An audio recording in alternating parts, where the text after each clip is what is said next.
The custodian of the Pelco system that we had, which is the camera system. Also the Securus system, which was the telephone communication system. Made sure all the fences didn't have holes in them, things like that. Made sure there was no areas that can be penetrated as far as escapes and stuff like that. Okay, and you referenced you were the custodian for the Pelco system. Can you tell the jurors what is that system? The Pelco system is a system within the jail that basically monitors the jail itself. It's in the pods of where the inmates are housed, but it's also all around the facility, and I have access to it. Okay, and I won't ask you how many cameras, but were there cameras throughout and all over the Fulton County Jail? Yes. And can you tell the jurors a little bit, were you trained in, I guess, being able to pull information or data from the Pelco system for any specific event? Yes. Yes. And can you tell the jurors, were you able to, I guess, narrow down a time frame and pull footage for a specific time frame that you were looking for? Yes, but I would usually go a little bit before and a little bit after, just to make sure I captured the whole incident. Okay. And is the footage that you would be able to pull and view, is that footage stored within a secured database as it relates to, I guess, all the recordings for each day from the Fulton County Jail? That's correct. Okay, and is that how you're able to access any amount of data that you were looking for as it relates to footage? Correct. Okay.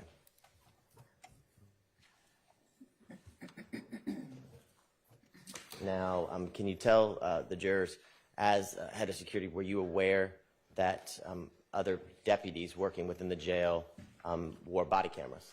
Correct. And as the lieutenant on duty, were you able to pull and view a body camera related to any specific deputy on duty? Yes. Okay, and is that something that you did fairly regularly before you retired? Yes. Okay. And can you tell the jurors the system in which the body camera footage is stored in the ordinary course of business? It's called evidence.com. Okay. And is the company Axum? Yes, Axum, yes.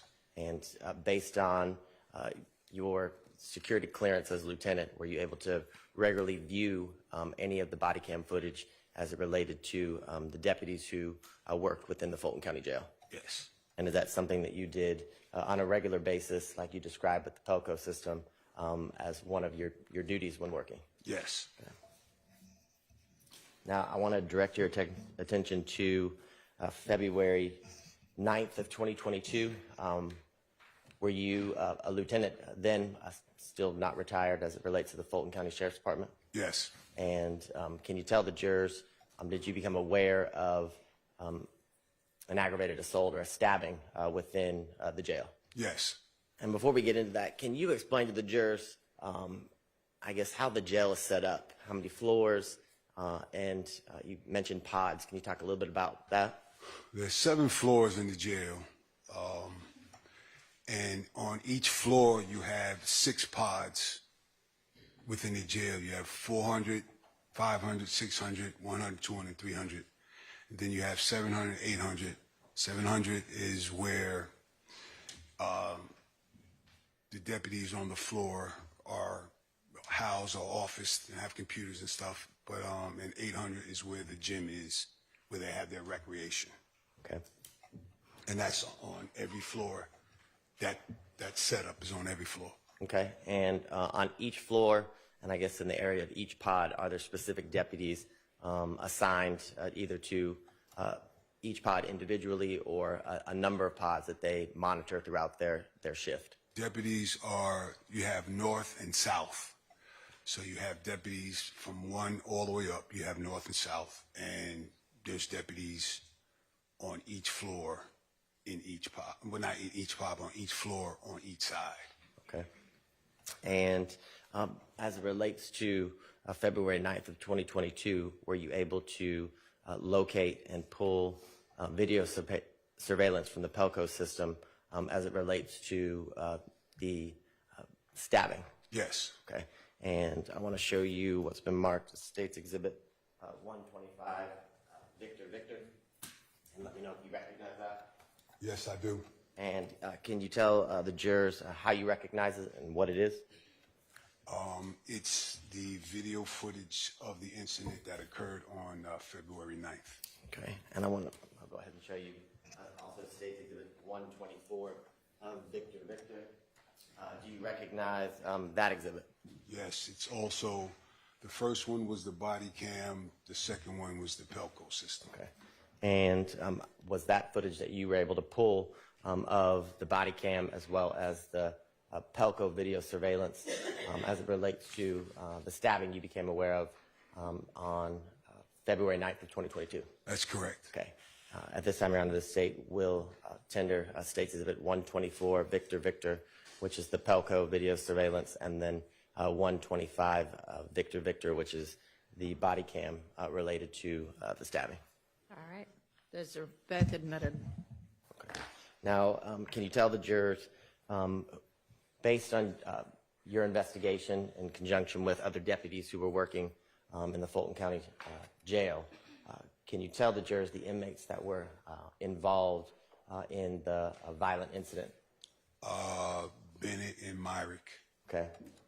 And can you tell the jurors as it relates to Mr. Bennett and Mr. Myrick, did you view the video surveillance of the actual stabbing from the Pelco system? I did. Okay.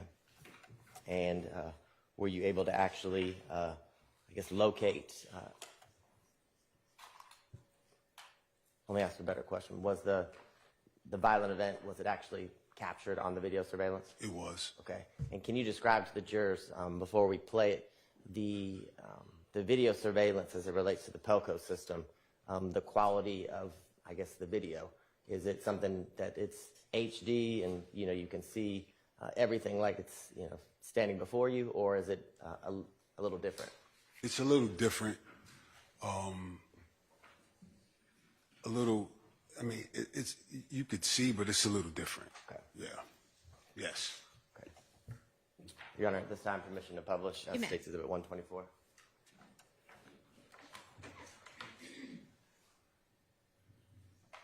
Your Honor, just for the record, because it takes a minute to pull up, I had already pulled it up from my desktop.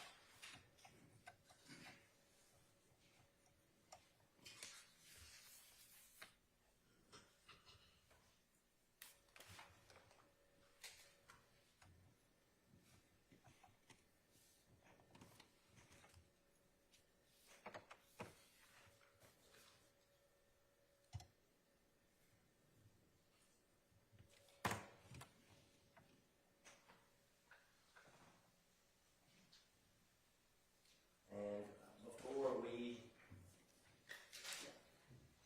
start playing the video surveillance in, I guess, the still frame in State's Exhibit 124 BV at 6:45 and 28 seconds p.m. That evening on February 9th, do you see the individual who's in, I guess, kind of the middle, far right-hand side? There's something over the video. I don't want to touch it.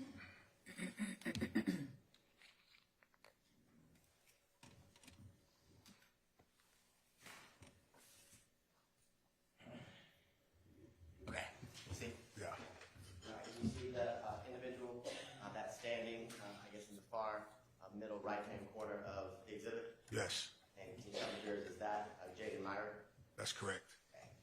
And in your review of the footage, I guess, let's go ahead and explain to the jurors where we are in the jail in this video. This is 6 North Zone 600 Okay. at the Fulton County Jail.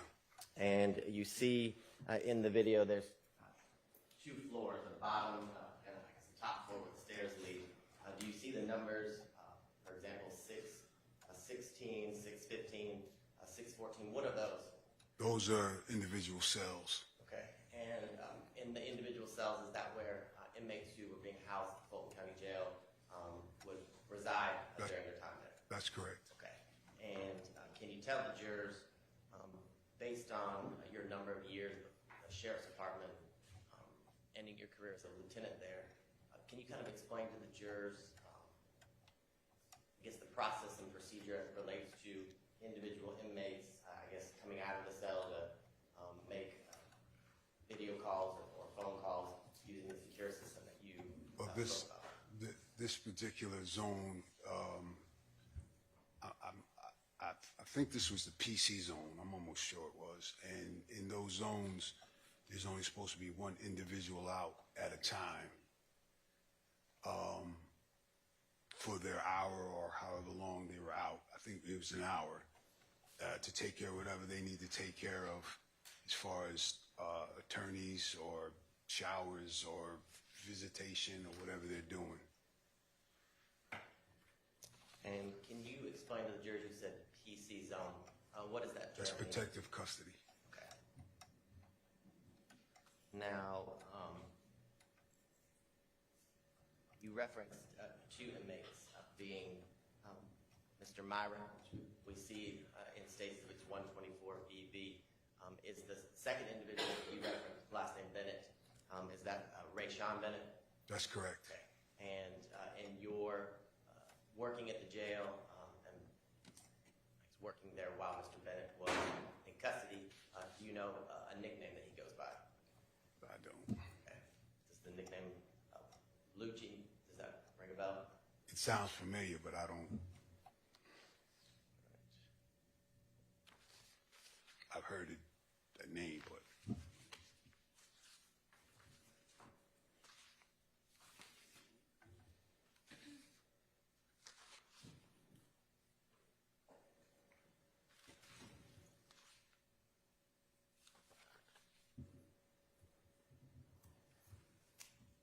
And as the video is playing, I just want to see if we can orient the jurors a little bit. You see in the exhibit where the second set of stairs that are towards the back of the right-hand side of State Exhibit 124 BV. You described there's when the inmates are out, they're able to make either video visitation calls or normal phone calls. Can you kind of orient the jurors, I guess, the area that would take place in this pod? Well, if they're going to do like commissary or stuff like that, the one down at the bottoms for their commissary and things of that nature. Right. Do me a favor, stand up and point at the large screen for them. This box right here is where they're going to do their commissary and things of that nature. This box up here is where they're going to do their video visitations and things of that nature. And as you can see in the exhibit, 64651, you see Mr. Meyer kind of walking around on the pod. Can you explain to the jurors how he's able to do that?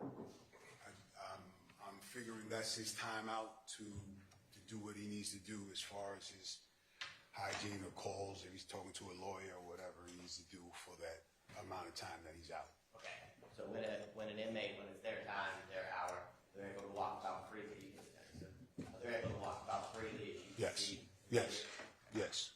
Now, as you continue to review the video, is there a time where you can see Mr. Ray Sean Bennett also come out and get released from his cell?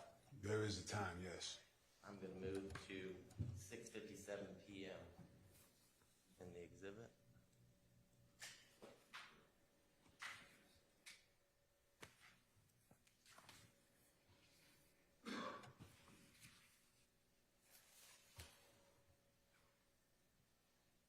And at 6:58:08 p.m. on February 9th, 2022, do you see in the top middle right-hand side of States 124 BB the individual upstairs in a white shirt? Yes. And can you tell the jurors, is that Mr. Ray Sean Bennett after he's been released from his cell? Appears to be race. Yes, Mr. Bennett. And can you explain to the jurors, is he near the area that you just talked about where video visitation takes place? Yes.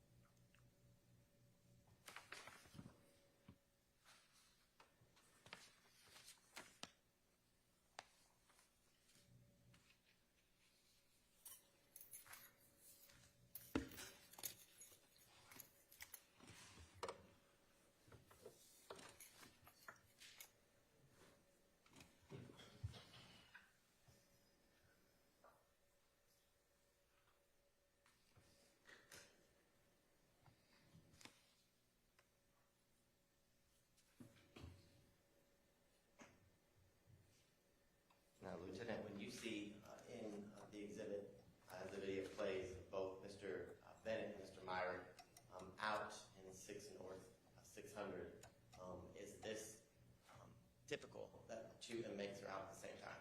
No, And can you tell the jurors why not? because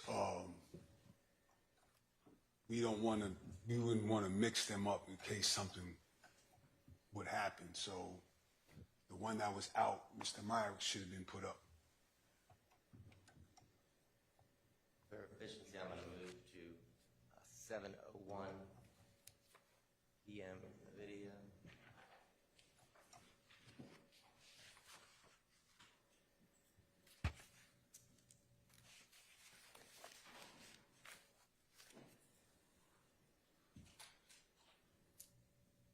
And at 7:01 and 15 seconds, Lieutenant, do you see Mr. Bennett headed towards the video visitation area being followed by Mr. Meyer? That's correct.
Now, Lieutenant, as the fight's going on, can you tell the jurors in each one of the pods where are the deputies in relation to the inmates? For example, the ones that we're watching right now. Where does this deputy come from? He comes, I'm assuming, from the other side. This happened in 600, so I'm assuming he was in maybe 1, 2, or 300. I can ask a different question. All right. So the deputies, as it relates to when they're working during their shift, here this is 6 North 600. Does one deputy work several pods? Yes, And throughout their shift, are they, I guess, monitoring pods from 600 North, 600 yes, South and around? yes, around their housing pod that they're assigned to, yes. And can you tell the jurors, is there, I guess, a watchtower, for example, where an individual is monitoring the Pelco system or the video surveillance system? No, they're not watching the Pelco. They're actually watching the inmates in the same pod area or same housing floor area. And if an incident like this occurs, does the person in the watchtower alert deputies? Yes. And is that how they, I guess, get to the pods as quickly as they can? Correct.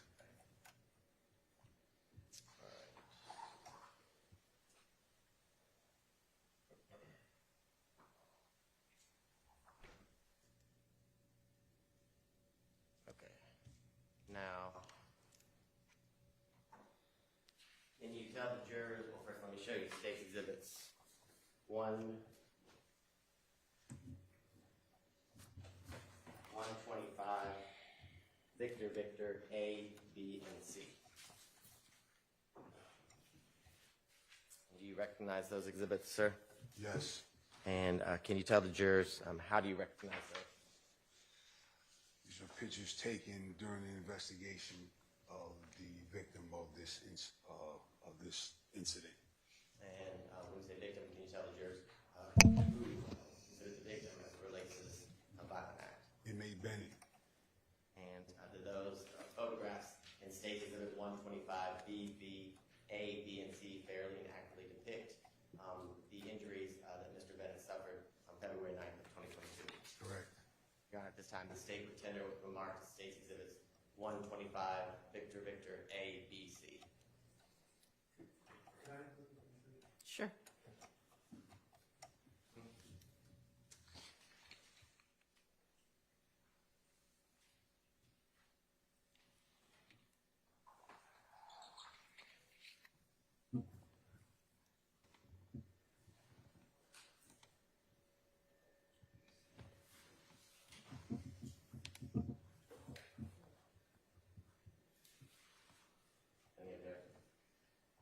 Okay, they're admitted without objection. Okay. So at this time, the state's going to publish State's Exhibit 125 on the body cameras.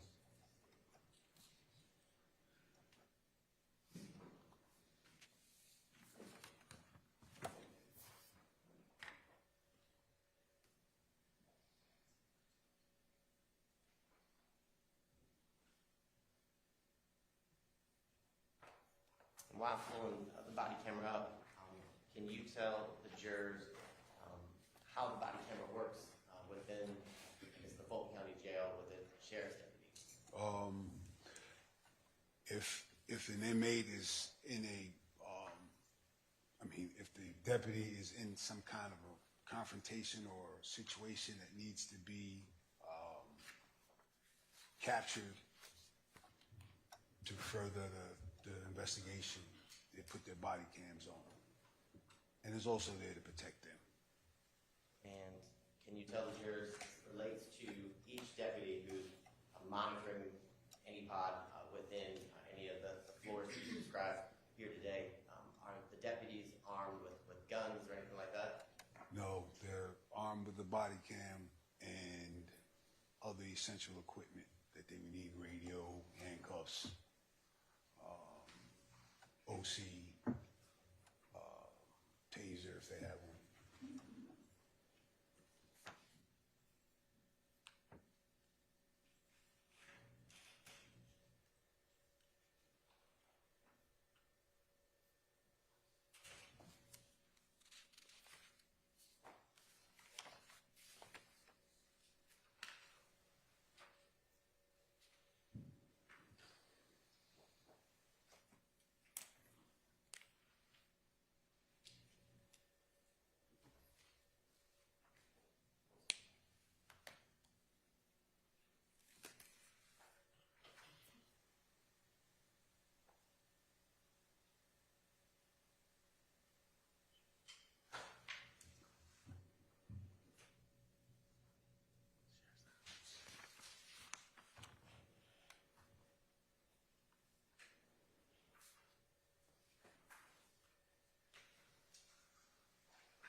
Put it down.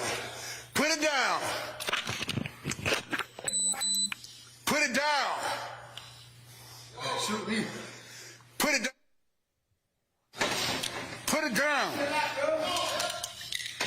Ah, put it down. Put it down. Put it down. I ain't got one. Put it down. Put it down. Hey, I chill out, girl. Nah, that man just smoking nigga. You don't suck shit. So?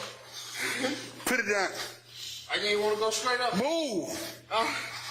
Listen, if you stab me, I ain't gonna stab step back. Man, I nigga that stuck me. Put it down. I ain't got what the fuck you telling me for. I ain't have Let it go. 600. Let it go. You ain't got me. Let it go. I'm trying to kill this fuck man. Move. All judge, you and told you not emergency traffic. All need assistance. Step back. Step back. Step back. So, what's the situation? Step back. Step back. Step back.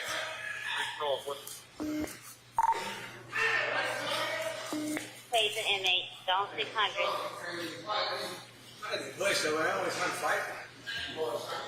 Get down.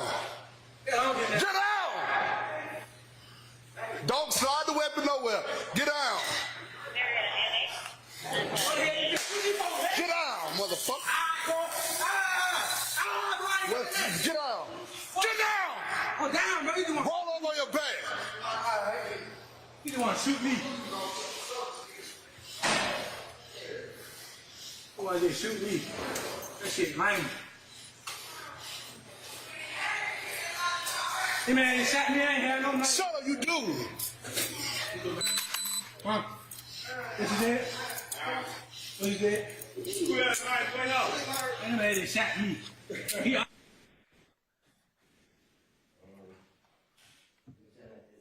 That body cam for Deputy Edward. Deputy Edward was monitoring the spots that night. Correct. Now, I want to show you this last body camera.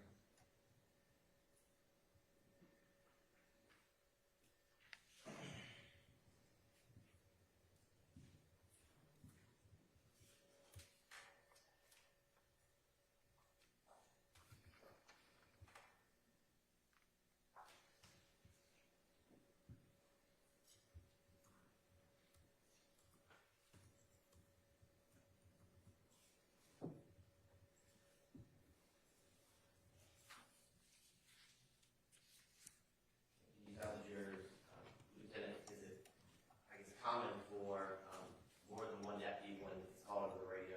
Yes. There's an incident to arrive. Yes.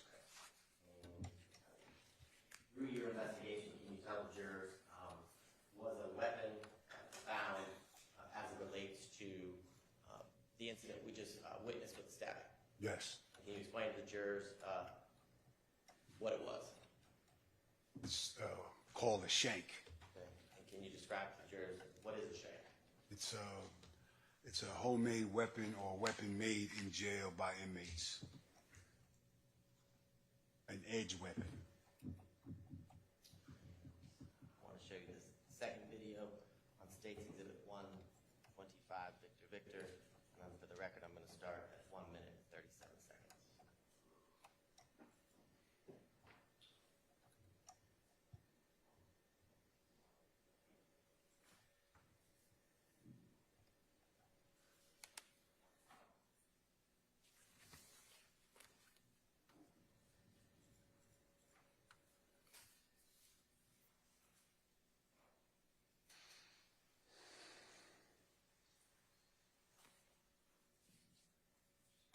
You can stand down on 6 North. Situation under control.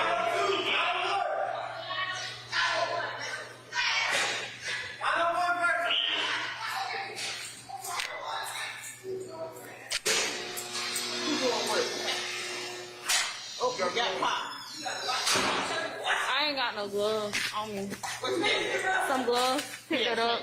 Can you put that on your pick that, no, wrap it up in your glove, take your glove off and wrap it in your glove. No, put them in there. We gotta say them. Is that Shane, Lieutenant? Yes, that was found.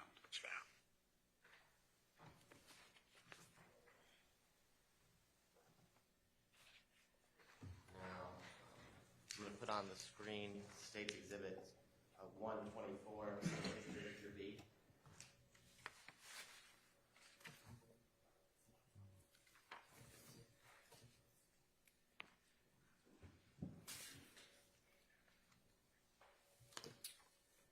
And can you describe to the jurors through your investigation the injuries that we see here in 125 Victor B that Mr. Rayshawn Bennett sustained from being stabbed with a shank? Those are wounds that were obtained during the incident.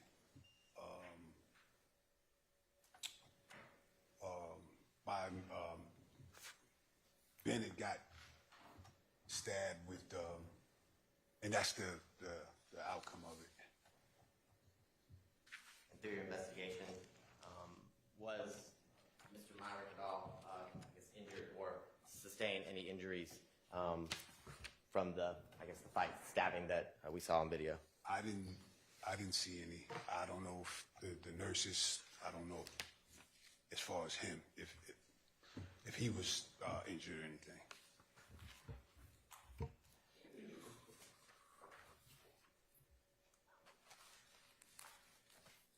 Your Honor, I'm getting further questions. All right, are there defense questions for this witness? Sure. Good morning, Captain Wofford. Lieutenant. Lieutenant Wofford. Yes. Okay, I'm sorry. I apologize. No problem. My name is Max Shard. I represent Shannon Stillwell, who's seated to my right. Just a couple questions. I just want to make sure I have this correct. I know that you've corrected me. You're a lieutenant. Were you the person within the jail responsible for investigating this incident? Yes. Okay. All right. So that was in your purview. Yes. All right, great. Now, my first question is, I think we just saw in the body cam, Deputy Edwards, I thought I heard a taser gun. Am I correct? Correct. Okay. Who was tased? Both of them. Both individuals were tased? I understand. Yes. From what I saw. Okay. Yes. Now, as I understood your testimony, correct me if I'm wrong, this occurred in the protective custody dorm, correct? Correct. Okay. Now, you indicated, I believe, that there was only supposed to be one person, when I say person, I mean a person that's an inmate at the time, walking around the floor at a time.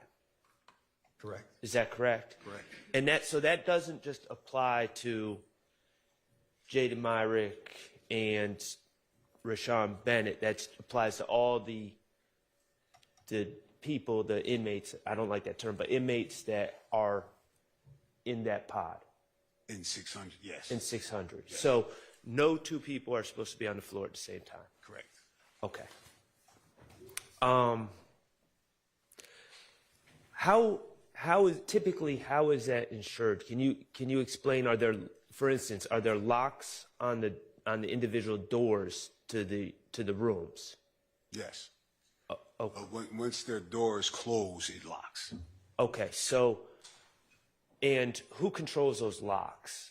Tower.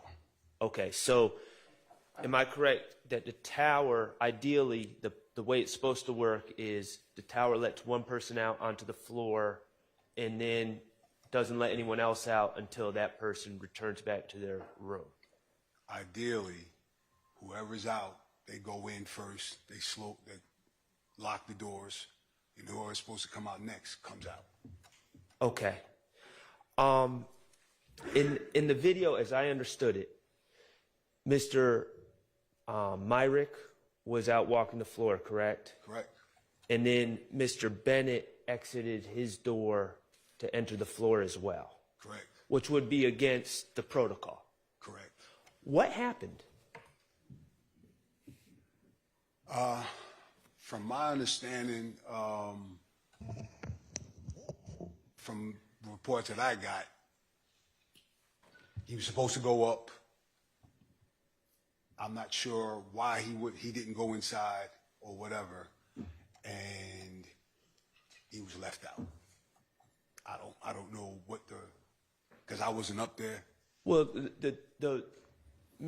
presumably, if the idea is to keep the gentleman separate, or any two individuals separate, the person that's in the room, their door would not be unlocked until the other person is securely locked in their room, correct? That's how it's supposed to work. That's how it's supposed to work. I'm not sure what the incident was or why it happened that way. There could have been a number of things. I don't know. Maybe the tower person didn't see him walking around. I'm not sure. I'm not making any excuses. I don't know. But ideally, one person's supposed to go up, the other one's supposed to go in. Did you do, as part of your investigation at the jail, did you do kind of a historical look to see if that was a common instance that had been happening over the last month, we'll say, with two people on the floor at the same time? No. Okay, so we don't know if this is that incident or that situation with two people that are in 600 being on the floor at the same time. We're not sure if that happened at all over the past month. We just know that it happened on that particular day. Yes. Okay. I have no further questions. Thank you.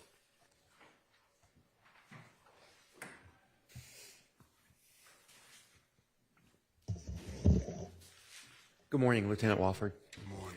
My name's Doug Weinstein. I represent Diamante Kendrick. Just a few questions. I think you indicated to Mr. Shart that only one of the people held in custody should have been on the floor at a time, correct? Outside the... Outside the cell. Yes, And you don't know why there were two that were out there at the same time, right? I don't. Okay. Is it possible for, and I'm going to again use the unfortunate term inmate, is it possible for an inmate to release himself from the cell? Yeah, It is. How would they go about doing that? move the door. It's not locked? It is not locked. What, the door? Yeah, it's locked. They've moved the door when it was locked. Okay. So even though they're in protective custody, it's possible for multiple inmates to be on the floor at the I'm same not time? saying in that pod. I'm just talking, you said generally in the jail, correct? Okay, I'm sorry. Let me be more specific. In that particular pod in 600. It shouldn't be, but things are put in the doors where you think the door's shut and they can move it. Okay. And I think we all saw the deputy respond to that fight taking place where he strolls out. Is that the normal procedure, just to kind of slowly walk out there, or generally are they encouraged to have some urgency? Well, we like to survey the scene first before we go into an incident that could possibly hurt us. Okay. Do you know how many people held in custody in Fulton County Jail in 2022 when this happened? Capacity? Let's clarify. Hold on. No, I haven't finished the question. I'm sorry. Within all of the Fulton County Jail, which goes by Rice Street, correct? People call it Rice Street? Yes, sir. So within Rice Street in 2022, do you know how many of the inmates there were killed or died in 2022? Object to relevance. Sustained. Okay, I have no further questions. You can after, if there's any redirect. I just have one question. Lieutenant, in your time working at the Fulton County Jail, have there been incidents or situations when deputies have assisted inmates in, for example, staying out in the pods while other inmates are being released from their jail cell? No, not that I know. No.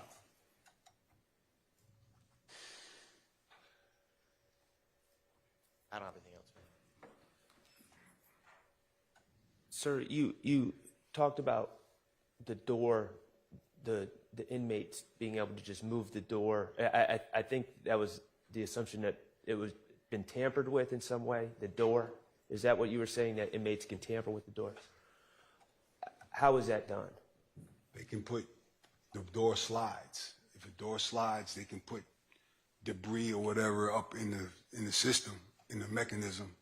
The door will close like it's locked, but they can still move. They can still get out. So that would allow someone to exit their room while someone else is still on the floor? Correct. Okay, thank you. That's one more. Yep. I'm sorry, I have one more question. Can you tell the jurors, how does an inmate or someone who's residing in Fulton County Jail get a shank into the jail? It's made from materials that's in the jail already. Not the judge. Anything else? All right, thank you for your time. You are excused. Call your next witness. Yes, Your Honor. State call Ms. Sharon Ladders to stand.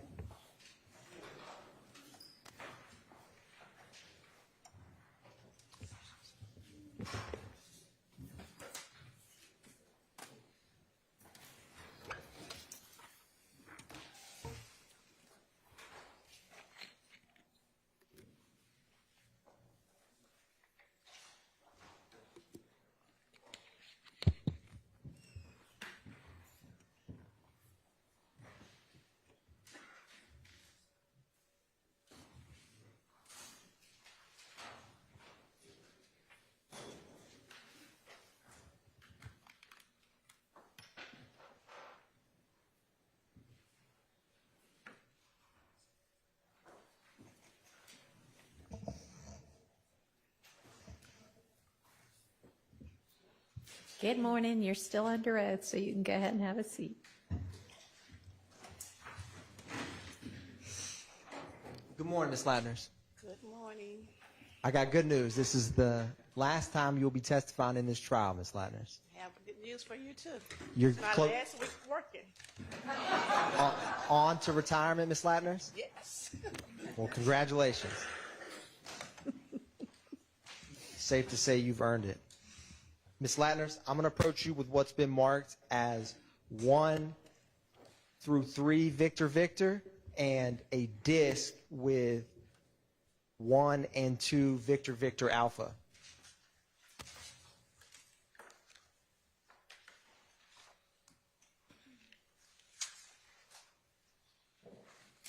And Ms. Latners, were you able to review the items on that disc? Yes. And is the documents before you and those discs, do you recognize them? Yes. And what are they? Copy of the incident for that day. And is the disc contain 911 calls that accompany those incidents? Yes. And are they a fair and accurate depiction of the CAD reports and 911 calls for those cases? Yes. Your Honor, at this time, the state moves to tender into evidence 1 through 3 Victor Victor and 1 and 2 Victor Victor Alpha. Those are admitted. Thank you, Your Honor. Publishing 1 Victor Victor. Now, Ms. Latners, what is the date for that CAD report? March the 12th, 2022. And what is the APD incident number associated with that case? 220711320. Now, Ms. Latners, what was the incident type description for this CAD report? Type call is 25 and plain talk is gunshot fired. What was the location for this gunshot fired call? 2837 Waters Road, Southwest Atlanta. Is that zone 3? Yes. And is that beat 312? Yes. Was this a 911 call or officer generated? 911 call. What time did dispatch receive this call? 4:11 p.m. hours. And what time did the first unit arrive? 4:19 p.m. hours. Now, Ms. Latners, if you turn to the bottom of page 2 under incident comments, or do you see the comment at 16:11, which is 4:11 and 50 p.m.? Yes. What does that state? 20 shots fired. And Ms. Latners, is on that disc the 911 call associated with this March 12, 2022 shots fired call? Yes. Your Honor, at this time, the state moves to publish State's Exhibit 1, Victor Victor Alpha, for the jury. Thank you, Your Honor.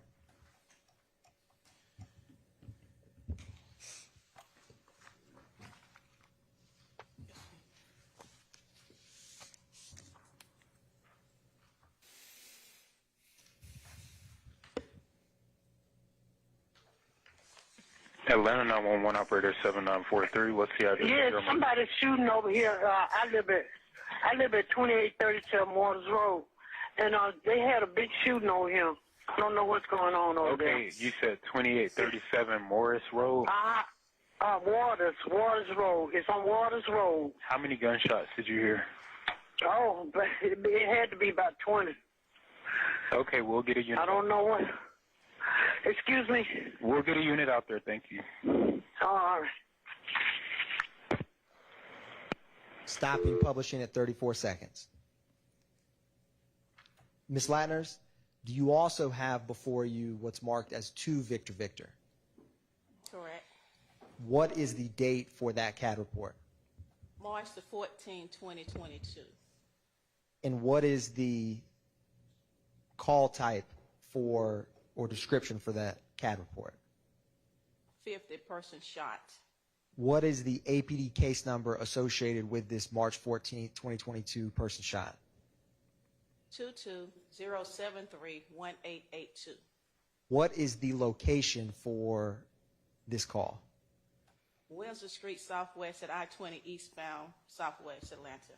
Is that zone 3? Yes. And is that beat 303? Yes. Now, Ms. Latner, who was or what was the source? Was this 911 or officer generated? 911. Who was the caller? Kevin Cheeseboro.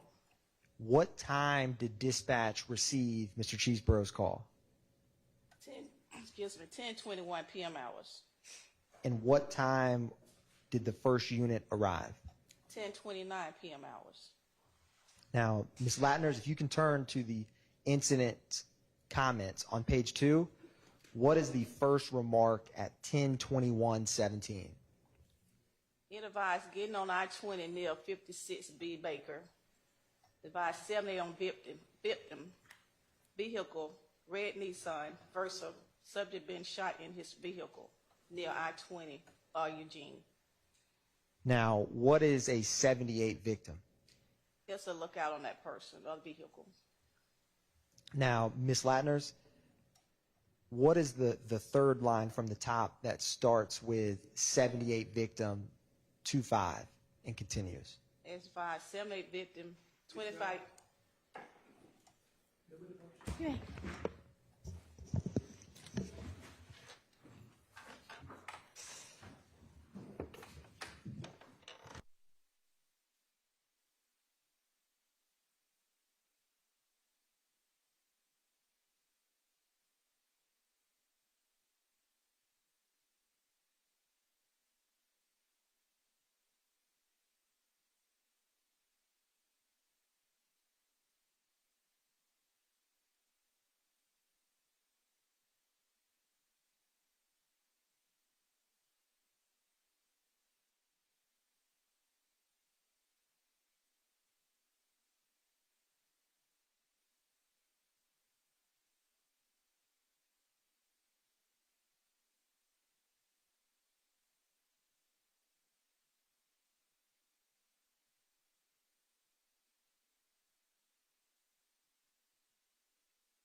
I'm going to republish to Victor. And Ms. Latner, turning back to under the incident narrative, the third line from the top that starts with 78 victim 25.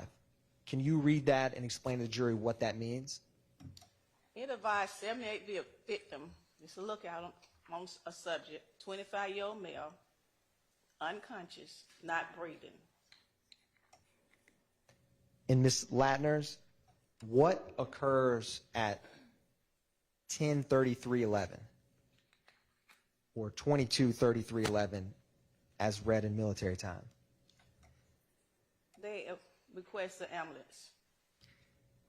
And what about at 10:24 or 22:24:05? Call advised there is a FedEx and at the King's Liquor Store near the location.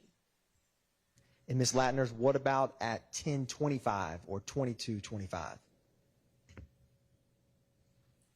The caller give out the victim plates tag number was TX, which is Texas, Robert King, Michael 9343.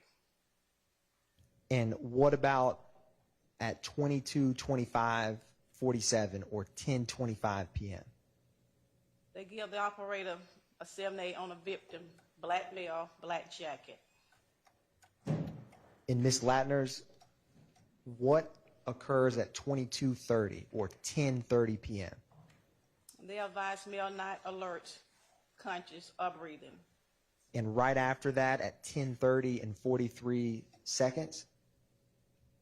Someone advised his dispatcher they found the 69, which is a gun, under the passenger seat. And what about at 10:34:24?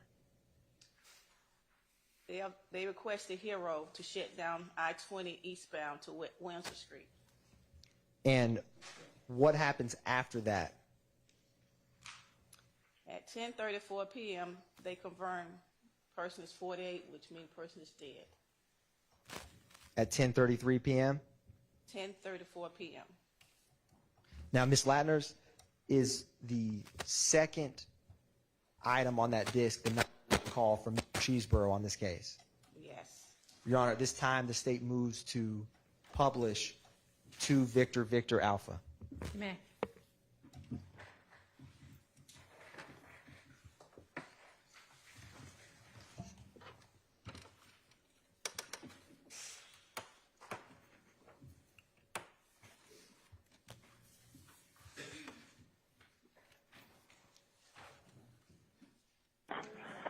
Atlanta 911 operator 7663. What's the address of the emergency?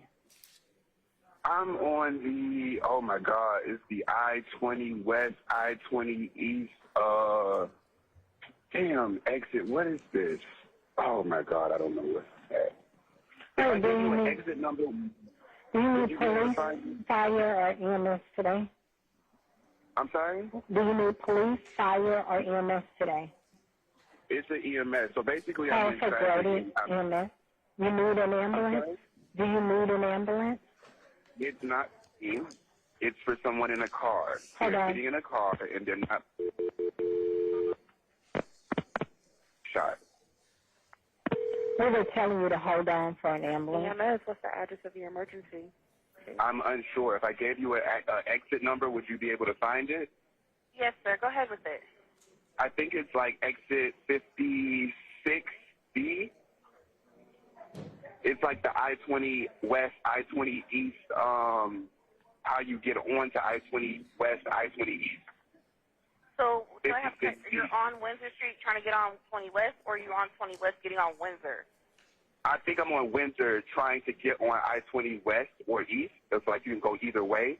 And essentially there's a car here, and someone in the car, he's not moving, and there's a gun hole in the door.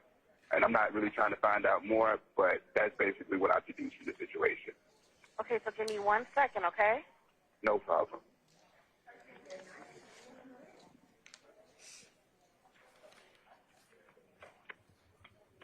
All right, Oh, give my me 1 God. second. And you're on Windsor Street? I Like think you're this getting on is the 20th. Windsor. I think this is Windsor, 56B. I know I can kind of see on the highway, and I see it says 57, like as the next exit. So I think it should be 56B. Okay. I just have a question. You're on Windsor, but you're seeing exit signs beyond the exit that you're at? How is that? I'm sorry, what'd you say? Are you sure you're on a Surface Street? Am I sure I'm on what street? You're on a surface street. Surface Street. Yeah, are you on an actual street, or are you on like a middle street where you can still see the highway? Oh, I'm sorry, I did not understand. I'm on the, let me get in my car and figure out what street I'm on. Because, I mean, the guy's not going You anywhere. can also open up your Google Maps or your, whatever your phone uses for, We'll have to go around. He ain't moving. what kind of car is it? What color is it? It's a red Nissan Versa. Yeah, a red Nissan Versa. Yeah, his window is shot out. He's definitely His been window shot. Oh my God! One second. Yes. What kind of car is it? You stopped at the. It's a red Nissan Versa. Okay. Go ahead and open up your mapping system on your phone and tell me what street you're on. Okay. Okay, hold on. Google Maps. Oh my God, I want to get out of here now. I'm on Windsor. Yeah, Windsor. And what's the crossing area? It's literally when you're getting on I-20 or I-20 East or West, but it's close to Eugenia Street. So Windsor and. Give me 1 second. All right. And confirm your phone number for me. 352-215-19.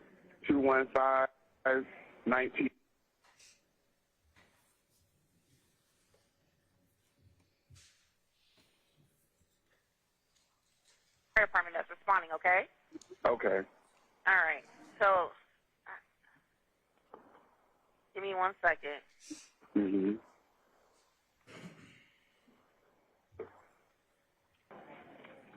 All right. And are you with the patient now? I'm at the location now. I understand that they're at the location. Are you with the patient? Can you see them? I can see them in the car, yes. Okay. And how old is the patient? He's probably early 20s. I would say younger than 25. Okay. Is he awake? No, he's not awake. Is he breathing?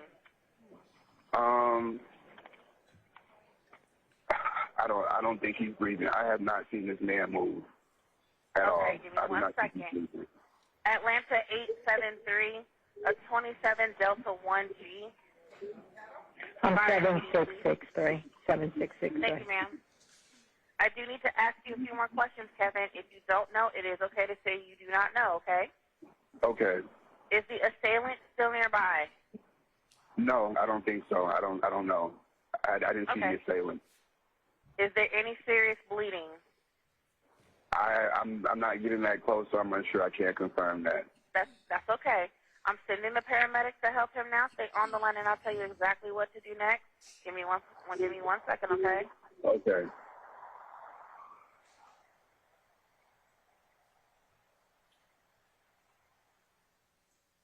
Okay. Give me 1 second. Okay. Are you able to? I do need to ask. Are you able to assist in getting him out the car and starting CPR? Ma'am, I'm not. It's okay if you can't. I just have to ask, okay? I can't. I'm sorry.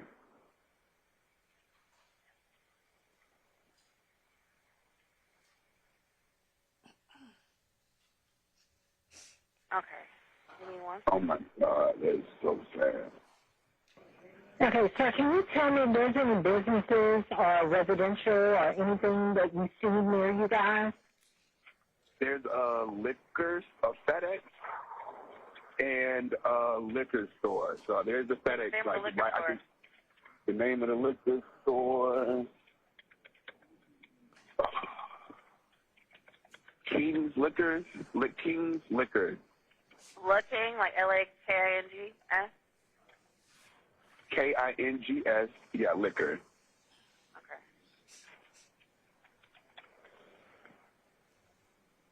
Okay. Give me 1 second. Mm-hmm. What's your last name, sir? Kevin, what's your last name? Cheeseboro. CHEES. B as in boy. OROUGH.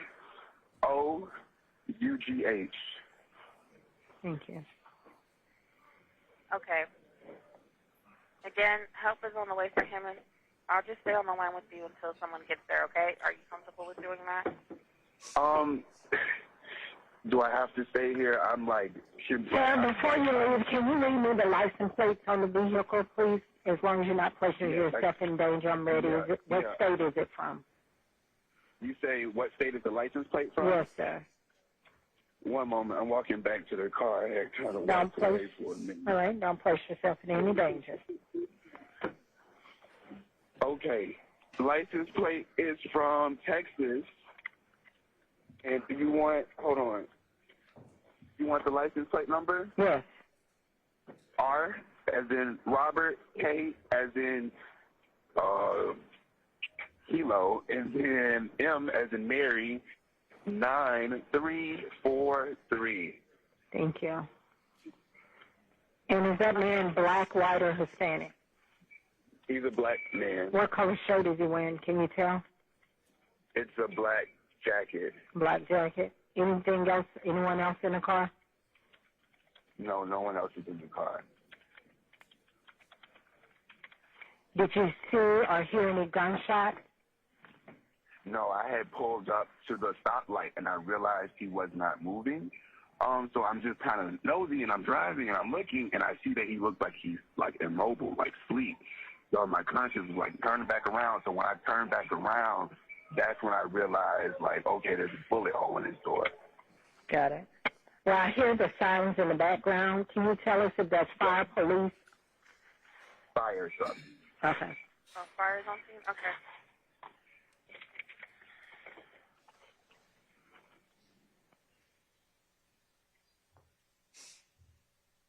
Okay. Did they stop with the patient, sir? I don't hear the sirens anymore. I think they're turning around. I think they had to make a Are you able to flag them down without placing yourself in danger to guide them to the patient? I'm about to do it now because they probably would. I'm not sure if they would be able to get, but I'm about to. Don't place yourself in any danger.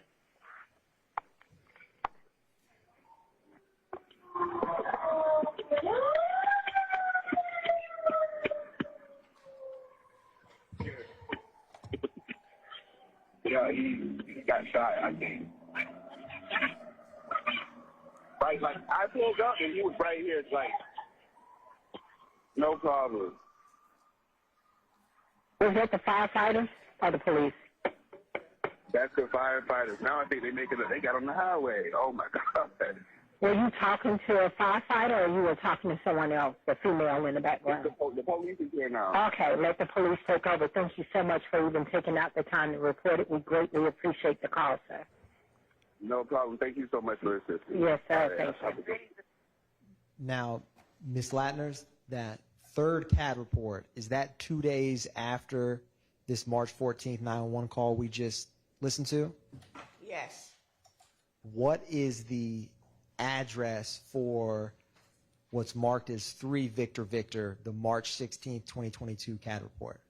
2830 Waters Road, Southwest Atlanta. Is that address the same address from 1 Victor Victor? Well, the first one was 2837. This 2830. Both Waters Road? Yes. And Ms. Latners, what is the APD case number for this March 16th, 2022 CAD report? 220750015. What was the time that APD received, and let me ask you this first, was this a 911 call as well, or officer generated? 911 call. And what time did dispatch receive that call? 12:08 a.m. hours. And when did the first APD officer arrive on that scene? 12:10 a.m. hours. And what time was this call cleared? 4:19 a.m. hours. I'm sorry, it's just en route. Let me see.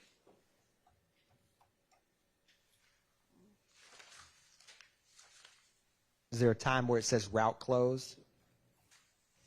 It does say route closed at 4:19 a.m. hours. And Ms. Latners, do you see the incident comments? Yes. At 00:08 or 12:08 a.m., what does that state?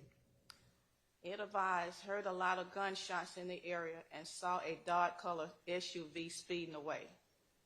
No further. And what about at 14:40 or 12:14 a.m.? Univise 2830 has several shell casing and damage. What about at 12:33? Advised one detained. And at 12:37 a.m.? They asked for a 6-7. A 6-7 means they don't want anyone talking on the radio because they found something, so they need everything quiet during that time. In Ms. Latner's, shortly after that at 37:47 or 12:37 a.m. Univise 2 additional detained. And what about at 12:40 a.m.? They advise 6-7 is lifted. People can go start back talking on the radio.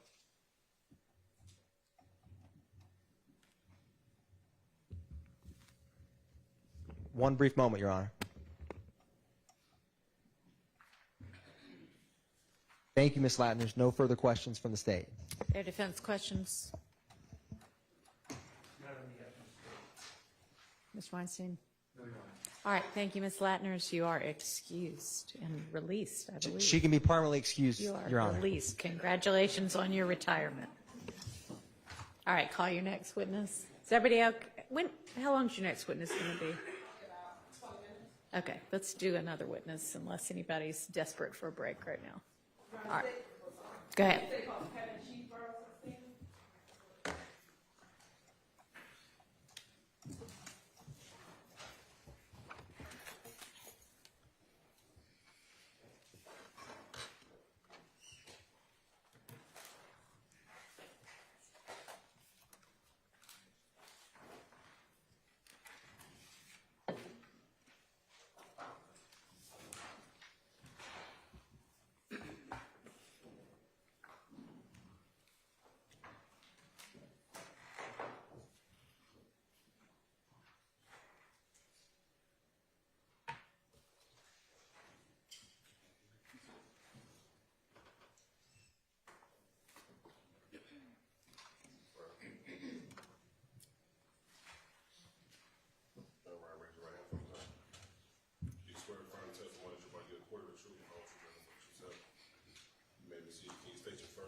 Kevin Cheeseborough, Kevin, Cheeseborough, Chees, B as in boy, Orough. And good morning, Mr. Cheeseborough. How are you? I'm well, and yourself? I'm well. If you could just speak into that mic for me, okay? How old are you? 32. And you can actually talk to the jurors over here, but speaking to the mic, I know it's hard.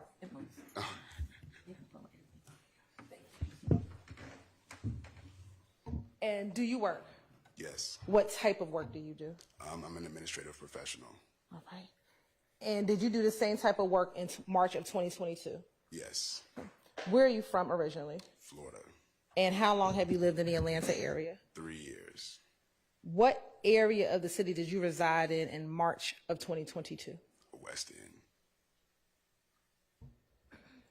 Back in 2022, did you have a car?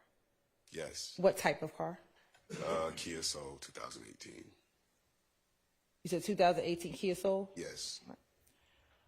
I want to direct your attention to March 14th, 2022 at approximately 10:20 p.m. Did you have the occasion to be in the area of Windsor Street and I-20?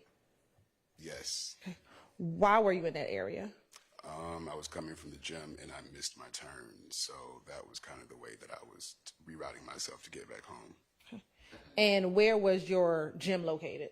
Midtown, LA Fitness, Midtown. And briefly, what was the route that you were traveling from the gym to go home? I am not sure, honestly. Were you traveling on the highway? Yes. Was that highway 7585? I'm not even gonna lie, I'm not like the most familiar with the streets like that, but I want to assume yes. Okay. It was the highway, so yeah, it's a highway I take often. When you missed your turn, do you remember where you went to try to turn around? I do not remember the specifics, no. Did you ever pass a BP gas station? Yes. Okay. When you passed the BP gas station, what, if anything, do you remember doing?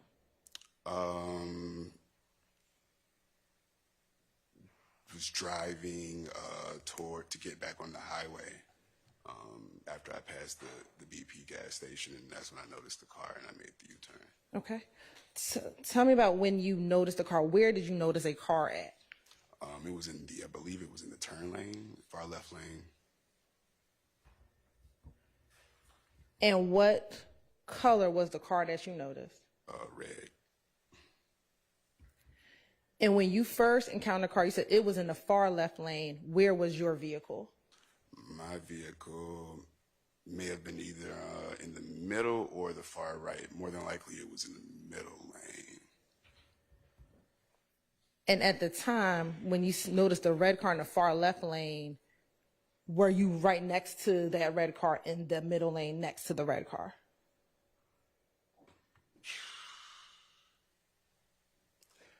I can't speak for certain. I do know the car was holding up traffic, but as far as the exact lane, I'm unsure. I'm sorry. And when you say the car was holding up traffic, can you remember now approximately how many cars were out there at that time? It wasn't completely holding up traffic, considering there were about 3 or 4 lanes, but I would say roughly 10 cars. When you noticed that that car was holding up traffic, what, if anything, did you do? Well, I intended to kind of pass it by and go home, but they had their flashers on, their emergency lights on, and then they looked asleep. So before I got on the highway, I made the conscious decision to do a U-turn and check on them. How far did you drive before you made the U-turn to come back and check on the vehicle? I was actually about to get back on the highway, so I was making the turn to get back on the highway, and instead of making the turn to get on the highway, I hit the U-turn. Once you made the U-turn, where did you go? After making the U-turn, I pulled up next to the car just to see if they needed any help. And when you said you pulled up next to the car, were you on the same side of the street that you were previously or on the opposite side of the street?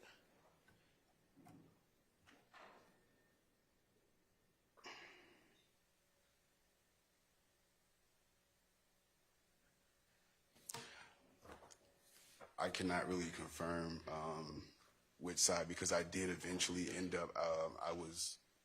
I remember being back on the other side, but actually no, I was on the opposite side. I do remember I was on the opposite side. So I pulled up. If the car is facing this way, I was facing the opposite side. All right. You have permission to approach? I'm going to show you what's been marked as 64 VV, 67 VV, and 68 VV. I want you first to maybe recognize those pictures.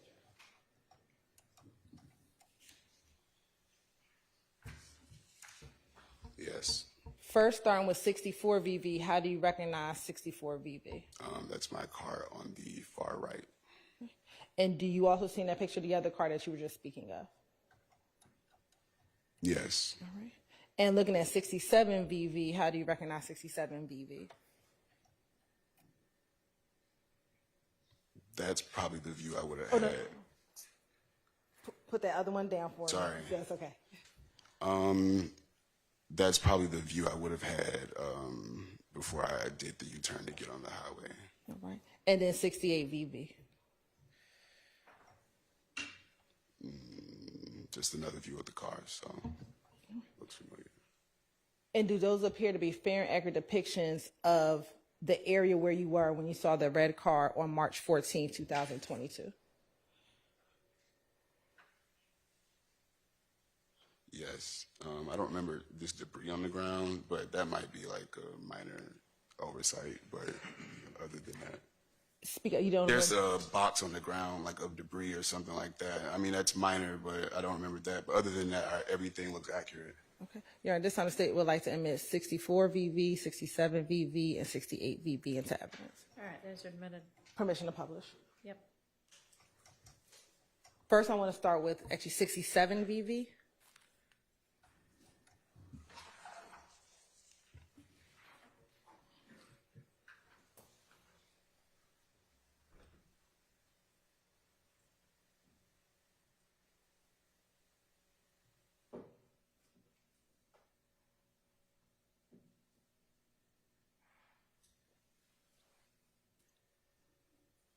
Now, looking at 67 VV, and it should be on your computer and on the screen behind you, looking at the picture, are you able to tell or remember where you pulled up with your car when you first saw the red vehicle?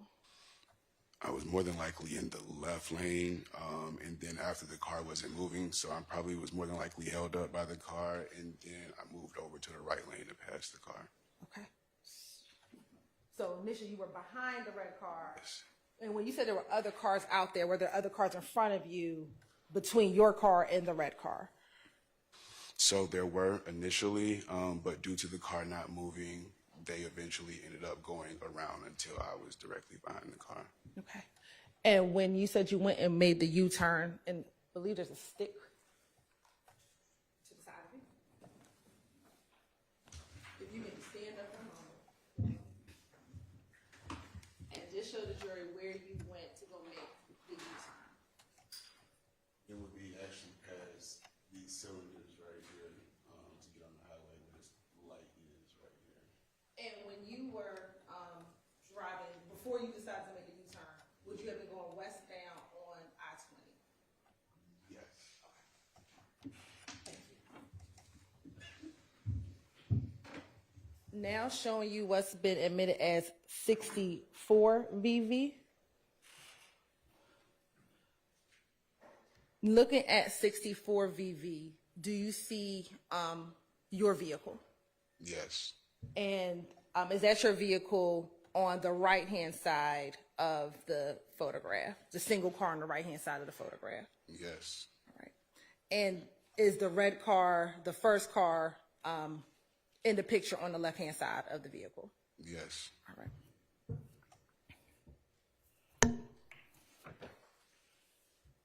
Now, once you stopped your vehicle, please continue. What did you do once you stopped your vehicle and exited your car? So I vaguely remember, it's been a few years, but essentially I got out the car, I walked around the car, I was going to knock on the window, but then that's when I noticed the glass was shattered. So when I noticed the glass was shattered, that's when I called 911 for assistance. Did you call anyone else besides 911? Before 911, I doubt, no. If anything, it would have been my brother, but I doubt I called him before. I did call him after, but not before. Okay. Once you saw the shattered glass, did you see anything inside of the vehicle? No. Did you see anyone inside of the vehicle? Yes. Okay. Where was the person who was inside of the vehicle? Driver's seat. And if you can describe to the jury, how did he appear in the vehicle? I'm sorry, was it a he or a she? He. How did he appear inside of the vehicle? He actually looked sleep. I didn't notice any blood or anything. He just looked sleep. But considering the glass was shattered, I figured something might have been wrong. Permission to approach, Your Honor? You may.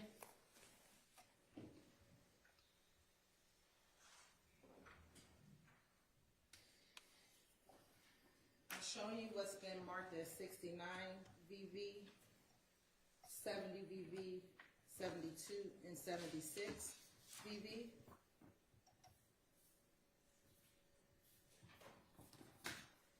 Take a moment and look at those. Tell me if you recognize.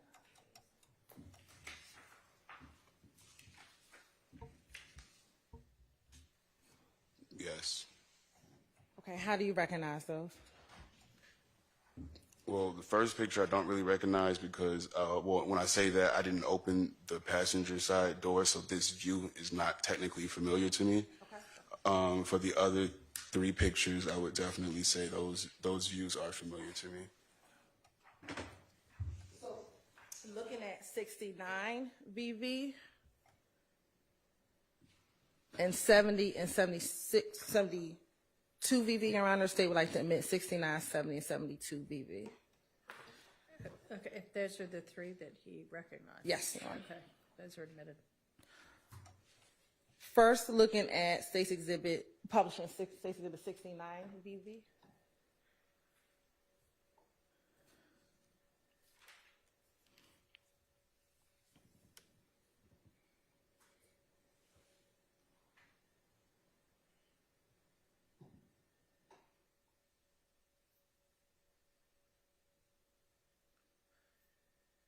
Now, looking at 69 VV, is that the view that you had once you exited your vehicle?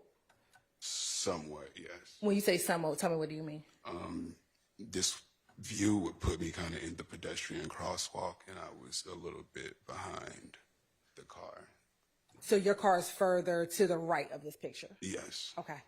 And when you got out of your car, did you walk back towards the car, in the direction of the car? Yes. All right. Looking at 70 VV.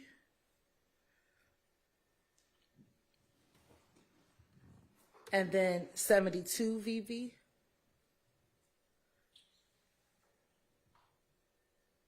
Is that the shattered window that you just referenced that you saw when you approached the vehicle? Yes. Now, when you approached the vehicle, how did you see that the victim looked asleep? Well, they just were leaned over, so I got out my car, and then I approached the vehicle, and then I noticed they were kind of just like leaned over. So that was my signification that they were maybe asleep until I noticed the window. What side of the car did you approach when you saw that he was leaned over and looked asleep? Considering where my car was, I'm going to say the driver's side. I'm not 100% certain, but I would assume that I would approach on the driver's side, considering where I parked. Once you saw him inside of the vehicle, what did you do next? Well, again, I didn't notice any blood, so I thought he was asleep. I think I just kind of continued to survey the car, and then that's when I looked through the driver's side window to the passenger side window and noticed that it was shattered. So then that's when I called 911. And after you called 911, did law enforcement arrive? Yes. Did the ambulance arrive? Yes, I'm assuming so. I don't remember vividly, but yes. And once law enforcement arrived, did you speak with them about what you just told the jury here today? Yes. Court's indulgence for a moment.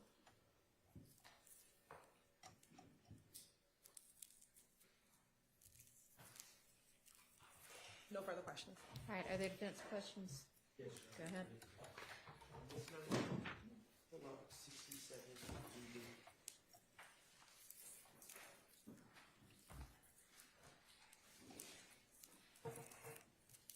Mr. Cheeseborough, good morning. Good morning. My name is Max Shard. I represent Shannon Stillwell, okay? I just have a couple questions for you. Okay.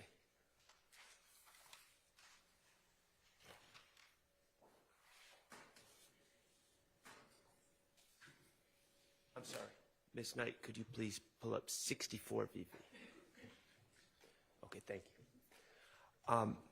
Mr. Cheeseborough, just briefly, this, to your recollection, you've identified your car. Is this the moment that you parked and are exiting your car to check on things, essentially?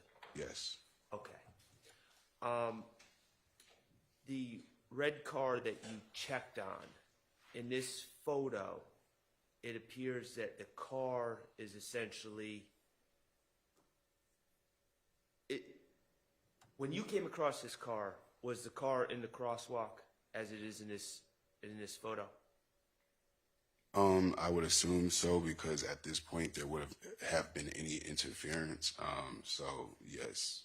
Okay. Safe to say that it was in the crosswalk. Okay. While you were there, did you see the red car, not your car, the other car that you were checking on, move at all, forward or back? No. Okay. And lastly, when you checked on the car, if you know, did you know whether the car was on or off? I do not recall. Do you have any knowledge about whether the car was in park or drive? I do not recall. Do you have any knowledge whether the gentleman that was in the car, whether his foot was on the brake or if the car was merely in park? I'm not sure what gear the car was in, but I feel like I do remember his foot being on the brake. Okay. All right, thank you. I have no further questions. Ms. Weinstein, anything for you? All right, any redirect? No. All right, Mr. Cheeseborough, thank you. You are excused. Let's take a convenience break right now, and then y'all can be ready with your next witness.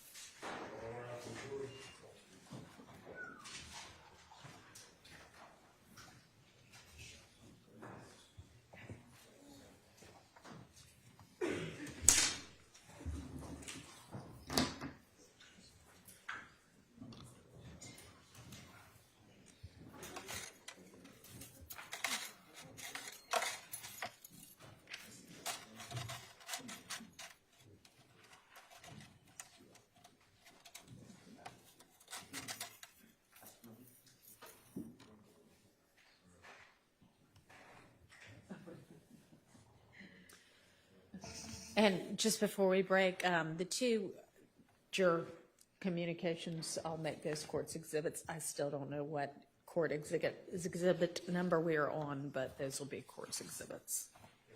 Anything else before we take our break? Sure. On the record?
is that the state plans on calling Detective Thorpe next or coming up sometime soon.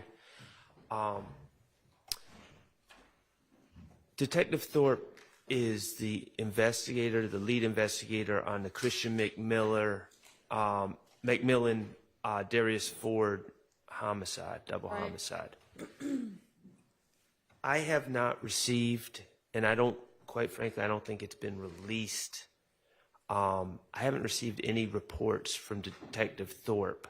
Now, typically there's an initial investigative report, but my understanding from Ms. Hilton is he wasn't the initial homicide investigator. But I have not received a report indicating, I'm trying to describe it. When I'm representing someone charged with a homicide, typically there's, it could be 50 pages or whatever. It's a summary and it goes through all the things that they did as part of their work.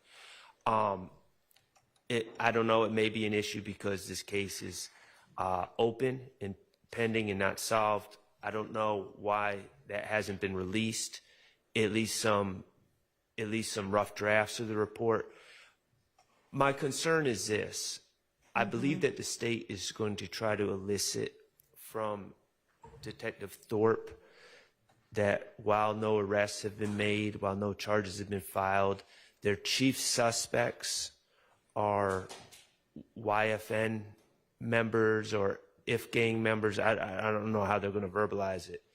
But to say that we haven't arrested anyone, but this is who we suspect, and then also I can't get a copy of their rough reports to even check behind that and check behind the work, I think is inappropriate, and it handcuffs me.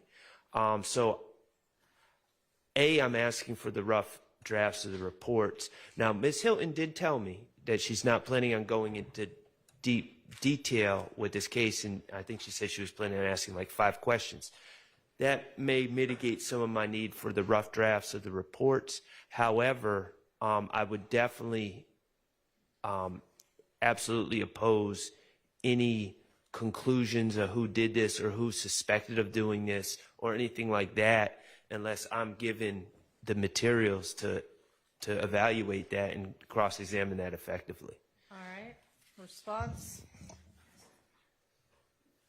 Thank you, Your Honor. So as it relates to Investigator Thorpe, the investigation is still open and pending. And so generally, the reports are not issued until the investigation is completed. And then once that case is turned over, there is a complete. I would suspect that generally you don't call the detective to testify to a pending investigation. So that is it available for the defense attorneys to be able to review before examining this witness?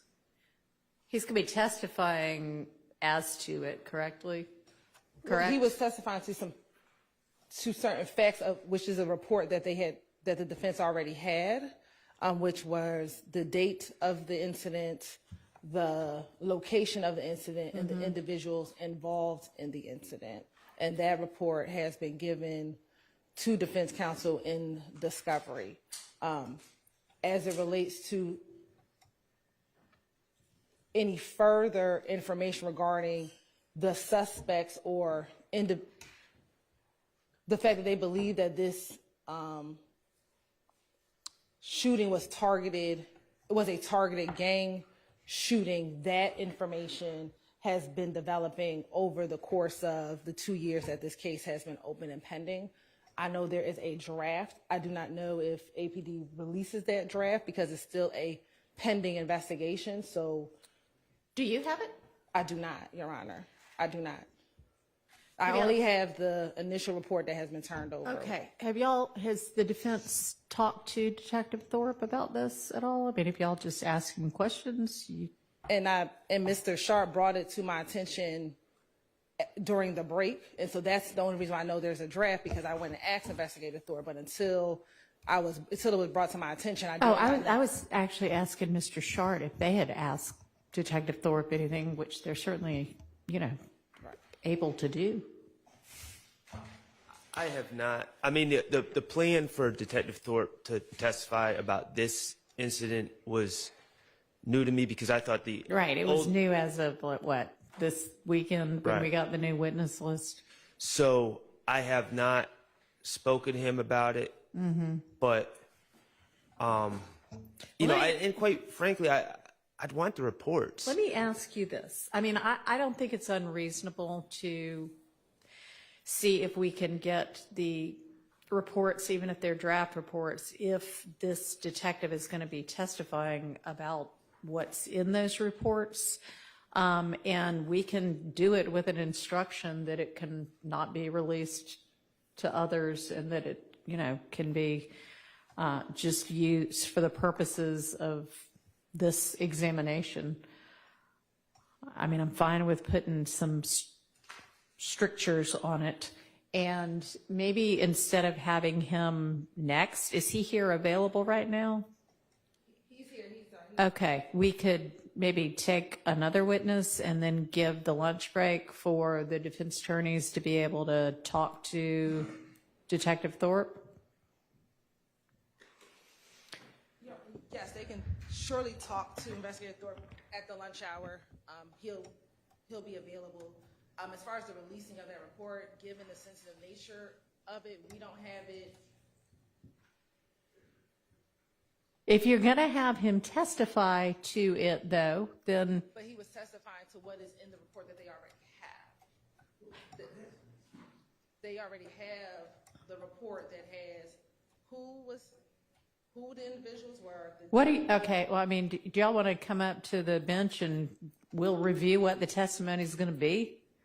Yes. Okay, come on up.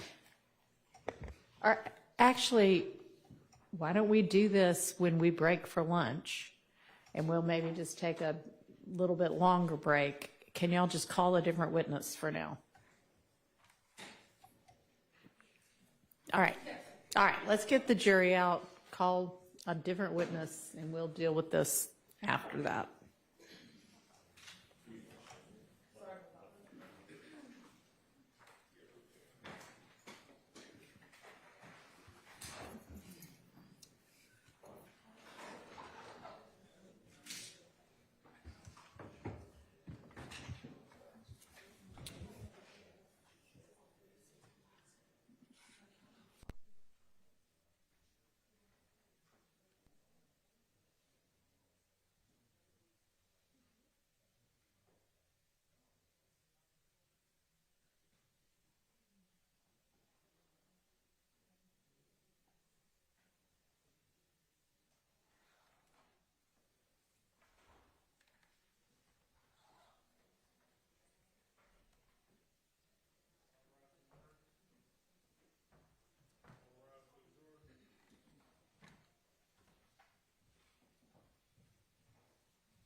Thank you.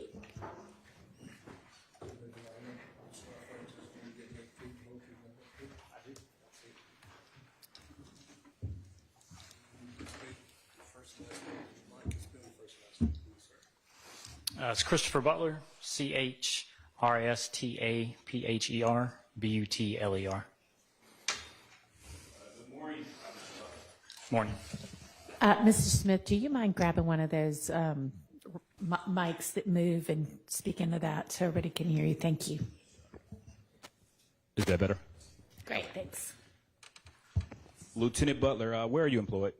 I'm with the City of Atlanta Police Department. And how long have you been employed with APD? A little over 14 years. And what unit are you currently assigned to? I'm currently assigned to Special Victims Unit. All right. As of March 2022, what unit were you assigned to? I was a sergeant with the Homicide Unit at that time.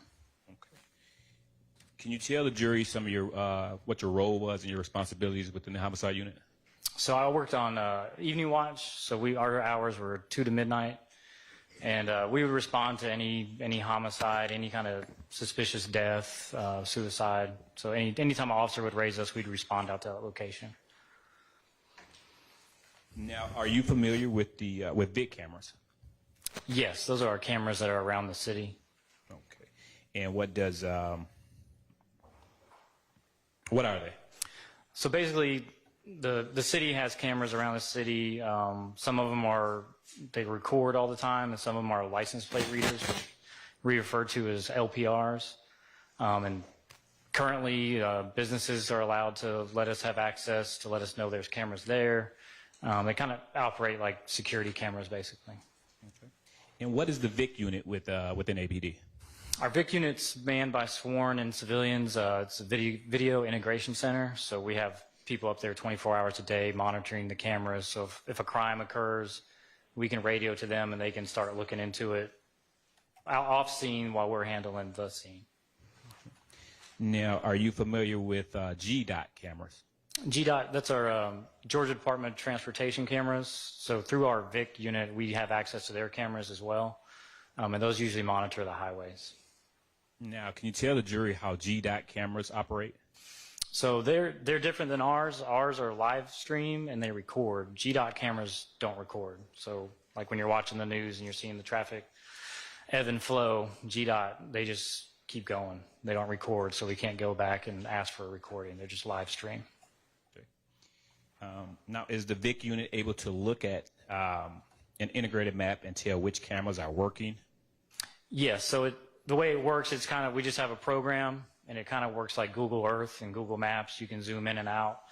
And when we zoom out or zoom in, it narrows down on that and tells us what cameras are there. So whether it's ours or a school or if it's a GDOT camera, it'll tell us what cameras are there and if they're working or not. Okay.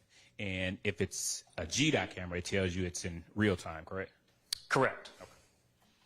Now, in your role, is it routine to look at these VIC cameras?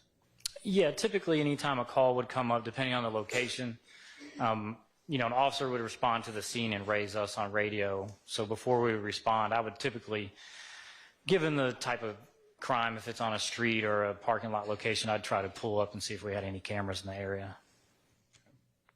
Now, is there any kind of correlation between the VIC cameras, the LPR cameras, and the GDOT cameras? They're just all manned by the same system that we can access. GDOT has their main hub. We have ours.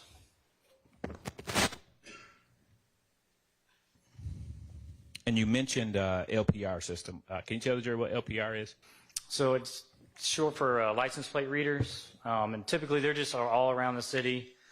They basically are just, their main job is to run tags.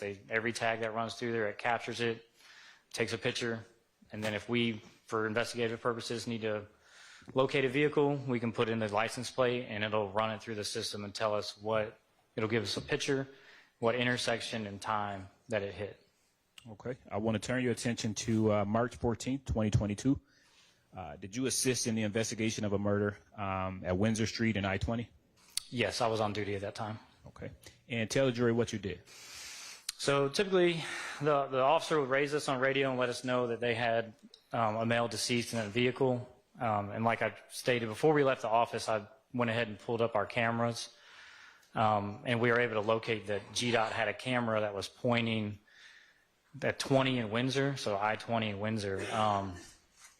And it captured that intersection where the crime scene was. And at that time, the camera was actually frozen. So before I left the office, I took a screenshot of it just for preservation because I didn't know if the camera was going to come back on.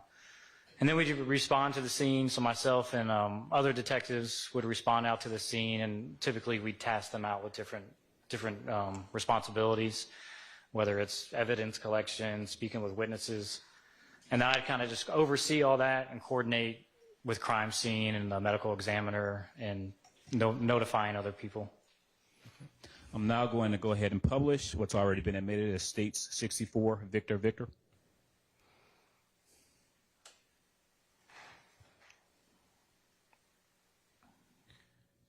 Lieutenant Butler, I think there's a pointer right behind you. If you can tell the jury what's depicted in State Victor Victor.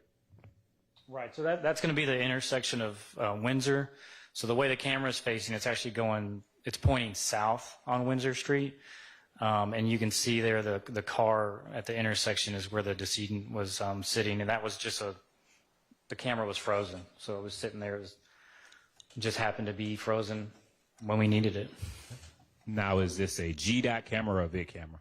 It's a G-dot camera. Okay. And the G-dot camera was frozen? Correct. Okay. Is it typical for them to freeze? It just depends. I mean, ours do it. It's technology. Sometimes it, works all the time, and sometimes it just goes down. Okay. Do you know why this one was frozen? I have no idea.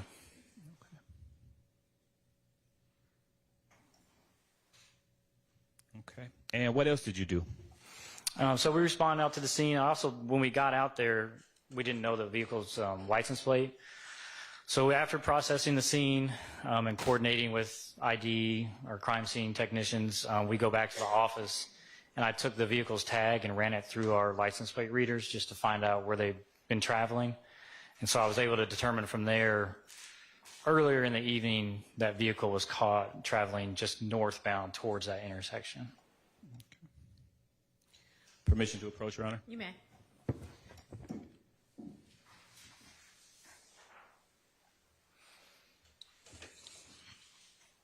Lieutenant Butler, I just handed you what's been pre-marked as States 121, Victor Victor. Do you recognize that document? Yes, this would be our typical, it's a query of that tag and the camera in that area to see what vehicles have passed through that intersection. Okay. And is that a fair and accurate depiction of the query you ran? Yes. Yes. Okay. Your Honor, at this time, the state moves to admit 121, Victor Victor. Admitted. Now, publishing States 121, Victor Victor.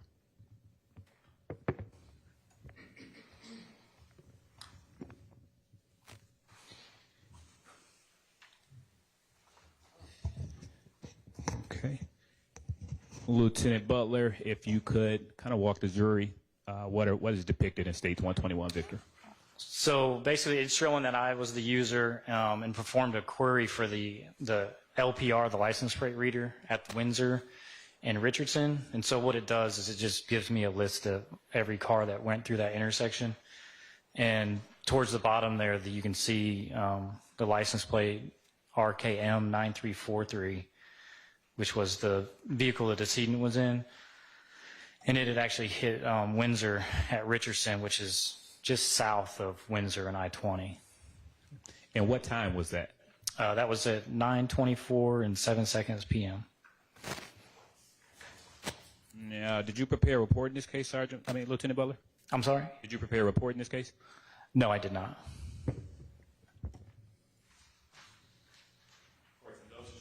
Mm-hmm.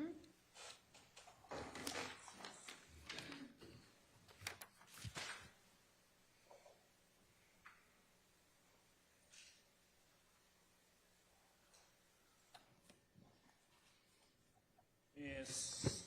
Lieutenant Butler, was that the only image from State 64V? Was that the only image that froze that night? Yes. Okay. Nothing further at this time, Your Honor. Any questions from the defense? Lieutenant Sergeant or Lieutenant? Lieutenant now. Lieutenant. Good morning. My name is Max Shard. I represent Shannon Stillwell. Okay. Just briefly, when you were in office before going to the scene on March 14, 2022, it sounded like you began your work in the office. Correct. Okay.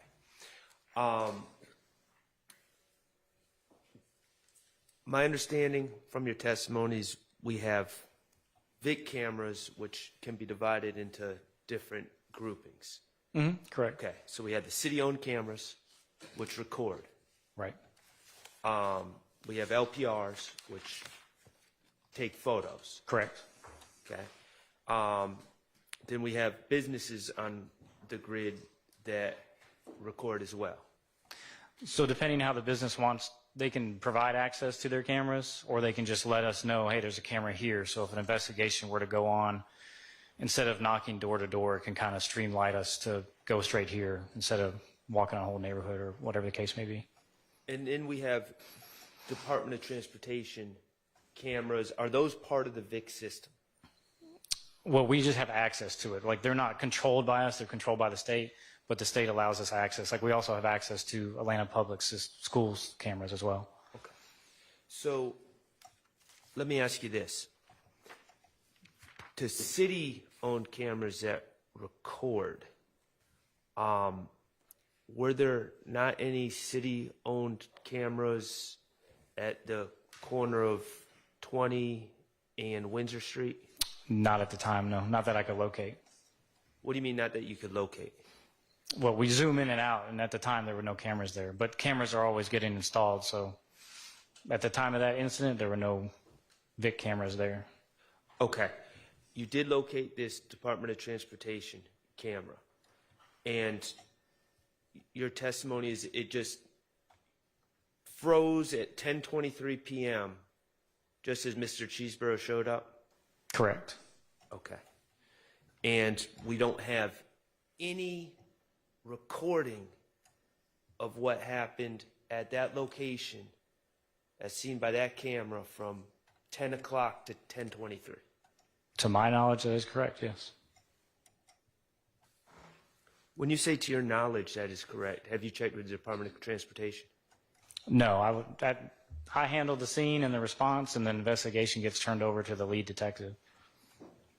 Okay. And going back to, was that the only LPR you ran? This query? Yes, the query of, what is it, corner of Richardson and Windsor? Yes.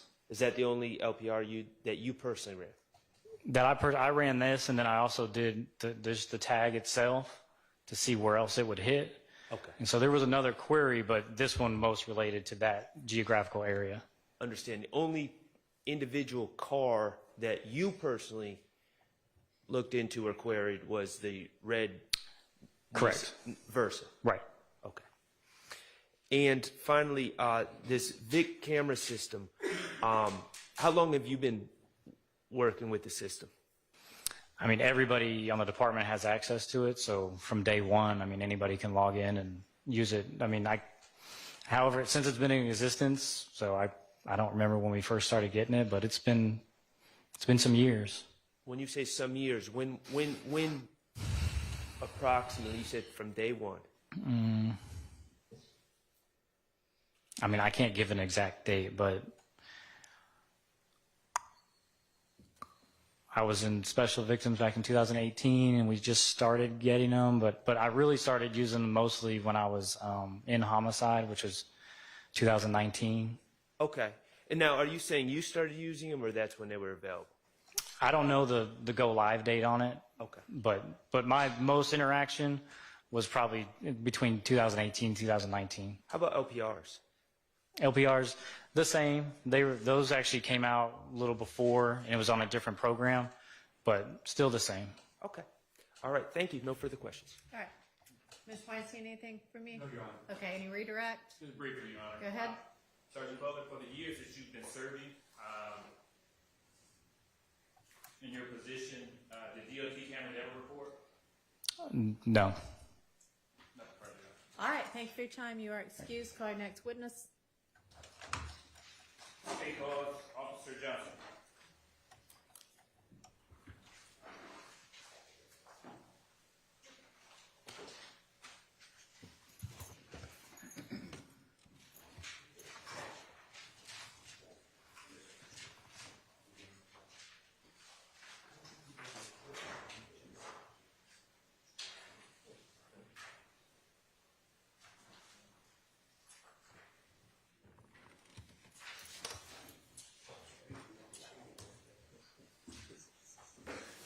Raise your right hand.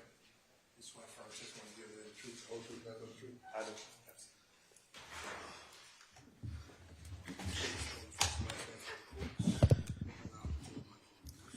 Demetrius Johnson, DEMETRIUS,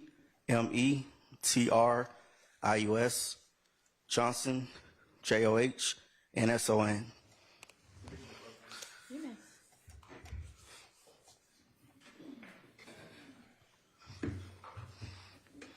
Good morning, Officer Johnson. Good morning. And where are you employed? The Atlanta Police Department. And how long have you been employed with APD? Coming up 6 years. All right. And what unit are you presently assigned to? Presently, I'm assigned to Zone 3 Day Watch. All right. And going back to March 2022, what unit were you assigned to? Zone 3 Evening Watch. All right. And what were the hours of Zone 3 Evening Watch? 3 p.m. to 11 p.m. All right. Can you tell the jury some of your responsibilities and what your role was at Zone 3 Evening Watch? As an officer, you just there to protect, serve, patrol, answer 911 calls, help out citizens, make sure everybody's safe and okay. Okay. Turning your attention to March 14th, 2022, did you respond to a call at Windsor Street and I-20 ramp? I did. All right. What was the nature of that call? It was a signal, it was a person shot call that came up.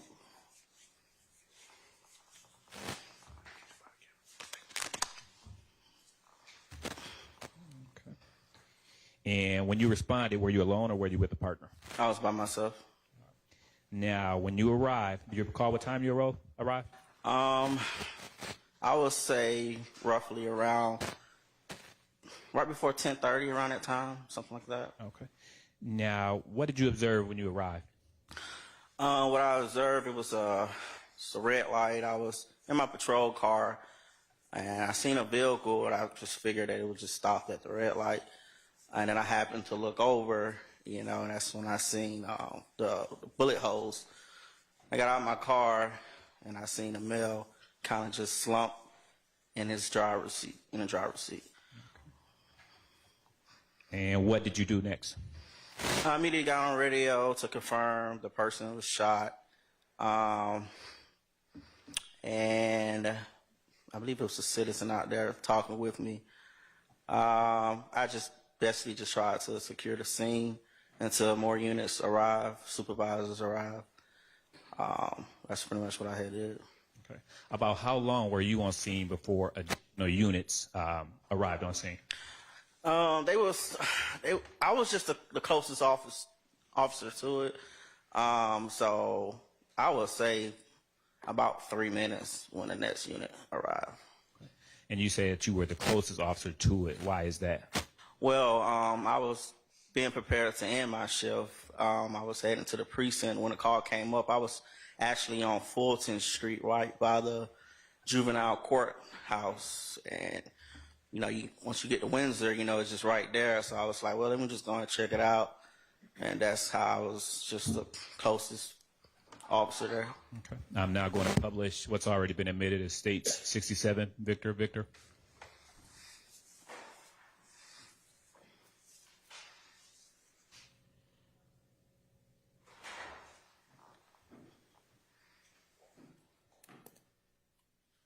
And while we wait for that, Officer Johnson, can you tell the jury what direction did you what side of the vehicle were you on? Did you approach the vehicle? I approached the vehicle on the passenger side when I seen it, I believe.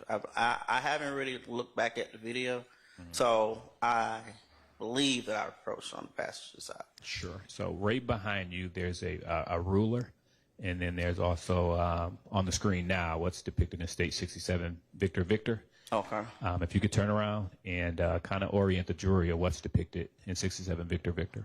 So pretty much. There should be a pointer somewhere. I don't know where it is.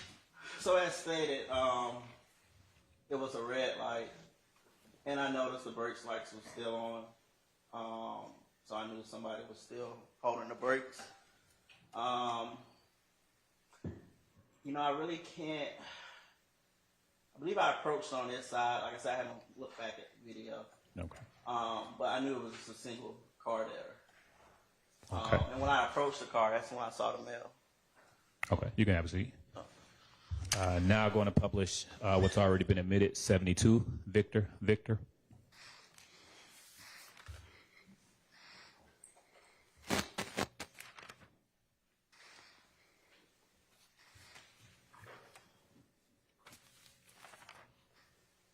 And while it's on the screen now. And please tell the jury what's depicted in State 72, Victor.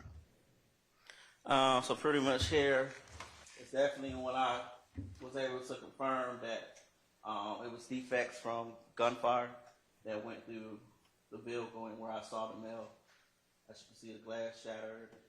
There was some on the door as well. Okay. You can have a seat. Permission to approach, Your Honor? You may.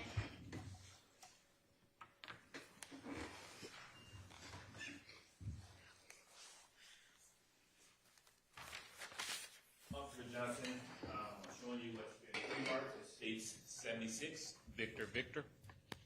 Do you recognize that photo? I do. And what is it? This is what I saw when I approached the vehicle. Pretty much him being slumped, with his head canted, and I can tell he wasn't alert, conscious, or breathing. Okay. And is that a fair and accurate depiction of what you observed that night? Very accurate. All right. Your Honor, at this time, the state moves to admit 76, Victor. Admitted. Now publishing States 76, Victor. And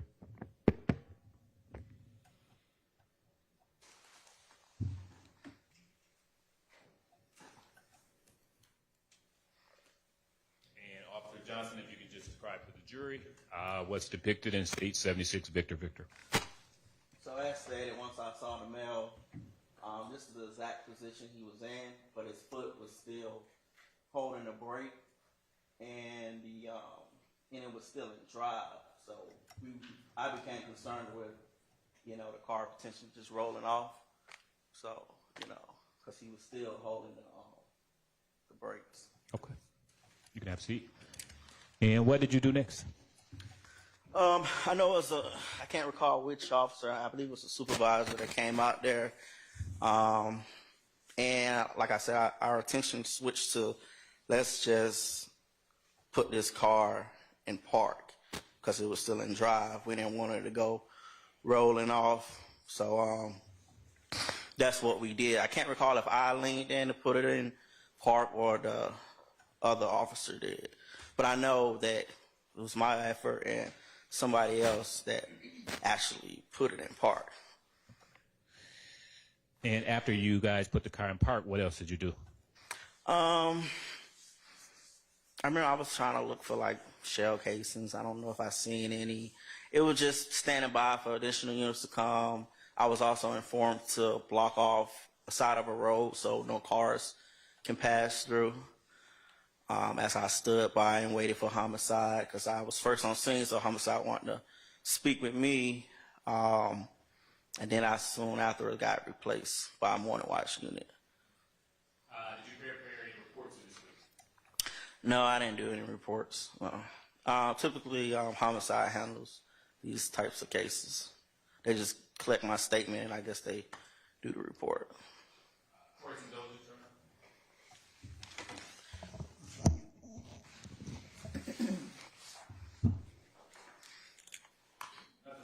All right, defense questions? Yes, Your Honor. Go ahead. Officer Johnson, good morning. My name is Max Shard. I represent Shannon Stillwell, okay? Good morning. Good morning.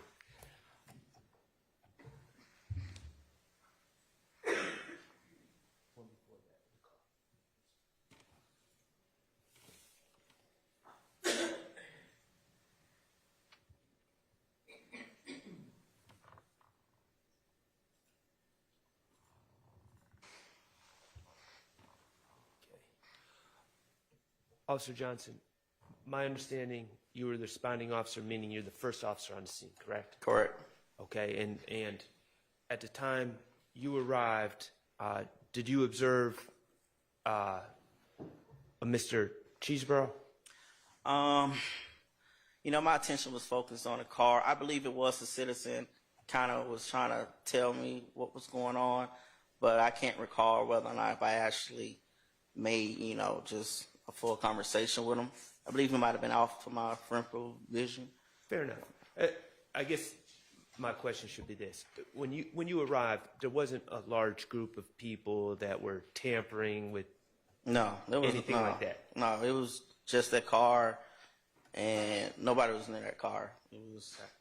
Yeah. And you told us, and I thank you for this, that when you arrived, the car was in drive. Correct. Mr. Drink's foot was on the brake. Yes. The brake lights were on, Yes. correct? Yes. Is that in the picture? Do you see? Does this picture, and it's 72 VV for the purposes of record? Does that picture indicate the brake lights are on? Yes. And is that how it was when you arrived? Yes, because I came from the rear of the vehicle. Okay. And just one last question.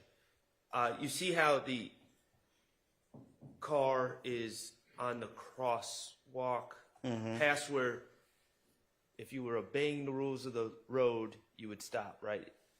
This car is past that stop point. Yes, it's past it. Okay. What I want to know is, was this car in this position when you arrived, or did it move after you arrived? You know, when I got there, I don't think the car moved any further. It could have moved before I got there, but once I was there, I didn't observe the car move. So this is an accurate reflection of the location of the car when you arrived? Yes, from what I can recall, the best of my ability. All right, thank you. No further questions. Any redirect? No, Your Honor. All right, thank you, and you are excused, officer. Okay. Call your next witness. State calls former crime scene technician Davis to the stand, and Your Honor, while she's approaching the stand, could I approach Mr. You may. Sharp? Yes. Thank you.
All right, with this next witness, who's a crime scene tech, there are going to be some photos displayed that are graphic, so I'm warning everybody in the courtroom to prepare yourselves, and also I'd ask the media if you'll just please focus on the witness and not on the pictures on the screen.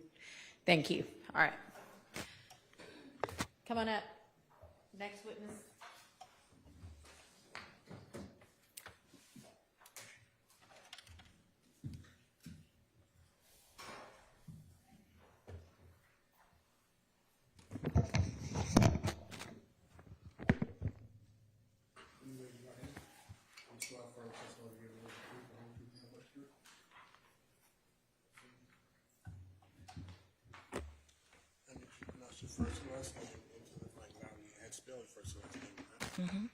Sharon Davis, SharonDavis.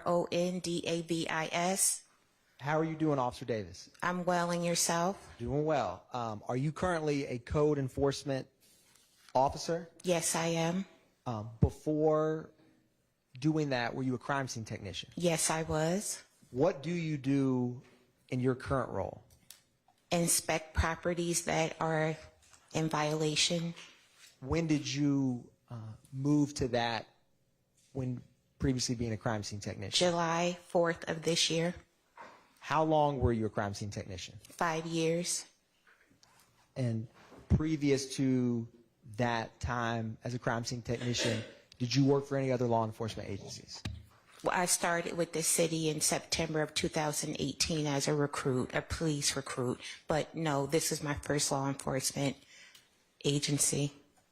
And I wanted to turn your attention to March 14th of 2022 for a crime scene that you reported to. Yes. And when you came up to the witness stand, did you have an opportunity before testifying that stack of photos and folder to look through some photographs? Yes. Your Honor, I'm going to grab and ask to the witness for what's marked as State's Exhibit 65, Victor Victor through 115, with 4 of these exhibits have been admitted, so absent 69, 70, 76, and 72. All right. And Officer Davis, with those photographs you look through, are they a fair and accurate depiction of the crime scene you responded to that day? Yes, they are. Your Honor, at this time, the state moves to tender into evidence 65 through 115 minus those 4 omissions. Those are admitted. Thank you, Your Honor. Now, around what time, or how did you end up to arrive on that scene? I get what's called raised on the radio. An officer calls in and says we have a homicide raised crime scene, and the person next in the rotation, I happen to be next in the rotation. I answered the call and they said it was on Windsor Street. And did you end up arriving to Windsor Street? Yes, I did. Roughly around what time did you arrive? I didn't look at the time on the report, but I worked morning watch, which was 11 at night until 7 in the morning. So it was somewhere in between that time. That's fair. Would looking at a copy of your crime scene report help refresh when you arrived? Yes. Your Honor, I'm handing the witness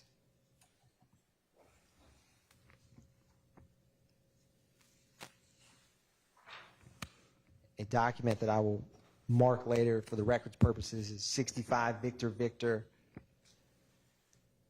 Zulu.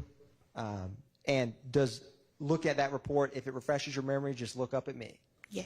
What time did you arrive on scene? A little after 11, a little after 12. Okay. Now, with you, what's your process when you arrive to a homicide crime scene like this? What are the first steps that you personally do and did in this case? Well, first you have to let radio know where you are, that you've arrived at your scene. So I get back on the radio and say that I've arrived.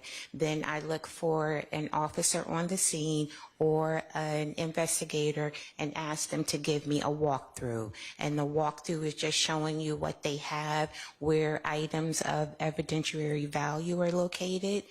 So you ask for a walkthrough so that you prepare your mind, and then you just start photographing your scene. Now, I'm going to publish, it's going to come up both on that laptop and also on a screen behind you, what's been admitted as 65 Victor Victor. And when you arrive on a scene, do you typically take either an overall photograph or some way to orient where that crime scene is? Yes. And is 65 Victor, well, it's going to come up here in a second.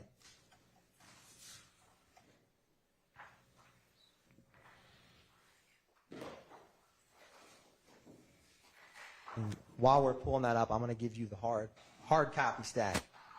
Is that first photograph, what is that 65 Victor Victor? It's showing that I'm at the light that is right under at Windsor Street, and you go underneath the underpass to make the left to get on 20. Now, I'm going to publish what's as 66 Victor Victor.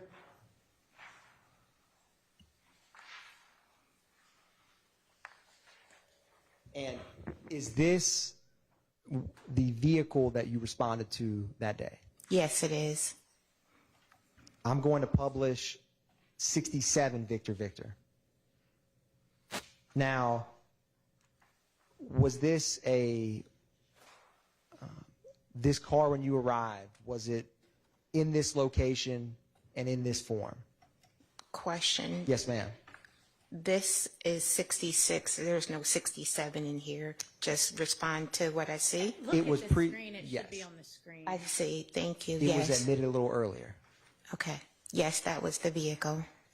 And this has 3 lanes of traffic? Yes, 2 going straight and 1 making the right turn. Now, I wanted to publish 68 Victor Victor.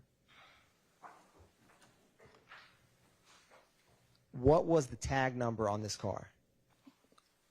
RKM 9343. It was a Texas tag, out of state. And it had the brake lights on when you arrived? Yes. I'm going to publish 69 Victor Victor. Now, when you respond to a crime scene such as this that involves a vehicle, is it important to take photographs of different angles of that car? Yes, it is. Why is that? Just to orient you so you can clearly see. When I stepped back further, you're catching more of the street and the lights. And when you arrived, was the door, do you recall if the door was open like this? Yes, the door was open. If the door was closed, it would not have been open until the medical examiner came and opened it.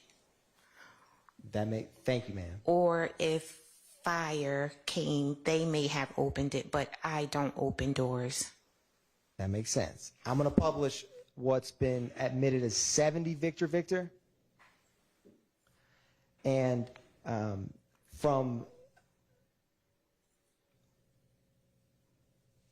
going to go to a closer up of 72 Victor Victor. Now, where were the defects in this vehicle, if any? On the passenger side, more on the passenger side, and just 1 on the driver's side.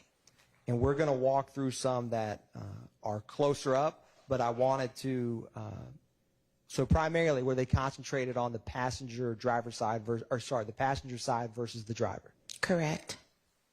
I'm going to publish 73 Victor Victor.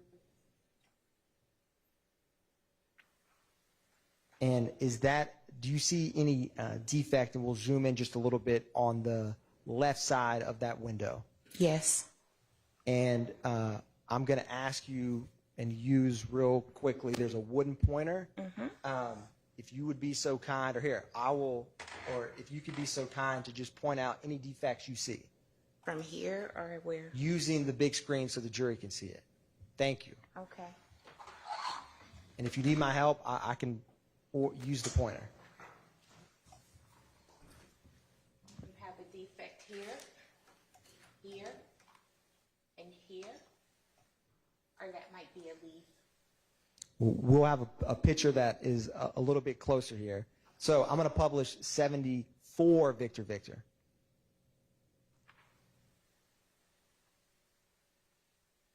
Is this a closer up of those first 2 defects? Yes. I'm going to go to 75. Inside of that front passenger door. I don't see any in the door. But this is this is opening. The interior front passenger door. Thank you. Now I'm going to publish 76 Victor Victor. Now, what do we have in this photograph? You always take a photograph of all sides if you possibly can. So it's to establish what's going on the passenger side, and that I can see what's going on the driver's side. And in this vehicle, did you collect or identify any items? Yes. What were they? There was a firearm in the front passenger seat right here. And Is there any way that you can reorient yourself so that you're facing the jury? You can just maybe scoot back here and... Sorry. That's okay. Is that better? That is perfect. Okay. I'm going to publish 77 Victor Victor. Is this a close-up of the firearm you were just discussing? Yes, it is. Now, is the glass underneath or on top of that firearm? On top. And what window was it in the car that was shattered? The front front passengers. And is that the window immediately next to where that firearm and glass is? Yes. I'm going to publish 78, Victor Victor. Is this a photograph from the opposite side, the driver's side? Yes. I'm going to go to 79. And is this a closer up photograph? Yes, so this would be my photo called Overall a Victim in front driver's seat. And do you see his feet in this photograph? On the pedals, like he was waiting at the light. And what direction is his head resting? Is it to the left or to the right? To the left. I'm going to publish 80, Victor Victor. Is this a close-up? I'm going to go to 81. This photograph, where is his left hand? On his left thigh. And is that where his hand was when you processed this scene? Yes. I'm going to go to 82, Victor Victor. Is this another angle from what would be the passenger viewpoint? Yes. And where is his right hand? I don't know if it was in his pants or his jacket. We will have a photo here in just a second. I'm going to go to 83, Victor Victor. Is this the back seat of the car? Yes, it is. I'm going to move to 84. Now, do you see more clearly these defects in the passenger door here? Yes, there's the one there on the door handle, and the one here, and the one in the window. There could have been one here. That's why it shattered, but I can't say for certain. And you remember that first photograph or one of the first photographs we introduced where it showed the 3 lanes of traffic? Yes. So if I was seated or a vehicle was seated in that middle lane immediately to the right of that car, if shots were fired, would it enter that side of the vehicle? Yes, it would. I'm going to publish 85, Victor Victor. Is this a close-up of that defect? Yes, it is. I'm going to go to 86. Now, what do we have here? A latent print. Now, what did you do, or were you ever requested to do anything with this latent print? To recover it and submit it to the latent department. How does that process work? And I'm going to go to 87 while you, Victor Victor, while you describe this. You will look for a latent print, you photograph it, you mark it just so that it's in a frame, give you an idea of the size of it. You lift it, then you fill out the card, you submit it to the latent team, and they'll come back and tell you if you got a hit or not. And have you had to do that sometimes for crime scenes you've responded to? I'm sorry. Have you had to collect latent prints? Is it usually at the request of either an investigator or officer? It's at the request of an investigator if they see something, but if you're looking for a print, as the crime scene technician, you're always looking for prints. I see prints on people's cars when I'm driving by, and I'm like, what a nice print. So that's something you look for. It's part of your job. It's hard to unsee it once you... I'm going to go to 88, Victor Victor. Now, is this the driver's side door? Yes, it is. And do you see a defect on this door? Yes, I do. It's right here. Now, in relation to the door, is that defect higher or lower on the door? Lower. I'm going to go to 89, Victor Victor. Is this the inside of that driver's side door? Yes, this is the interior front driver's door. Do you see, that defect that we just discussed on the outside of the driver door? Yes. Do you see any defect on the inside of this door? Yes, right here. And that was the only defect on the left side of the vehicle? Yes. I'm going to publish 90, Victor Victor. Is this a closer up of that defect? Yes. I'm going to go to 91, Victor Victor. Now, on a homicide scene that you process, you've described, or you initially take photographs of the deceased victim as they are when you arrive. Is that? Yes. And then do you ever take photographs of the scene, or in this case, the vehicle with them removed? Yes. And who handles or moves? How does that work? The medical examiner removes the deceased. And then you continue to photograph whatever crime scene, in this case, the vehicle that you are processing?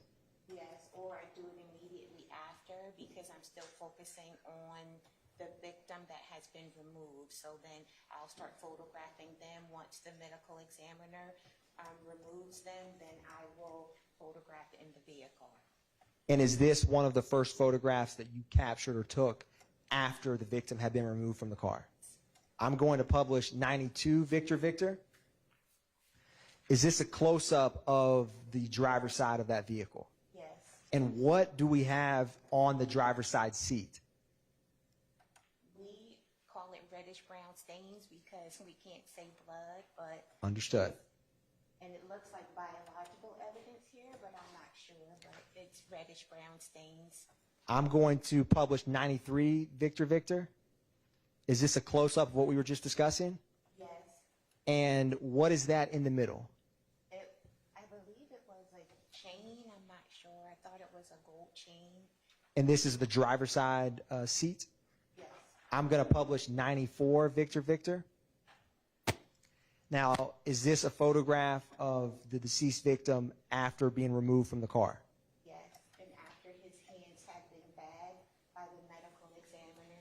And is this process from the medical examiner? Yes. I'm going to go to 95 Victor Victor. Now, is this a close-up of the deceased victim? Well, it's more of a close-up of the defect in his neck. And where is that? Right here. And is that the left or right side of his neck? Right. And is it that spot right there in the middle of that blood trail? It's right here. I'm going to publish 96 Victor Victor. Do you see any defects in this jacket? Yes, there was one on his right arm. I'm going to publish 97 Victor Victor. Is that a close-up of the defect in his right arm? It's a close-up of the defect in his jacket. Understood. I'm going to go to 98 Victor Victor. Thank you for that. Is this a photograph of his arm?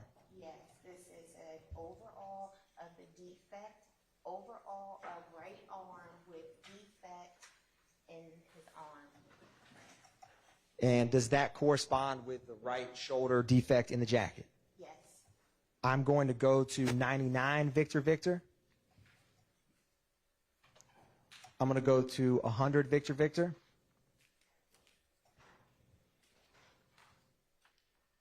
I'm going to go to 101 Victor Victor. 102 Victor Victor. Now, and 103 Victor Victor. With some of these photographs, do you take photographs of the victim in different angles after in a homicide crime scene after they have been removed by the Fulton County Medical Examiner? Yes, you do the front of them when the medical examiner turns them over. You do the back of them, and then you do the back of their head. Now, in this case, you had mentioned a firearm. Is that placard number 1, the firearm that you found in the vehicle? Yes, it is. I'm going to publish 104 Victor Victor. Is this a close-up of that with the placard number 1? Yes, it is. And what did you do with that firearm? I removed it. I take it back to the annex. I put it in a super glue chamber, and you process it for prints. And then after you do that, you submit it upstairs to the crime lab, and they do ballistic testing to see if it's been used in any other crime. And you, in this case, basically, when you have firearms on a scene, you'll collect them and preserve them like you just described. Yes, an officer makes it safe. I don't touch it until they make it safe with gloves on their hands, and then it's put in a box, and I take it back to my office. And did you do that process in this case? Yes, I did. I'm going to go to 105 Victor Victor. Is this a photograph of the firearm you collected and put it in the evidence box? Yes, it is. I'm going to go to 106, Victor, Victor. And then you take a close-up of the serial number. Yes. 107. Now, what is placard number 2? They discovered a cell phone in his pocket. And was that collected? Yes, it was collected and turned over to one of the investigators on the scene. And I'm going to go to 108, Victor, Victor. Now, do you see that sticker that's on the vehicle now? Yes. What is this process? It's just to note the defect. So this was the defect in the front driver exterior door. I'm going to go to 109, Victor, Victor. Is this a close-up of that defect in the front driver door? Yes. And do you mark it with sticker A? Yes.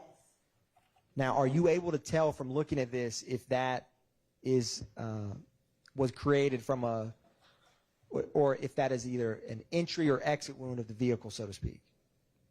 I'm not a specialist, but what I've seen from doing this is that when it has this little bend here, it looks like it came out. If it was going in, it would be more dented in, if that makes sense.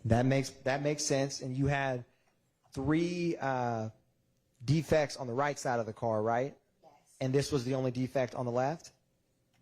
On the driver's side, I should say. I'm going to go to 110, Victor, Victor. Do you also capture the defects on the right side of the vehicle? That would, yes, that's the front passenger door.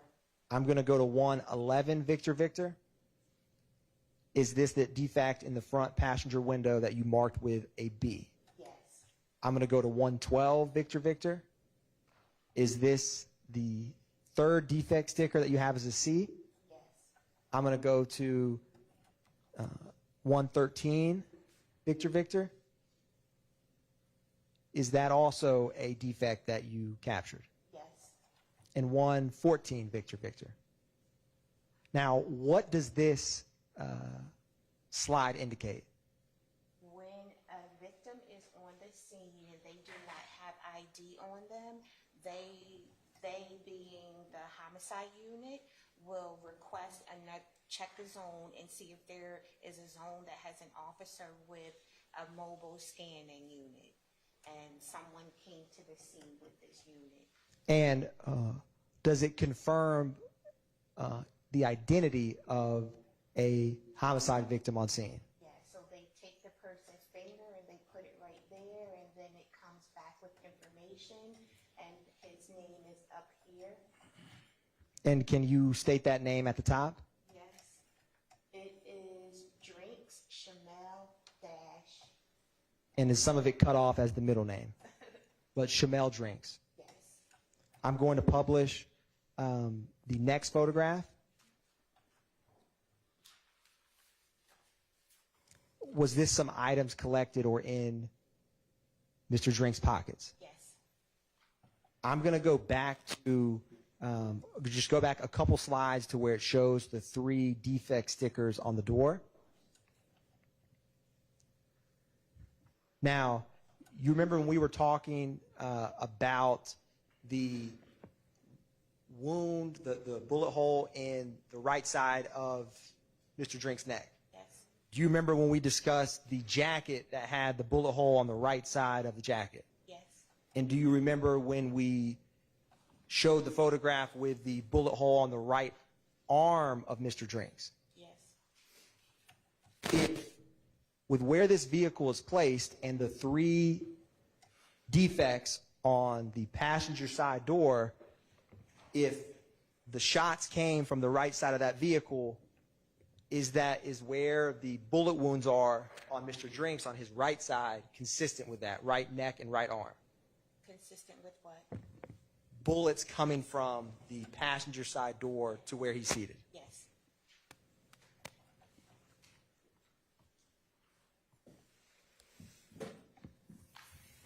One brief moment, Your Honor. Sure.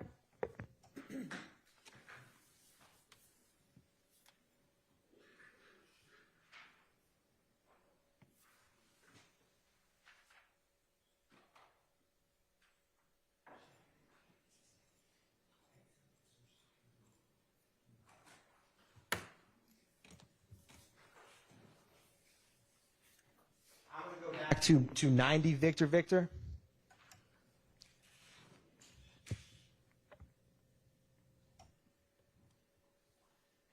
Now, you know how we talked about that defect, and we're going to zoom in just a little bit in that door, on the inside of the door. Yes. Does that correspond with the defect on the outside of the driver's side door? Yes. So there's one defect on the driver's side door. The front driver's door. The front driver's door. Yes. Thank you. One brief moment, Your Honor. Thank you very much. Officer Davis, no further questions from the state. Defense questions? Yes, Your Honor. All right.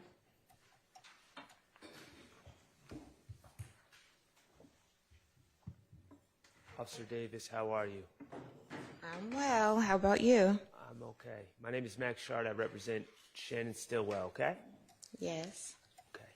I know you got a lot of pictures in front of you, and I'm going to ask you about some of them, okay? Okay. All right.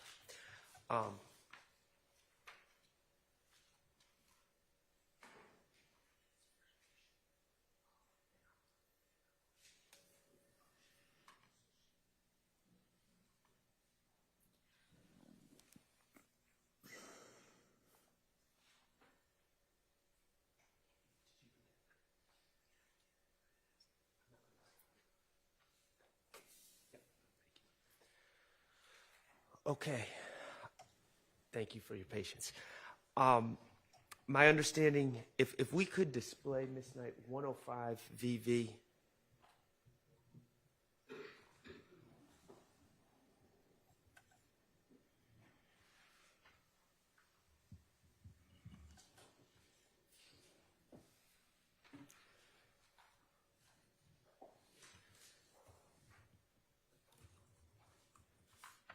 This is the firearm that you collected from the red Nissan Versa, correct? Yes. Okay. And do you know, and if this is outside your expertise, just let me know, okay? Do you know what type of firearm it was? I believe it was a 9mm. Okay. And was it loaded? Yes. Okay. And you were able to obtain a serial number from this firearm? Yes. Correct? Okay. Now, I noticed, and thank you, Ms. Knight.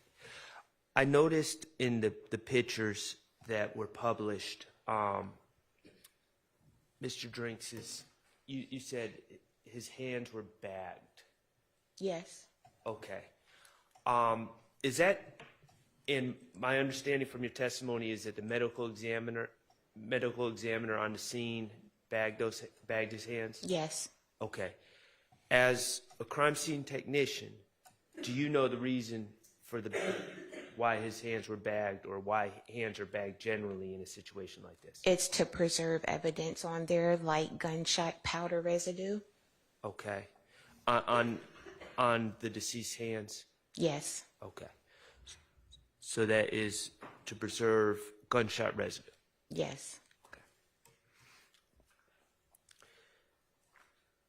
The cell phone, could you publish 107 VV, please?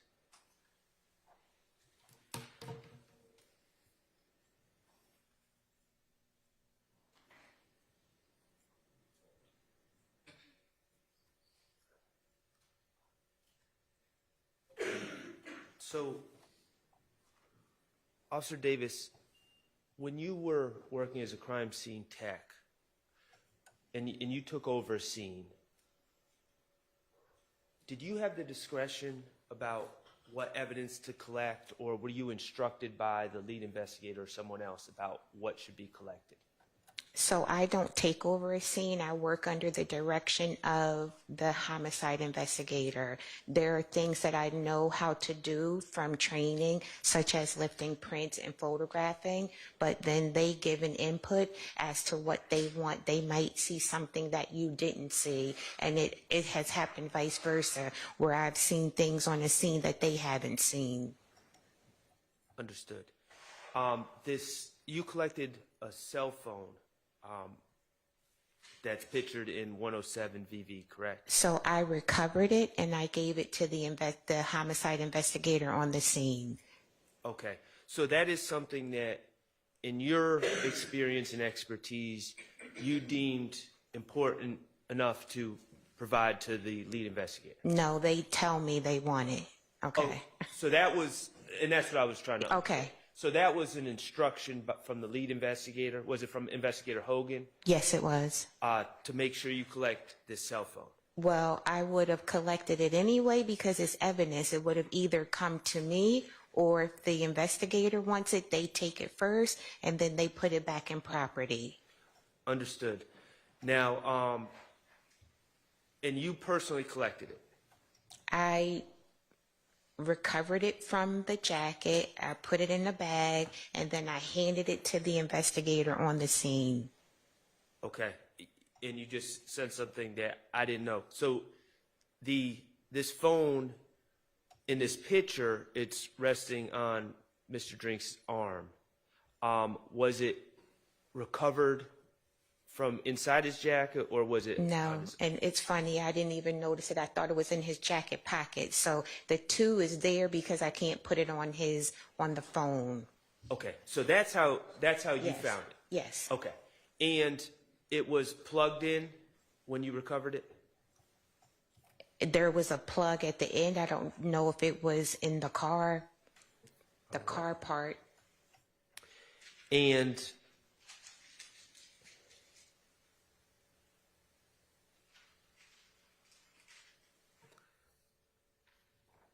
may I approach, John? You may.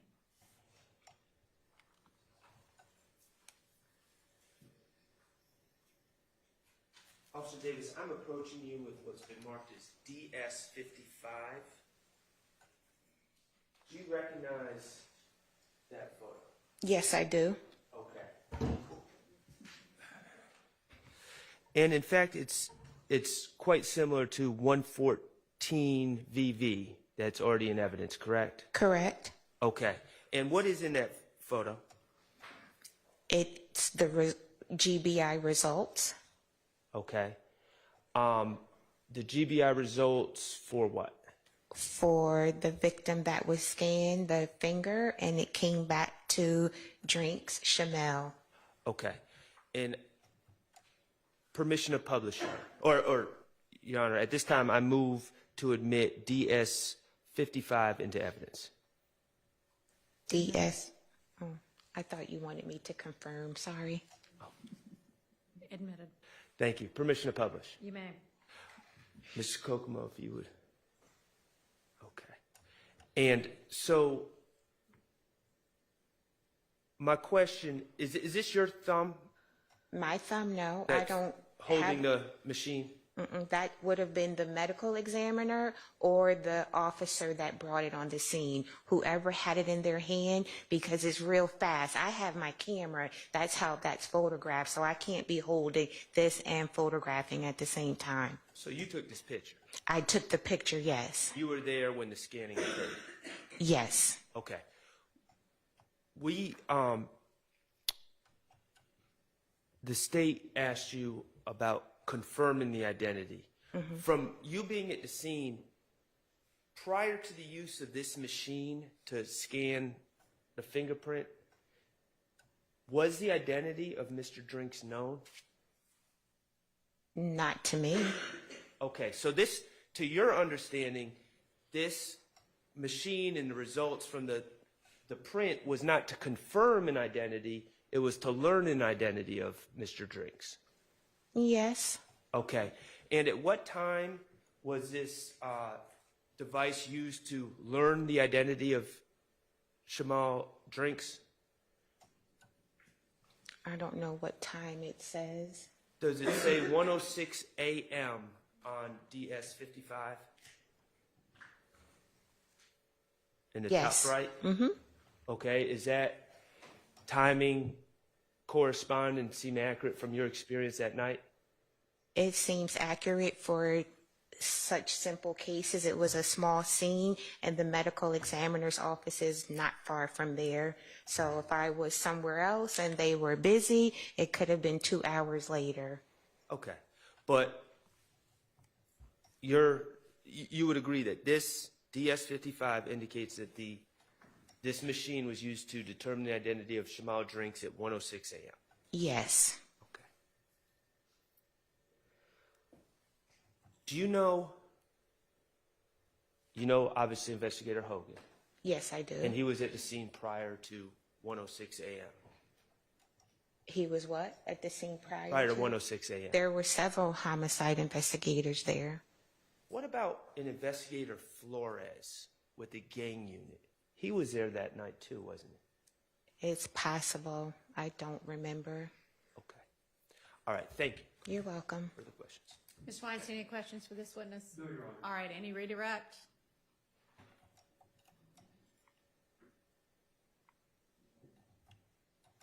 One brief follow-up, Your Honor.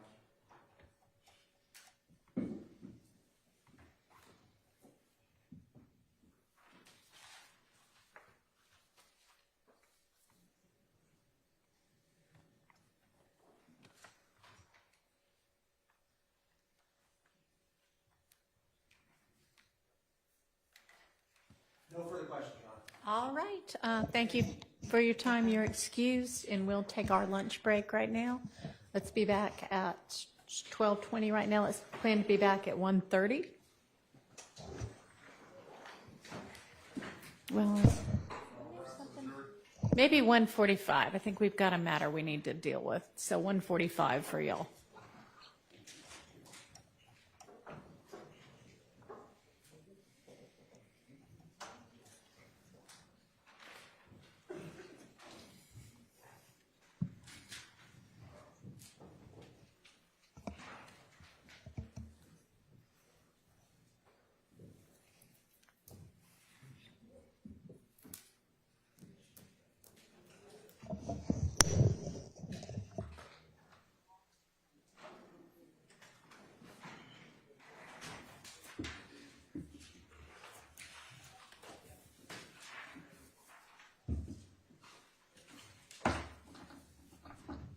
All right, so what I would propose, and y'all can suggest if you want to, would be that the state and the defense and Detective Thorpe get together and try to resolve whatever you can, and then why don't we come back at 1:20 to take up anything that can't be resolved, to sort that out, okay? Great.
Investigator Thorpe issues.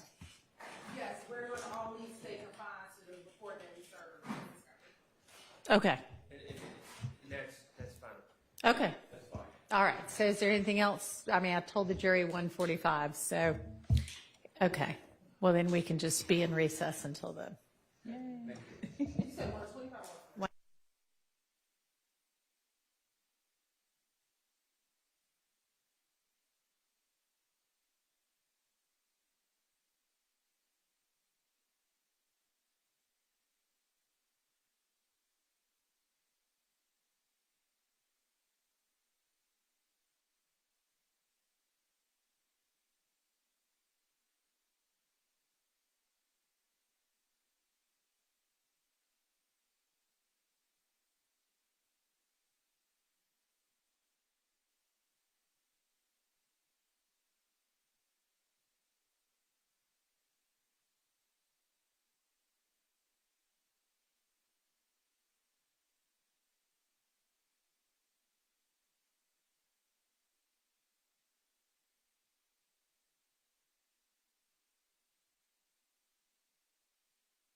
Thank you.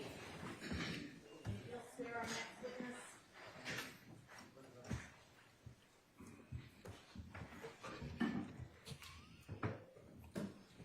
Raise your right hand. You swear firm testimony you tell the truth, the whole truth, nothing but the truth? I do. That's it. State and spell your first and last name for the court. To the mic, please. Yes, sir. Detective J. Thorpe, Jr., Thorpe. And good afternoon, Detective Thorpe. How are you? Good afternoon, ma'am. I want to welcome you back. And I want to really direct your attention to March of 2022. Have you been assigned the homicide investigation of the death of a Christian McMiller and Darius Ford? Yes, I have been. And when did that homicide occur? It happened March 11th, 2022. And where was the location of that homicide? It was 7585 North at Fair Street, City of Atlanta, Fulton County, State of Georgia. And is that still an open and pending investigation? Yes, it is. Thank you. I have no further questions.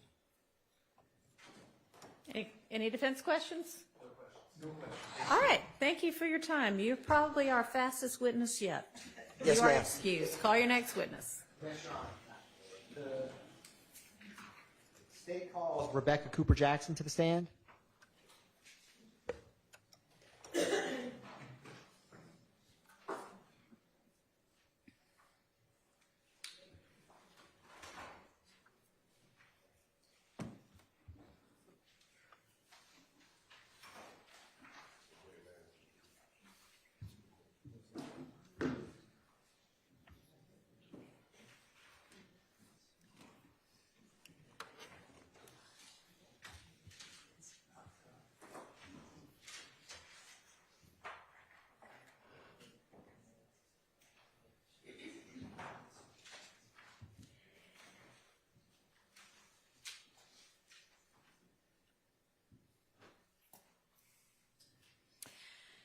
Well, clearly we've fallen off of our having them pass each other, coming in and going out. So if we could get back to that, it would be great. Yes, Your Honor. She should be here momentarily. She was quite close to the courtroom when I left her, so something may have came up. Nobody anticipated that witness being quite as fast as they were, I guess.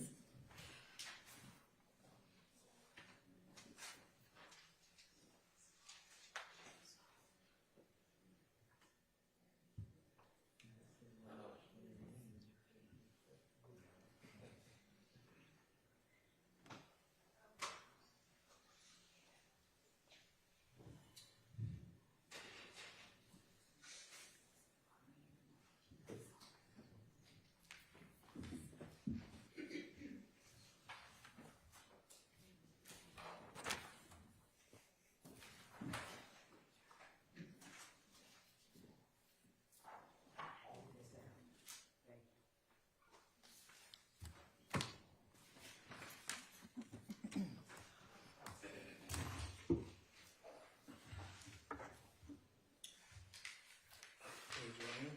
You swear firm testimony you give the truth, the whole truth, nothing but the truth? All right, you can state your first and last name. And spell your first and last name. Now go to the mic for the court, please.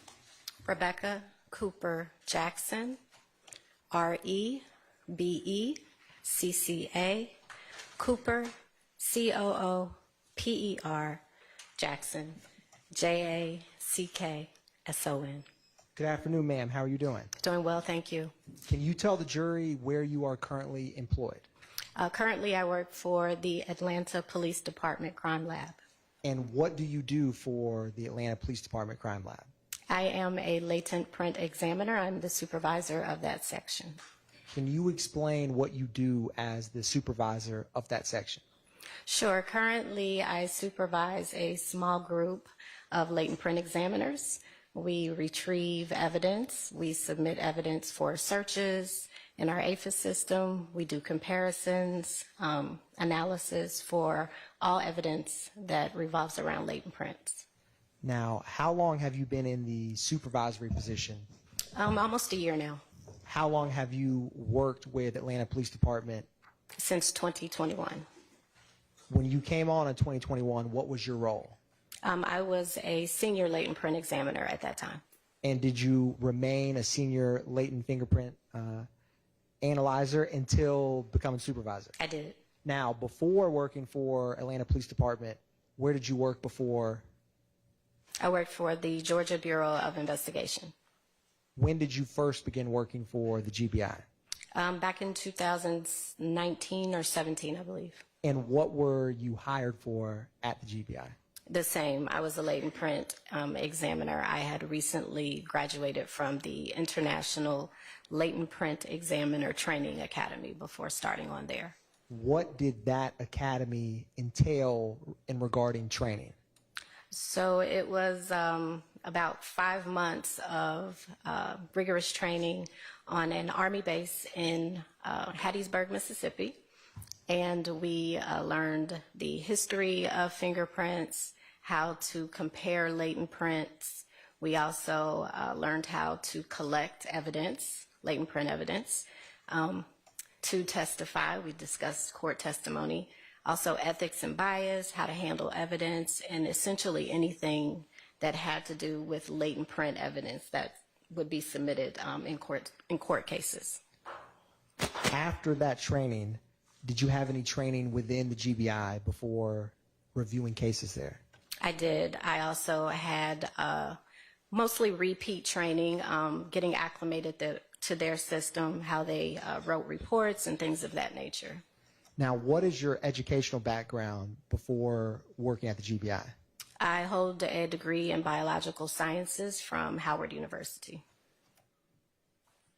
And if you had to ballpark in terms of either conducting the analysis yourself or as a supervisor, how many latent fingerprints have you analyzed? Thousands. It's hard to quantify it. I not only do casework or previously did casework, but I also peer review others' casework, so it adds up pretty quickly. And is peer review a part of the typical process? It is. Latent print examiners utilize the ACE-V methodology, and so we analyze, compare, evaluate, and then verify latent print casework. And so the V, the verification, would be an equivalent to a peer review, a kind of a check and balance system. Your Honor, at this time, the state tenders Ms. Cooper Jackson as an expert in latent print analysis. All right, she is so qualified and may testify as such. Thank you, Your Honor. Now I wanted to ask you, can you explain that acronym that you just used for the process? Sure. Again, it's ACE-V, and it is an acronym for analysis, comparison, evaluation, and verification. During the I apologize. Keep going. Now, during the analysis phase, a latent print examiner would receive the evidence and analyze the images or lift cards that he or she received. They are looking for characteristics that make each fingerprint unique. During the comparison phase, the examiner would be given or search and find another latent print or a known print to compare it to. And we would do a side-by-side analysis of both the latent print and the fingerprint that has been presented for comparison. After doing that, we compare the minutia, the characteristics of the latent fingerprint, and come to essentially a decision. That's the evaluation phase. And then after that, that fingerprint will go on to another qualified examiner to be verified, and that's the V. Now, I wanted to ask you about a couple terms that you may come across. What is friction ridge skin? So friction ridge skin is simply the skin that you find on the palms of your hands or the soles of your feet. It has ridges and furrows. It allows us to grasp objects, or walk without slipping. It's what's giving us traction to hold things. What is an inked fingerprint? So an inked fingerprint is typically described as an intentional reproduction of the friction ridge skin.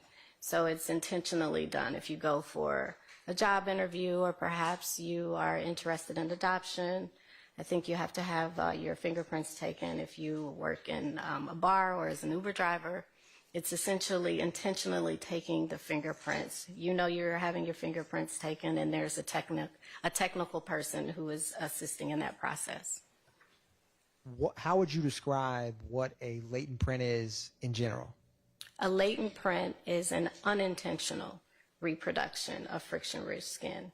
So if you casually touch a table or pick up a bottle of water, you are leaving your fingerprints on that object. Now, what are the basic principles for using fingerprints as a way to identify someone? So typically, we've been given the premise that no two individuals have the same fingerprints.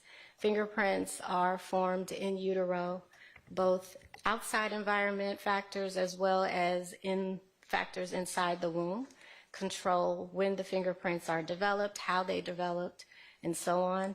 There are 3 different types of fingerprint patterns, but what makes the fingerprints unique are the minutiae, or we refer to them more commonly as the characteristics. Now, I wanted to approach you with what's been marked as 122 Victor Victor through 122 Victor Victor Charlie. So is that a Victor Victor Victor Victor Alpha, Yes, Your Bravo, Honor. and Charlie? Okay. Yes, Your Honor. And before testifying, were you able to review these documents? Yes, sir, I was. What are those exhibits that I just handed you, 122 Victor Victor and Alpha through Charlie?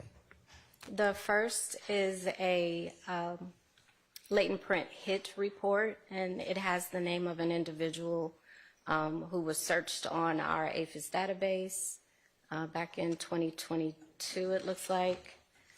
The second is a copy of the fingerprint card of that individual.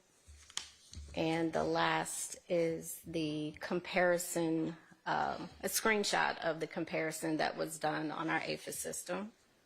And are those all documentation that you personally were involved with, either creating or reviewing? Correct. And are they a fair and accurate depiction of the documents for that latent print analysis that you did? Yes, for the most part. The photocopy is a little smudged, I guess, but for the most part, this is the same content and same documents that I reviewed. Your Honor, at this time, the state will tender into evidence 122 Victor Victor through 122 Victor Victor Alpha through Charlie. Yeah, you may. And just for my clarity, that's 4 total exhibits? Yes, Your Okay. Honor. That is correct. Yeah, go ahead and take a look.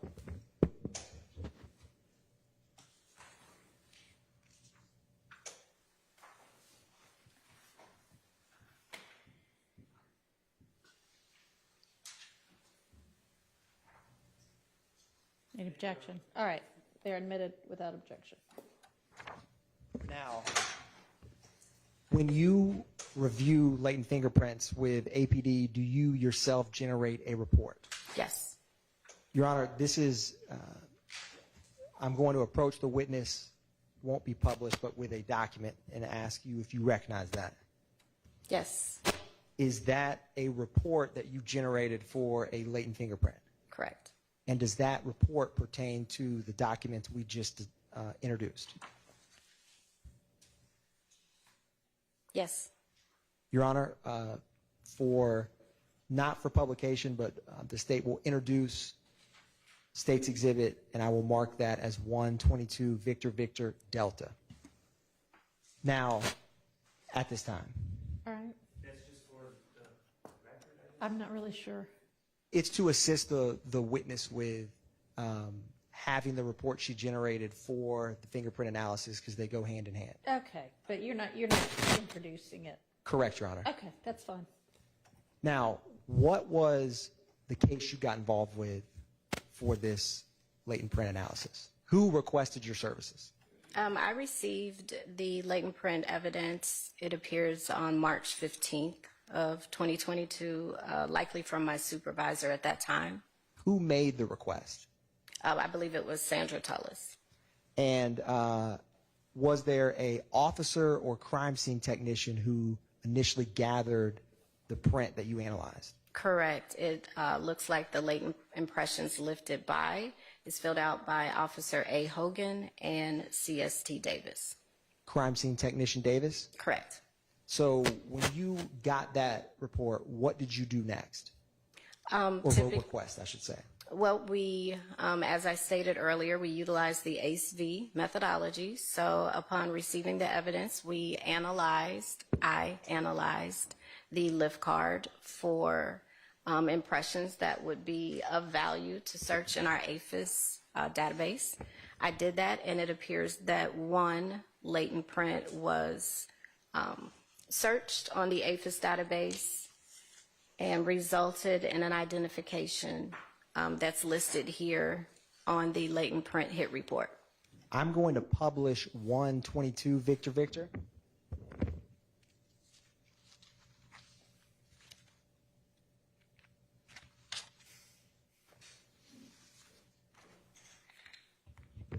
Is this a document that you create for latent print analysis that you do within APD? Yes.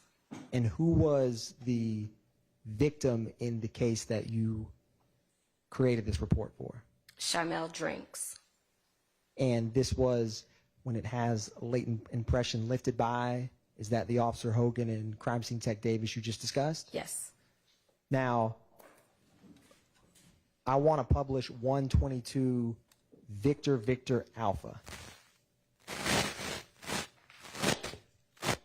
What is 122 Victor Victor Alpha? This is the fingerprint card bearing the name Christian Johnson. And when you place this partial latent print into your system, who did it return back to? Christian Johnson. And with this document published, 122 Victor Victor Alpha, are any number of individuals' fingerprints in different databases? Yes. Commonly, one individual may show up in one or several databases. I believe in this case, Christian Johnson showed up not only in the Atlanta Police Department database, but there is a note that also it hit to or was matched to a print in the Federal Bureau of Investigation database. So FBI and APD on this one. I'm going to publish 122 Victor Victor Bravo.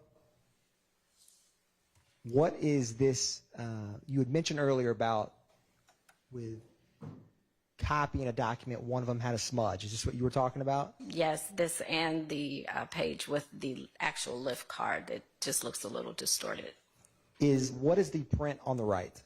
The right is the known print. That is the print that returned in the database. And do you see those dots on that print? I do. What are those? Those are the minutia or the characteristics that were marked that signal that the fingerprint is unique. So we marked those characteristics for the search. In this case, it is because we were doing a side-by-side comparison. And so where you see the marks on the right-hand side correspond with those that you actually cannot see on the left. And can I ask one small favor? There's a wooden pointer right behind you I'm going to grab for you. Okay. If you could show the jury using this pointer what you were just discussing. So here, I talked about the... Do we have that lapel mic available or something if she's going to be up for very long so that everybody can make sure they hear her? Yes, Your Honor. I will let her use this mic. I'll place it right here. Okay. Okay. So I mentioned earlier the minutia or the characteristics. And so you would see here a characteristic where you see the circles we mark so that you have correspondence from the known to the latent. And this one, it appears a little dark. When I looked at it, it was a lot clearer, but for whatever reason, it's dark. But it would be us marking what we see here in the latent and where it corresponds to the known print.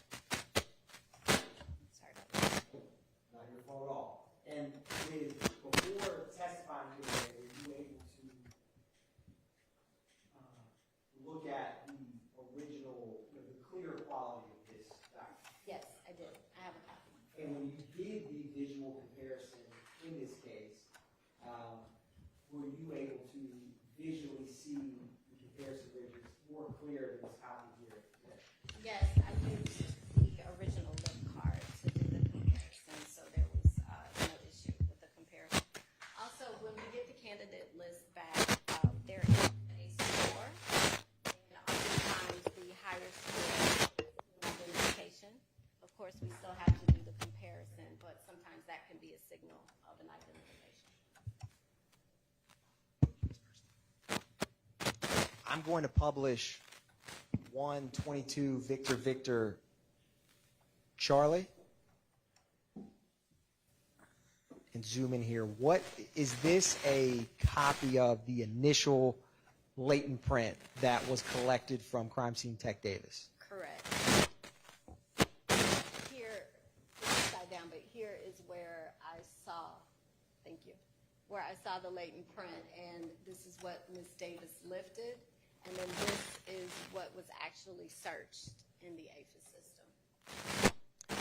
I'm going to publish what's already been admitted as 87 Victor Victor. Give me one moment, Ms. Jackson.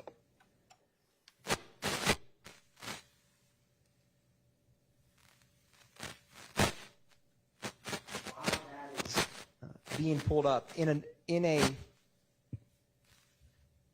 nutshell, when you get a print like the one collected, you initially have it in the system, and back in 2022, how many comparisons would be returned? At that time, we would look at a list of 10 candidates. Is at 5. In present day, is comparison to back in 2022, it was 10? Correct. And once you get those comparisons, is that when you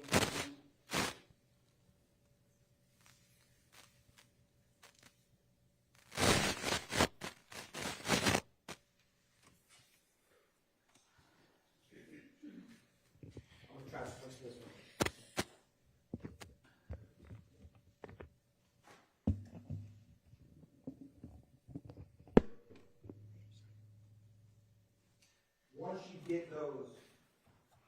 Once you get those comparisons back, is that when you do your visual comparison side by side? Exactly. So you get 10 or 5 possible fingerprints, and then you use your training experience to compare. Exactly. And what's on the screen, 87 Victor Victor, is this how latent fingerprints come to you in terms of like their actually collected? Typically, I receive a powder fingerprint. I'm not sure why there's this red hue behind this one, but typically I get it as a powder fingerprint. It's a lot clearer. And if that was possibly red paint of a vehicle, could that explain why it has that red hue? Absolutely. I'm going to go back to 122 Victor Victor Charlie.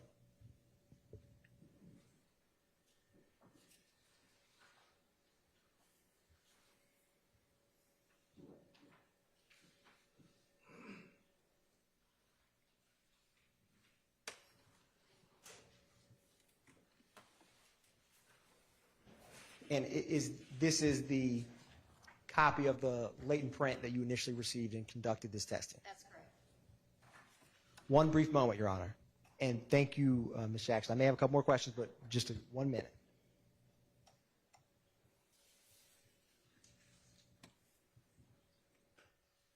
Your Honor, no further questions at this time. Thank you, ma'am. Are there defense questions for this witness? No, Your Honor. Ms. Weinstein, any defense questions? All right, thank you for your time, and you are excused. Call your next witness. Yes, Your Honor. Thank you, ma'am. The state calls Detective Bender to the stand.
swear affirm testimony you give today the truth, the whole truth, and nothing but the truth? I do. Have a seat.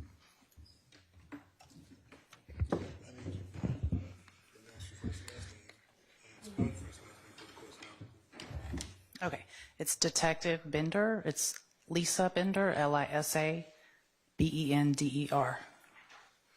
How are you doing, Detective Bender? I'm good. How are you today? I'm doing well. Where do you work currently? I currently work for Atlanta Police Department in the homicide unit. How long have you been with APD Homicide? For over 5 years. How long have you been with APD overall? 14 years. And what units were you a detective in before homicide? I was in the Zone 6 unit. And before being a Zone 6 unit, were you a Zone 6 patrol? No, prior to that, I was in public affairs. Prior to that, Zone 5 patrol.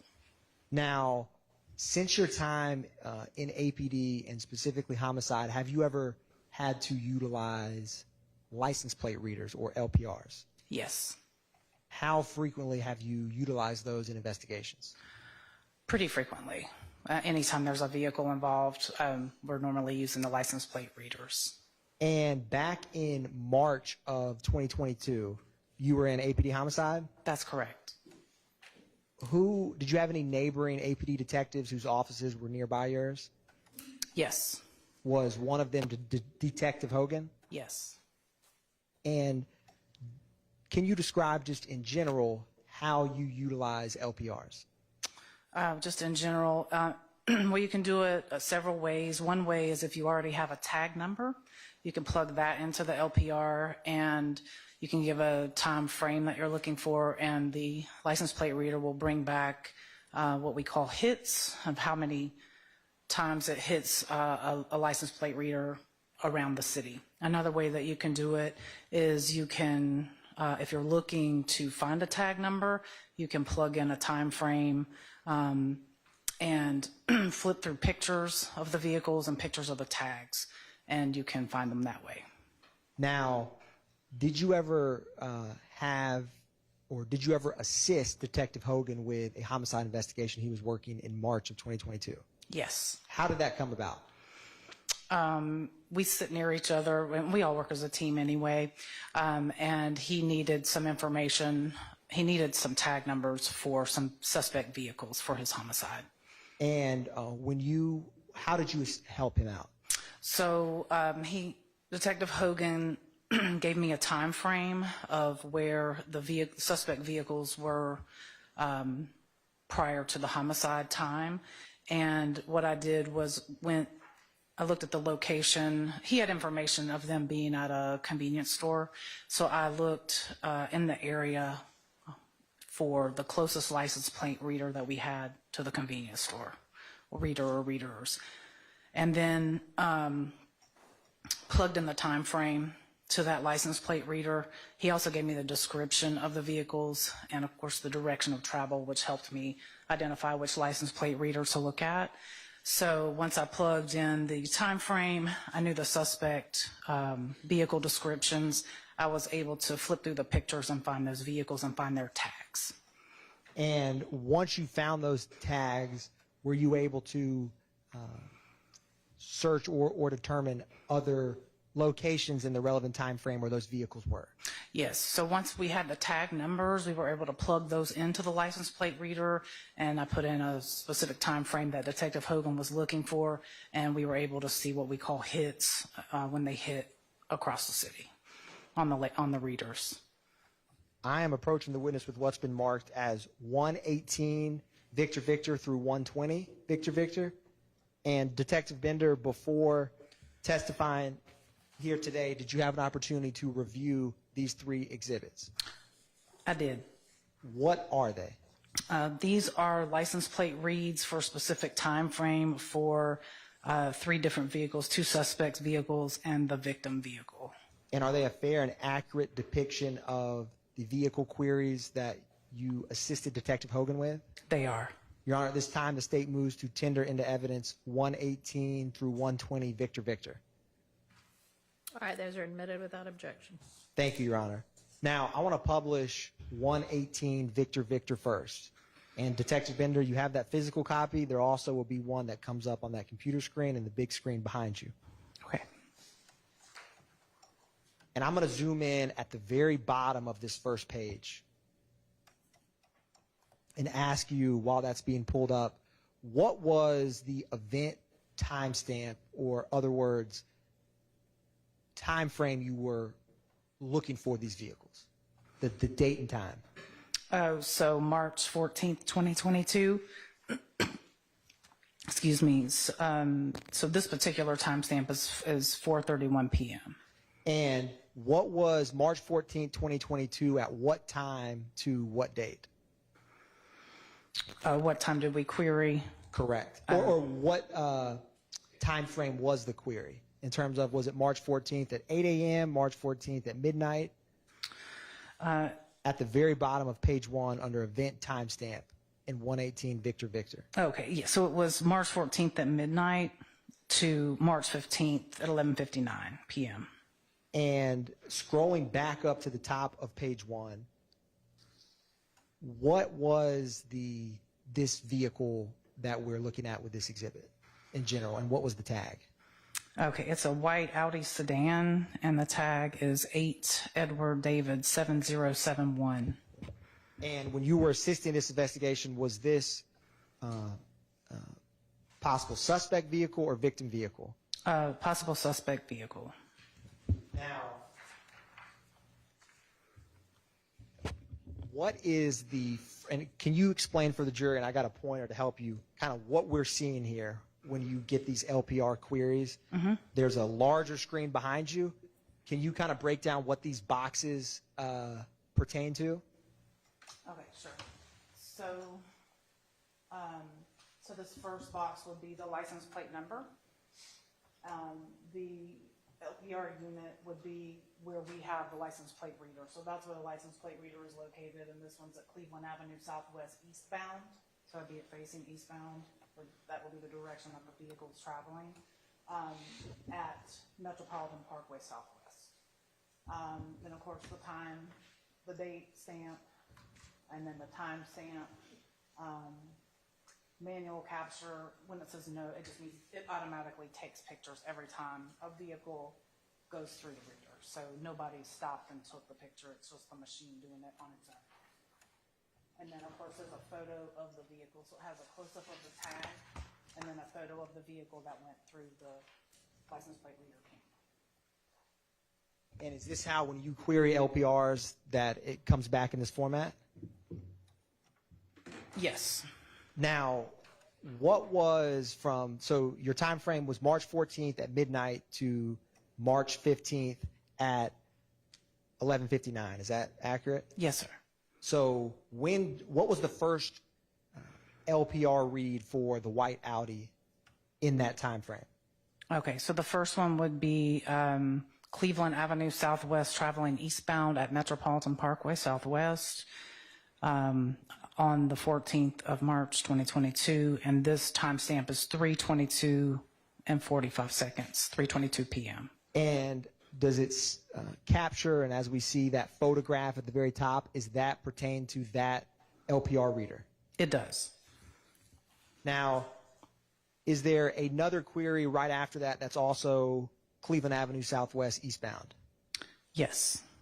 And from this photograph capture, does that white Audi have any tint on the windows or not? It appears to have tint on the windows. Now, turning to page 2, where is the vehicle? Do you have 3 hits starting at 5:06 p.m. to 5:12 p.m.? Do you see that? I do. Where in general are those 3 hits located? They're all along Metropolitan Parkway at different cross streets. So one's at Fair Drive Southwest, one at University Avenue, and one at Perkerson Road. Now, is there different parts of the city that have more LPR readers than others? There are. And is there times where, if you're at a particular part in Atlanta where there's a lot of cameras, you may get a bunch of LPR hits in a short span of time? Correct. If the vehicle's traveling in that direction and the license plate readers are picking it up, yes. Now, I want to turn to page 3 of this white Audi LPR. Where was the vehicle at 5:14 p.m.?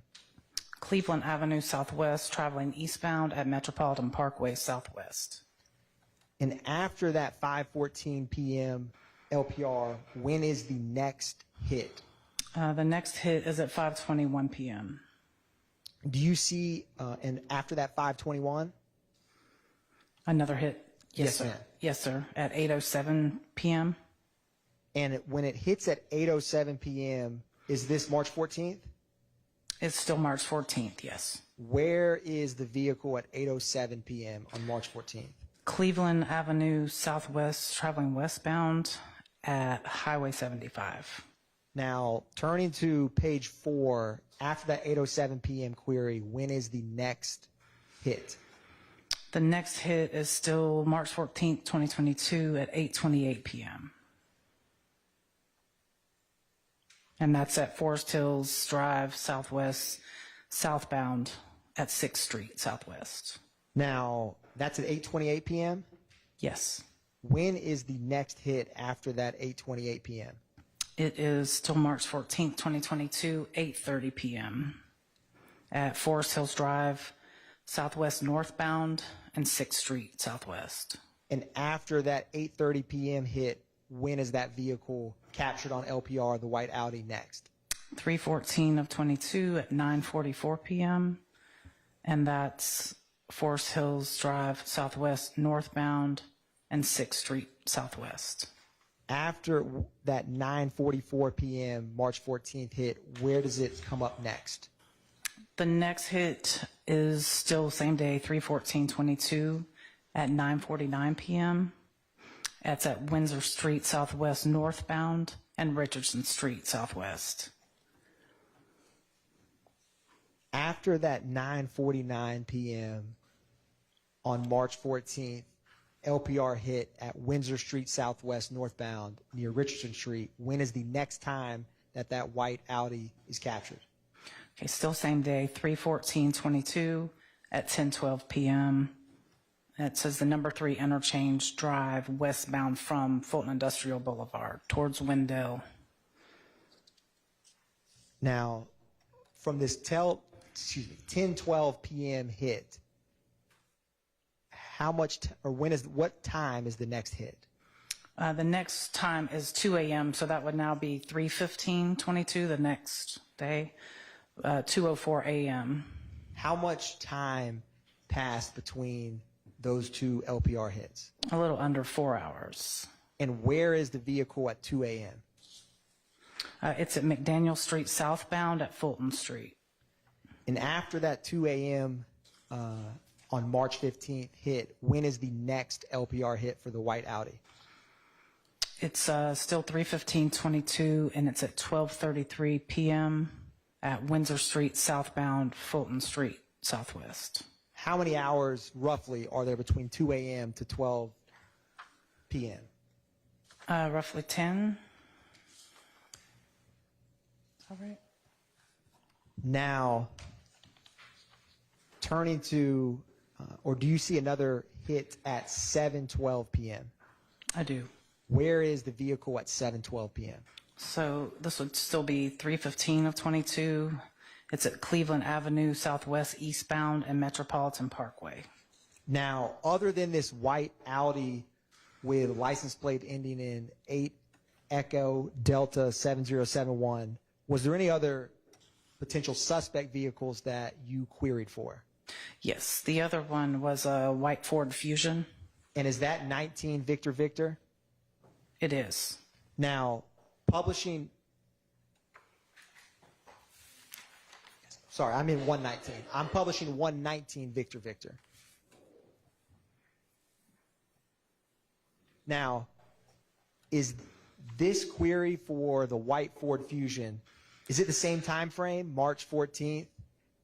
Yes, March 14th at midnight through March 15th at 11:59 p.m. And what is the tag number for this white Ford Fusion that was of interest? It's Tango Adam David 8611. How many queries did you get returned for this vehicle in terms of how many hits were there in that window of time? 6. When is the first hit for the white Ford Fusion? So the first one is on 3/14/22 at 9:02 a.m. And where is that vehicle? It's at Old Hateville Road Southwest, traveling northbound at Cleveland Avenue Southwest. When is the next LPR hit after that 902 at Old Hateville and Cleveland Avenue?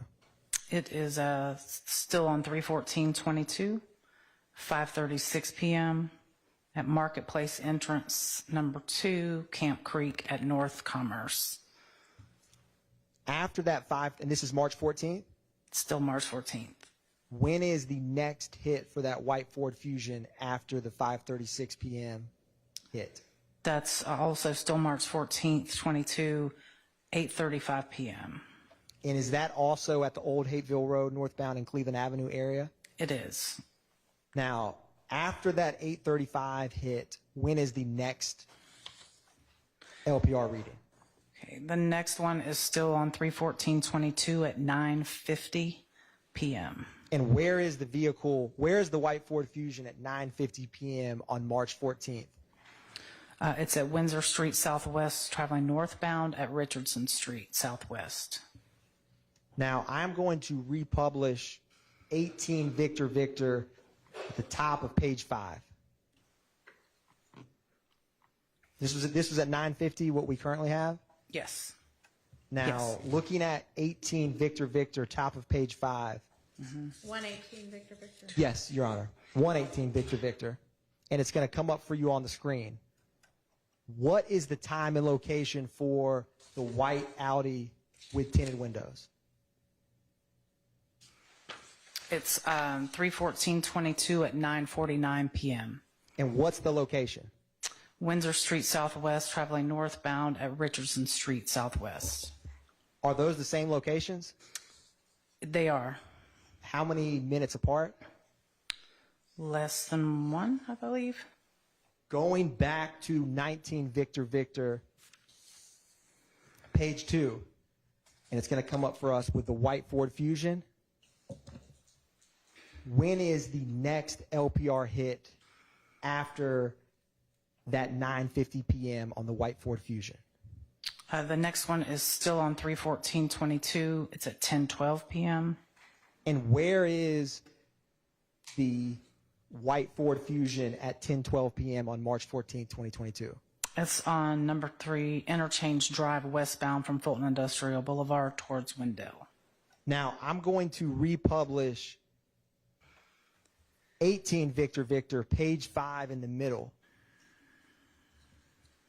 Do you see, and is this the white Audi now? Yes. Yes, it is.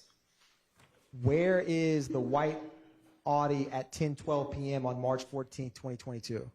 It is at Interchange Drive, westbound from Fulton Industrial Boulevard towards Wendell. Is that the same location as the white Ford Fusion we just discussed?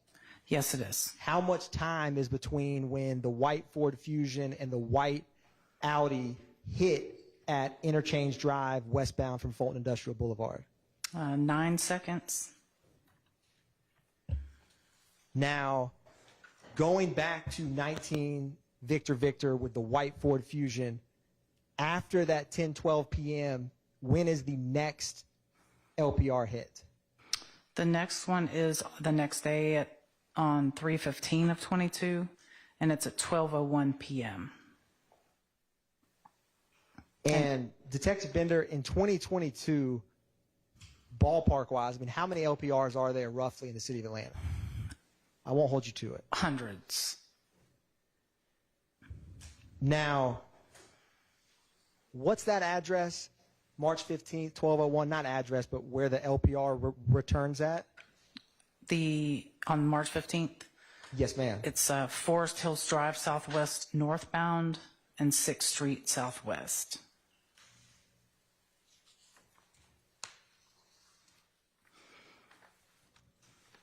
I'm going to republish 18 Victor Victor at 8:28 p.m. on March 14th, 2022.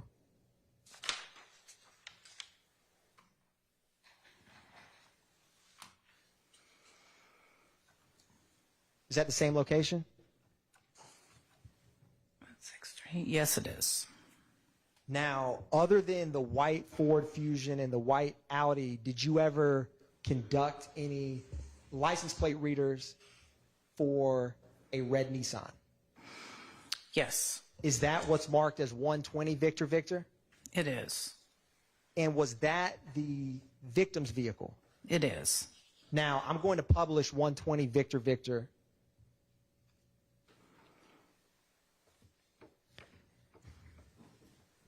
And was there a number of queries that returned for that vehicle? Yes. Going to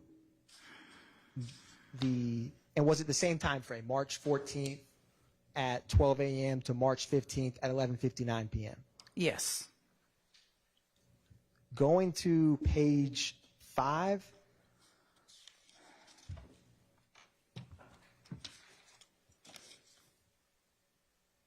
Or excuse me, page 6. Where was this vehicle, the red Nissan, at 7:08 p.m. on March 14th? It's at Lakewood Avenue Southeast, and then it says Southwest, and Shadydale Avenue Southeast. Where does the vehicle travel after? Where's the next LPR hit after 7:08 p.m.? The next one is same day, 3/14/22 at 9:24 p.m., and that's at Windsor Street Southwest northbound and Richardson Street Southwest.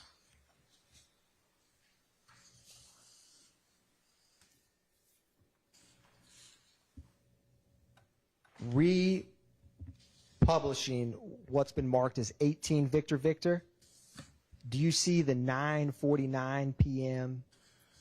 LPR reading for the white Audi? Yes. What is the time and location for that vehicle? So it's 3/14/22 at 9:49 p.m. and 6 seconds. Location is Windsor Street Southwest northbound at Richardson Street Southwest. Is that the same location for the red Nissan we just discussed? Yes. And how much time difference is there between these LPR hits? About 25 minutes.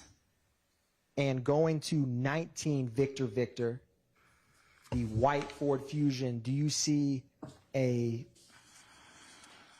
LPR hit around that same time frame? Yes. What is the time and location for the 950 white Ford Fusion LPR hit?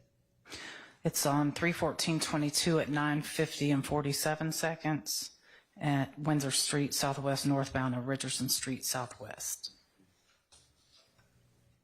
So with those three LPRs, those three vehicles are hitting the same LPR within roughly 20 minutes of one another? Correct. One brief moment, Your Honor.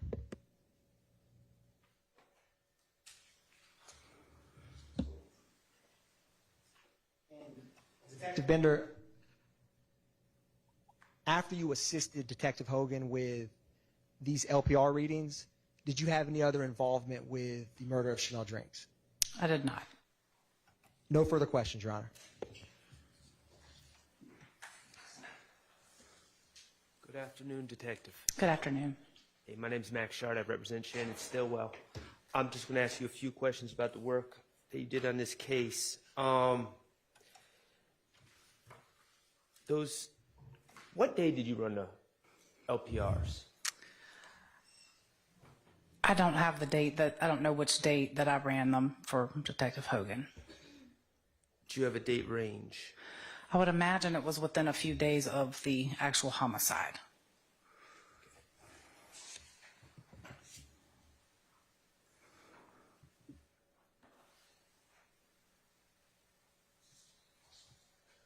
May I approach? You may. Yes.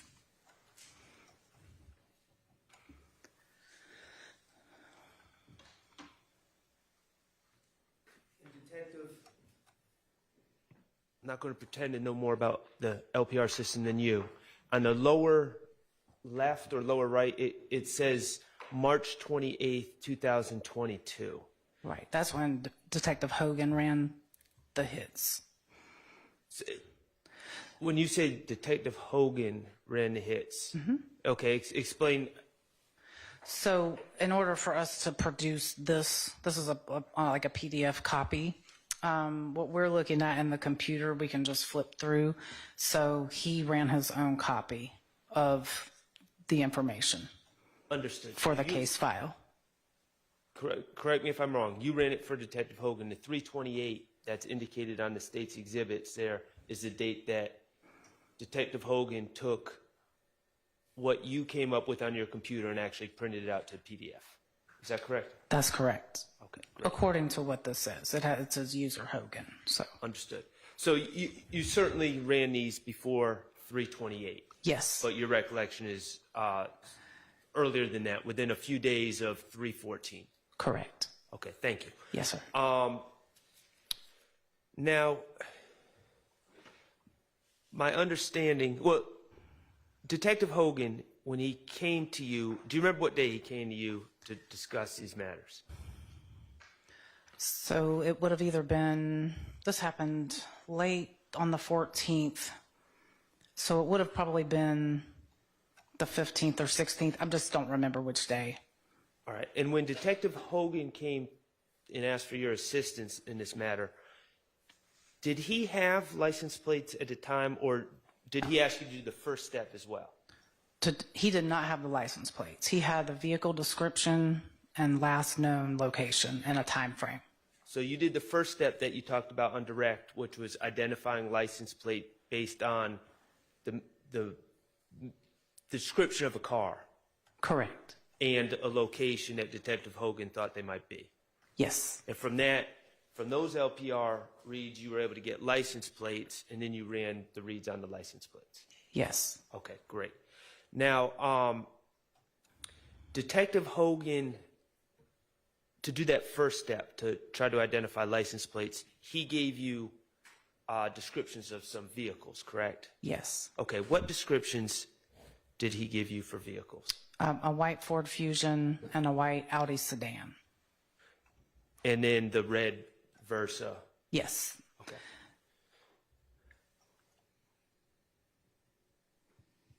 Did he ask you, besides those three cars, the red Versa, the white Ford Fusion, and the white Audi sedan, besides those three cars, did Detective Hogan ever come to you and ask you to run any other LPRs on any other vehicles involving this case?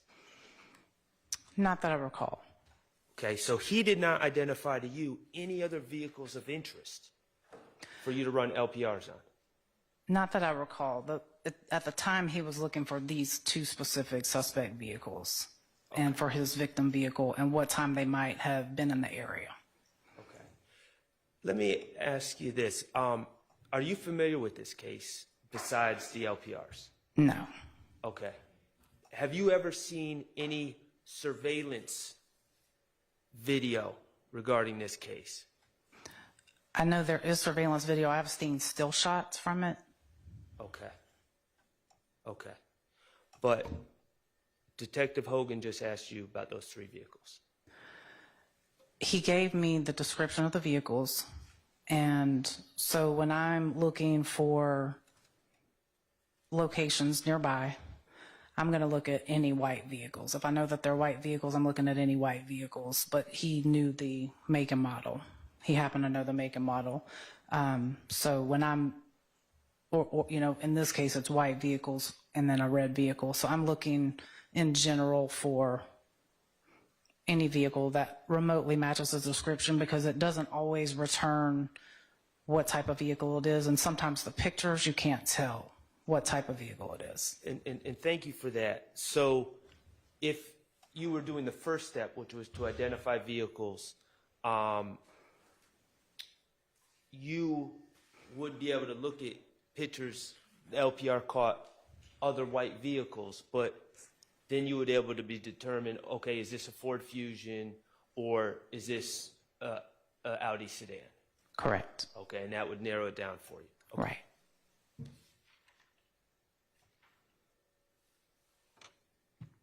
How long is LPR records kept? From my understanding, at one point, it was maybe 2 years. I don't know if that's still the case. Okay. All right. And does the public have access to the LPR readers around town, or is it just for law enforcement? In what way?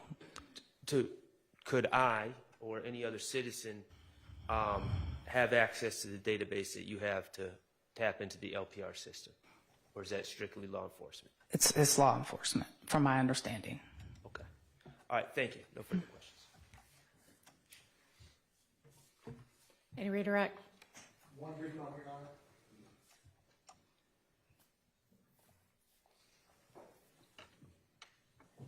No further questions.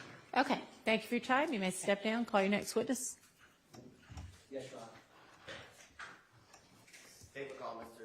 Sundeep Groom.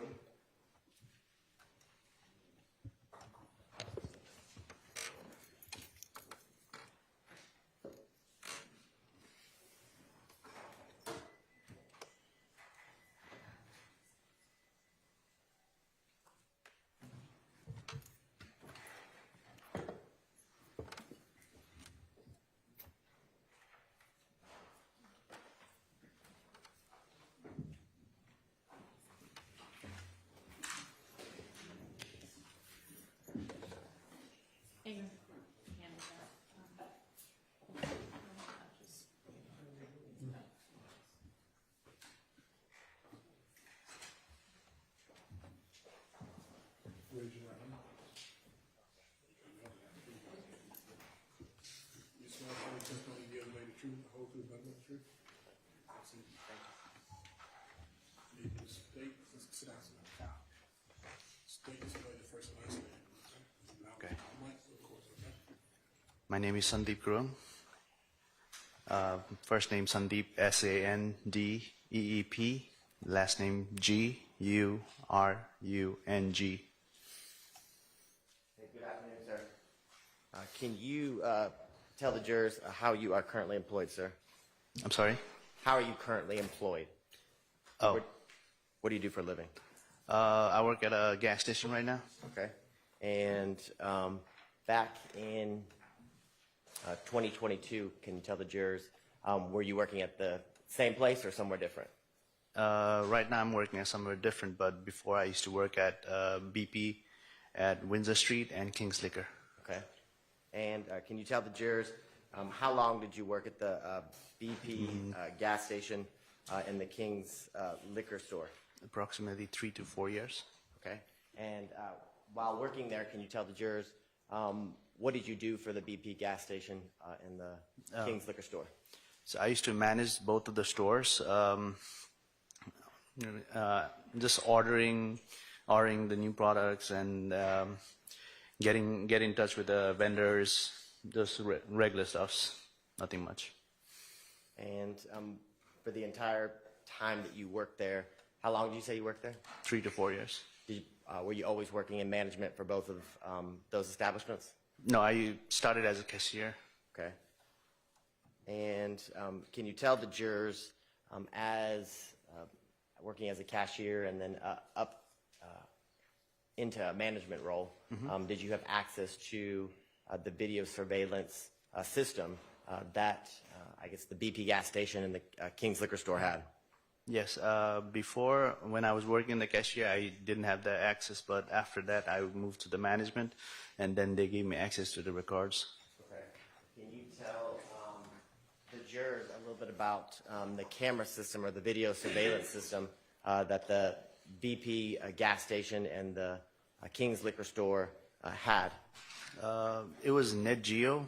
The company name was called NetGeo, and both of them had the same system, which works with the DVR. And King's, I think they had 18 to 20 cameras, and BP, they had around 24-ish. And can you tell the jurors, the cameras that you just described that are on the property or the premises, did the majority of them, or can you tell the jurors, did the majority of them, I guess, capture, or were they pointed towards the, I guess, inside of the... Yes, mostly inside. Okay, both establishments? Yes, sir. Okay, and was there any cameras that, I guess, that captured, I guess, the outside portion of where the pumps, where the gas station, or... Yeah, there were only 2 cameras that were pointing towards the pumps. Okay. Now, I want to show you State's Exhibits 187 Victor Victor through 189 Victor Victor. Now approach on. Yes. And if you'll just take a look at those. You tell the jurors, do you recognize those? Yes, sir. And how do you recognize those exhibits? It's a satellite view of the street towards Fulton and Windsor, where I used to work at the Kings Liquor and the BP. Okay. And that's State's Exhibit 187 Victor Victor? Yes. Okay. And can you tell the jurors, do you recognize, or how you recognize State's Exhibits 188 and 189 Victor Victor? This 188 Victor Victor is going towards Windsor Street, and it's facing right in front of the gas station where the BP is. And 89 Victor Victor is facing at the back of the building where King's Liquor is, at the bottom where you see the glasses. Okay. And do all of the exhibits, the first being State's Exhibit 187 Victor Victor, does it fairly and accurately depict the area which you worked and you've described off of Windsor Street back in March of 2022? Yes. And as it relates to the State's Exhibit 188 and 189 Victor Victor, do those photographs also fairly and accurately depict the actual gas station and King's Liquor store that you worked at back in March of 2022? Yes, they do. Okay. This time around, the state would tender what's been marked as State's Exhibits 187 through 189 Victor Victor. They're admitted. And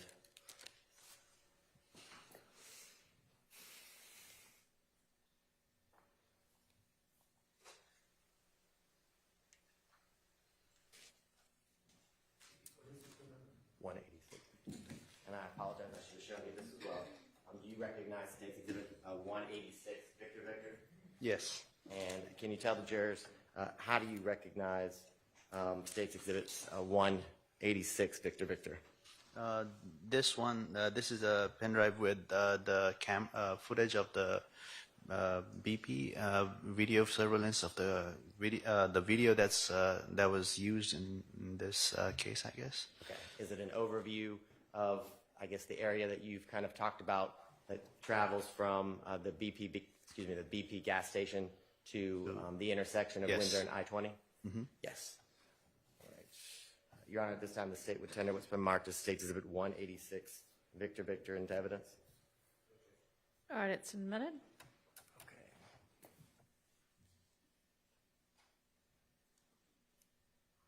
Mr. Groom, in the screen in front of you, I'm going to show you State's Exhibit 186 Victor Victor in a second. And I want you to try to orient the jurors as to what they're looking at as soon as I get it up.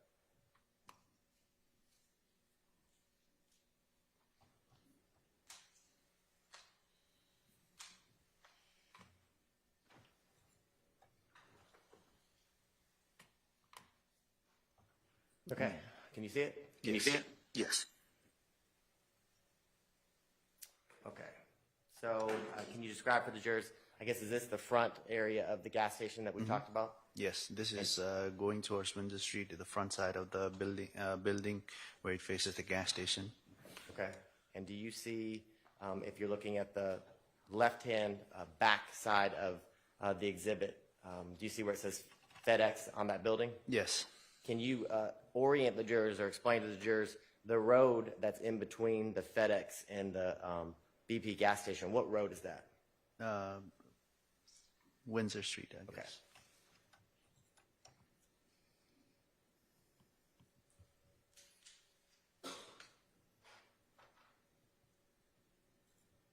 Mr. Broom, is this how the gas station that you were working at the BP March or in March of 2022, how it looked that day? Yes.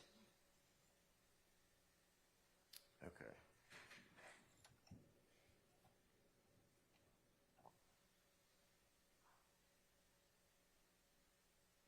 I'm going to skip to.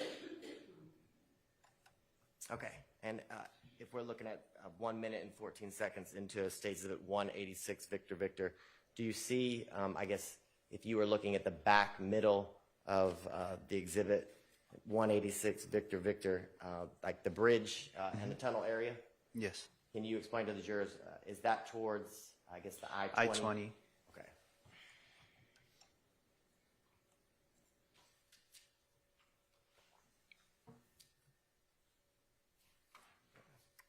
Now, I'll go ahead and show you State's Exhibit also. We'll get them all in 116, Victor Victor. Can you look at that and tell me if you recognize it? Yes, the video surveillance that we had from BP and Kings. Okay, you said it's the video surveillance of the BP and King gas station? Yes. And did you actually pull that video surveillance and provide it to members of the Atlanta Police Department? Yes. Okay. And have you have an opportunity to review the footage that's on State's Exhibit 116, Victor Victor? Yes, sir. And did the footage that you reviewed on the USB or the jump drive in 116 Victor Victor, did it fairly and accurately depict all of the files that you provided to members of the Atlanta Police Department? Yes, sir. This time around, the state would tender what's been marked as State's Exhibit 116 Victor Victor into evidence. That's admitted.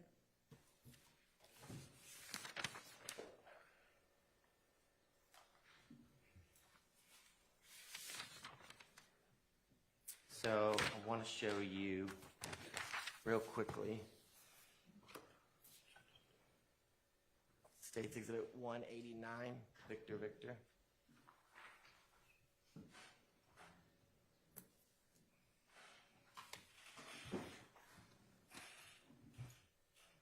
And while I'm pulling it up, could you kind of explain or orient to the jurors?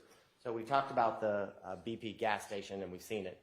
Can you explain to the jurors where in relation to the BP gas station that we've seen is the King's liquor store that you also managed back in March of 2022? So right behind the building, there's a hill that goes down the King's liquor store. It's right behind the building, but there's a slope that goes at the bottom of the liquor store. Okay. So in State's Exhibit 189, Victor Victor, can you, and that way you don't have to get up, I'm going to point. Do you see the top of State's Exhibit 189, Victor Victor, with the red lettering where it says King's Liquor Store? Yes. Okay. And do you see the fence that's in, I guess, in front of that area? Yes? Yes. Now, is that where the entrance? Yes. We use the entrance from either BP or either from this side. Okay. And so if you were, do you see the building? It's a mid-rise or high-rise building that you can see Yes. above? Yes. Now, I guess on the other side of that building. Yeah, it's right across. Is that where the BP gas station is? Yeah, right in front of it. Okay. And can you tell the jurors this is Windsor Street? Windsor Street. Okay. Now, do you remember, or I guess when the detectives requested you to pull footage, did they ask you to pull footage from 9:25 p.m. to approximately 10:30 p.m. on March 14th of 2022? Yeah, that's about right. Okay. And you said, did you provide, I guess, can you tell the jurors, did you provide footage for all the cameras on the property? Yes, when I download the files, it goes through all the cameras. Okay. Now, I just want to show you a couple clips.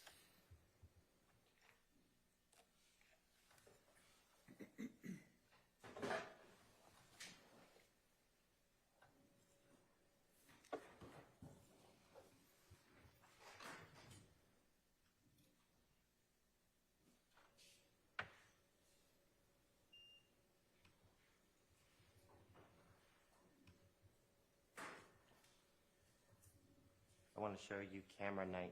I'm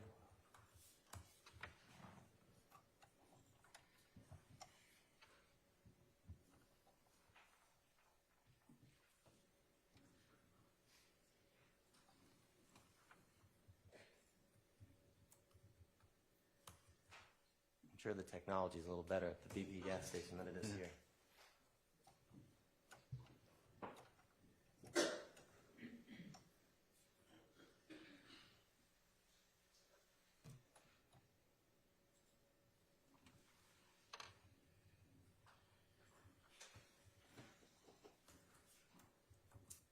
Okay, Mr. Groom, in camera 19 on State's Exhibit 116, Victor Victor, is this the camera that you were describing that kind of Yeah. captures the outside area where Outside the gas view. station is? Yes, sir. Okay. And this is from March 14th of 2022? Mm-hmm. Okay, yes?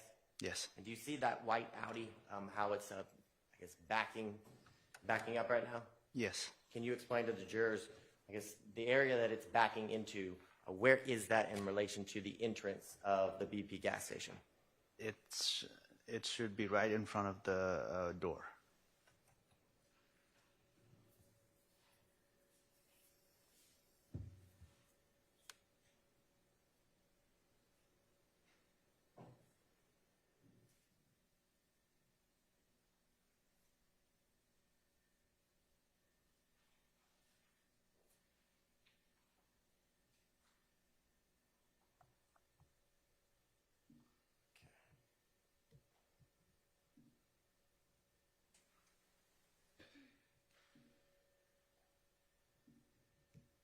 Next, I want to show you camera angle number 3.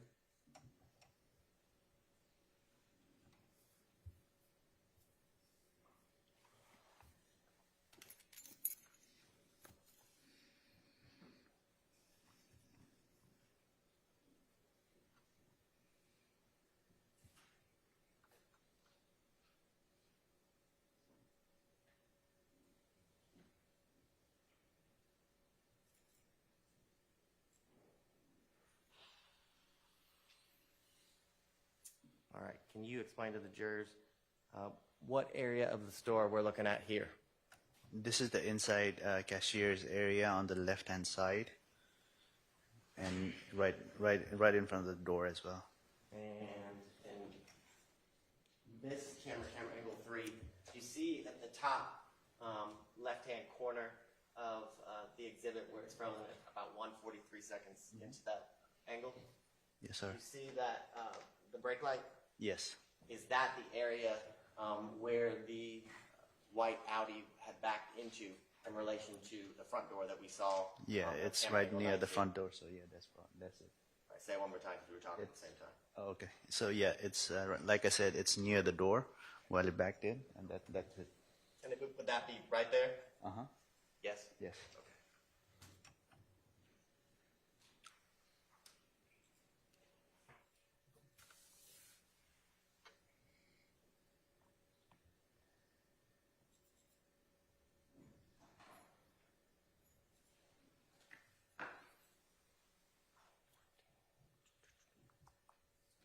And then just want to show you 2 more.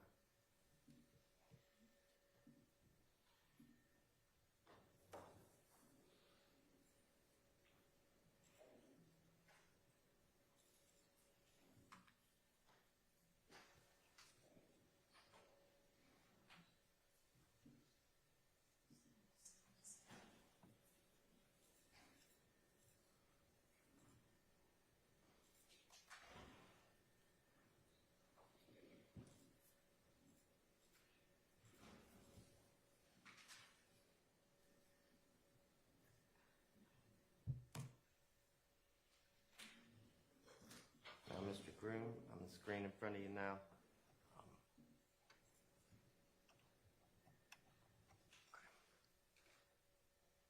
You see, is it up for you? Yes. Okay, where in the store is this camera This located? camera is in the middle of the store where it's facing the door, the main entrance, and towards the cashier section. Okay, and did you see where the individual came in with the blue shoes and you see the white long sleeve Yes, shirt? Uh-huh. Is that the only entrance into the gas station? That's the only one. Okay.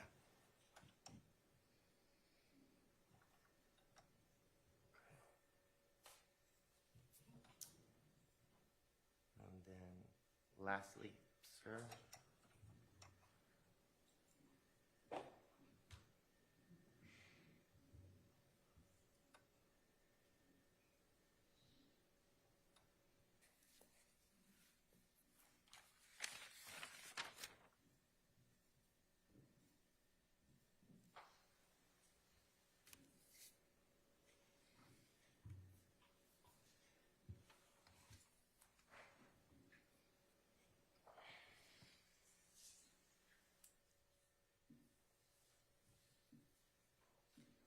And in camera angle 9 of the King's Liquor Store footage, is this the area that you had described that would have been, I guess, behind The fence? store, yes.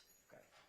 And is this the only camera angle that points towards the street area or Windsor Street? Yeah, towards the where- street, yes. This is the only angle that points towards the street.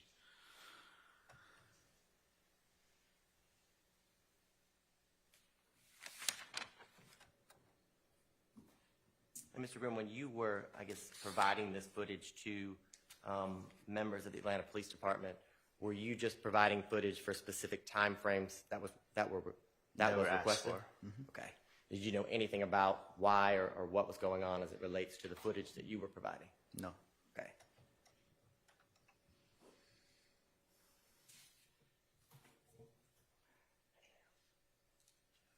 And I don't think I have anything further at this time. Any questions for this witness? I do have a few. All right. I'm going to require Mr. Bhatti's technical expertise if he's able to help me. Sure.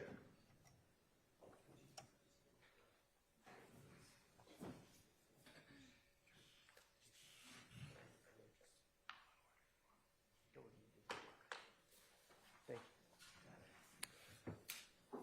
Sir, good afternoon. Good afternoon, sir. Could you do me a favor? Could you pronounce your last name for me? Grung, G-U-R-U-N-G, Grung. Garoon? Mm-hmm. Okay, thank you, sir. Mr. Garoon, nice to meet you. My name is Max Shard, okay? Yes, I sir. represent Shannon Stillwell. Okay. We just reviewed 4 different cameras that were at your establishments, Yes, sir. correct? Yes, sir. How many total cameras are there at these establishments back in 2022? On BP, there's around like 20 to 24. Okay. And in King's Liquor, around 18. Okay. Now, my understanding is someone from the police department asked you to retrieve some footage. Yes. Okay. Do you recall what times they asked for the footage on 3/14/22? 3/14. I think they, what I remember is they asked me to give me a footage from certain time to certain time. So that's what I pulled up, but I don't remember the exact time and dates. Very fair. Okay. So do you remember how long the footage was? No. Okay. Now, Mr. Abate was kind enough to pull up, I believe this is camera 19 of the BP, correct? Yes. Okay. And now, I can't, because we're on Zoom, there's a, do you have that on your screen? Yes. Okay. You see how it says Adam Abate's screen in the bottom left? Okay. Do you see what I'm talking about? Yes. The bottom I see left? Okay. What I want to know, and I don't think this is blocking something, but tell me if it is. I want to know, when we're looking at this picture right now, or if we played this video, Yes. how would we know what time it is Eastern Standard Time? There should have been.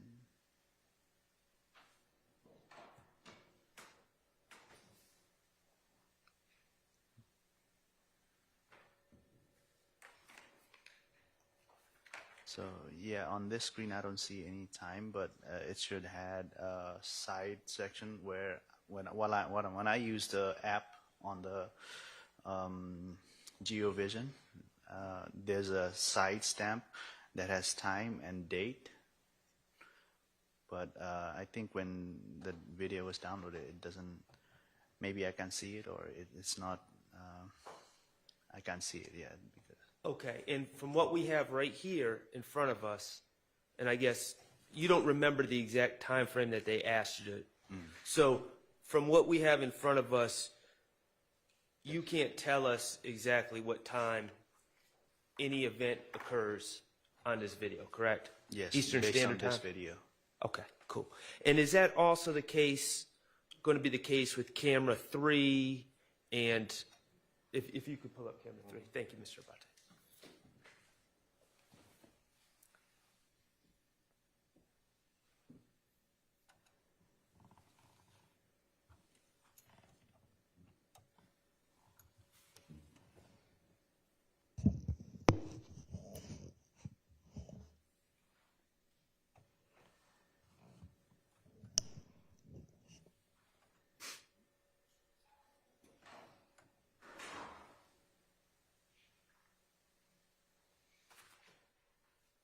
And so, for instance, this is camera 3, correct? Yes.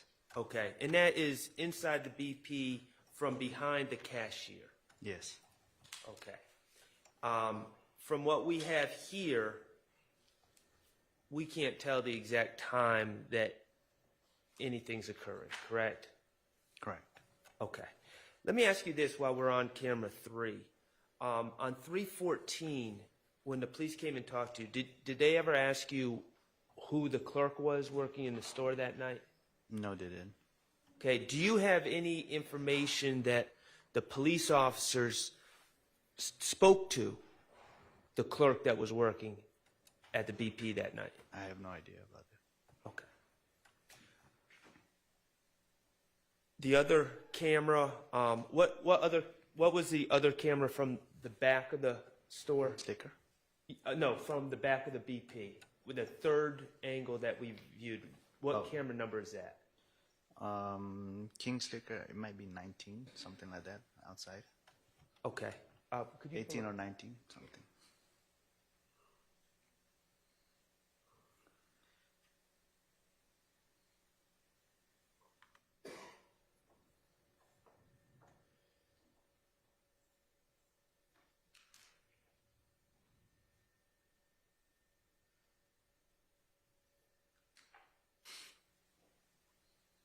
Oh, this one? Yes.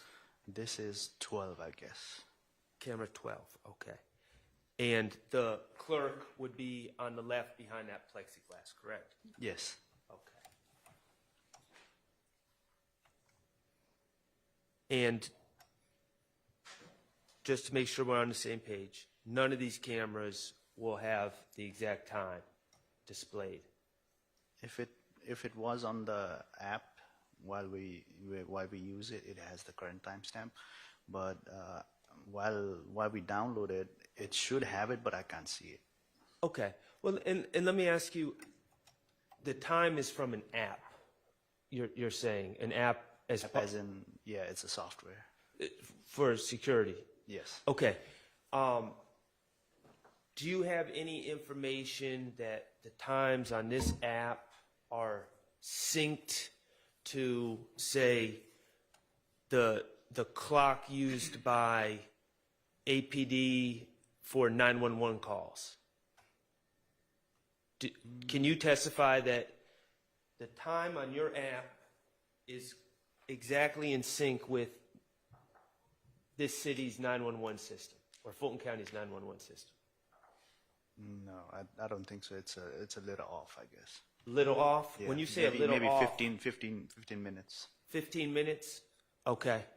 How about, you're familiar with the FedEx across the street, across Windsor Street? Mm-hmm. Are you familiar with their surveillance system? No. Do you have any reason to believe that your surveillance system, which is a little off from the county's 911 system, is in sync with the FedEx system? No, no. Okay. All right, thank you. I have no further questions. Redirect. Very briefly, Mr. Groom, do you see at the bottom of, I guess, the state's Yeah. exhibit as it relates to camera angle 9 from the King's Liquor store? Yes.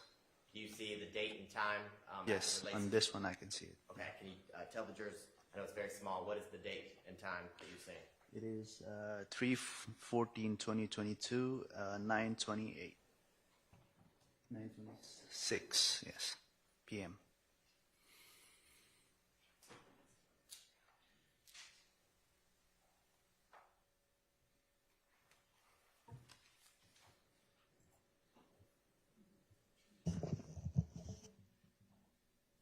Mr. Shar asked you a little bit about, I guess, the time that you saw, I guess, in the app that you are able to use to pull the video surveillance footage. You remember talking to him about that? Yes. Okay. And you said that you believed it was a little off, or that, and I think you said roughly 15 minutes. Yeah. Can you tell the jurors, I guess, how do you know that? Because when I used to compare it with the time that my clerks, my fellow cashiers, they told me about anything I have gotten stolen or anything, they tell me the time. So I used to run it always like 20 minutes off, and then I used to find it around 15 to 10 minutes in between. Okay. So you would know it sounds like what you're saying is you know the general time that an event occurred. So here, I think your example was someone had taken something from the store, right? Yes? Yes. And then you would then, I guess, take When I- that time and then add, you said, 10 or 15 minutes to that and look in between that Yes. time period. Okay. And that's how you would find the event. And Whatever we need to find, yeah. Okay. I don't think I have anything further, Your Honor. Just overall, whether it's 10 or 15 minutes, is it fair to say that any times, whether it's on the BP or on the King's Liquor surveillance, are approximate times, not exact? On King Sticker, it is the exact time, but on BP, it's a little different. Is King's Liquor lined up, and I'm not talking about an hour off or 30 minutes off, I'm talking about to the second. Is it lined up with the Fulton County 911 system? I have no idea about that. Speculation. Yeah, I have no idea about this. If he knows. Yeah, All I right. don't know. I don't know Okay. about it. Is it lined up exactly with the FedEx surveillance system, if you know? I have no idea about it. Okay, thank you. All right. Thank you for your time. You may step down, call your next witness. Thank you. State would call Mr. Moffitt. Thank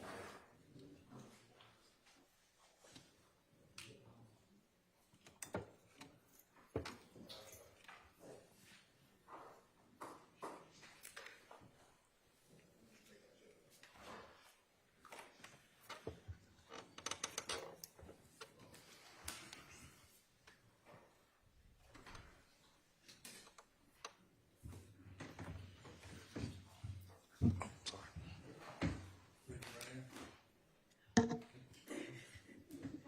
You swear affirm the testimony you give the truth, the whole truth, nothing but the truth? Yes, sir.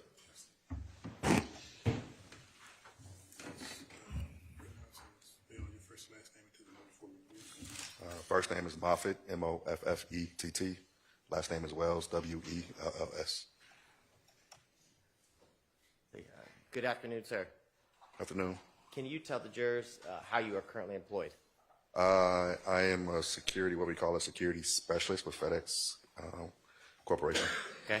And how long have you been a security specialist for FedEx Corporate? Around about 10 years now. Okay. And can you tell the jurors a little bit about, I guess, what you do as a security specialist with FedEx Corporate? In general, just investigations involving company fraud, theft, workplace violence, and also responsible for like our security systems that we have in this area. Okay. And can you tell the jurors your responsibility as it relates to FedEx? I guess how far did they reach here within the city of Atlanta and further? As far as my responsibilities, Yes. I'm responsible for at least 2 or 3 buildings in Atlanta, moving all the way down to LaGrange and Columbus. Okay. And you talked a little bit about the security system that each building or that FedEx corporate has for their facilities. Can you tell the jurors, does that include video surveillance cameras as a part of that? That does include that. Okay. And can you explain to the jurors, I guess, roughly or generally, how many cameras usually are within the property of a FedEx building, let's say the one located at 401 Windsor Street here in the city of Atlanta? For a location that size, anywhere between 30 to 35. Okay. And I want to show you what's been marked as state's exhibits. 117, Victor, and then 190 through 192, Victor. If you'll just look at those again and let me know if you recognize them. Yes, I do. Okay. We'll start with 190, Victor through 192, Victor. Can you tell the jurors what are those photographs of? Those are photographs of the FedEx location on 401 Windsor Street. Okay. And do the photographs fairly and accurately depict how the FedEx facility or the building looked back in March of 2022? Yes, they're accurate. And then as it relates to State's Exhibit 117, Victor, can you tell the jurors how you recognize that exhibit? This is a disc. Looks like it's been copied from the video surveillance footage that we have. And prior to your testimony here today, have you had an opportunity to review the footage that's on that disc? Yes, I did. And the footage that's on State's Exhibit 117, Victor, is it the same footage that you provided to members of the City of Atlanta Police Department of video surveillance footage from 401 Windsor Street? It is. Okay. At this time, Your Honor, the state would tender what's been marked as State's Exhibits 117, Victor through 190 through 192, Victor. All right, so start that entirely over, I'm the sorry. numbers. So it's 117, Victor, and okay. 190 through Gotcha. 192, All right, Victor. those are admitted. Oh, yeah, I'm sorry. Yes.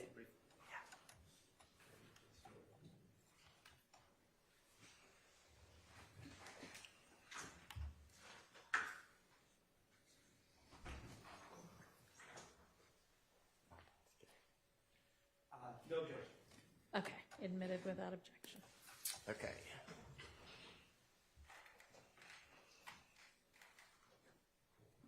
While I am pulling up some of the exhibits, could you explain to the jurors where, I guess, the layout for the FedEx facility that's located off of Windsor Street here in the city of Atlanta?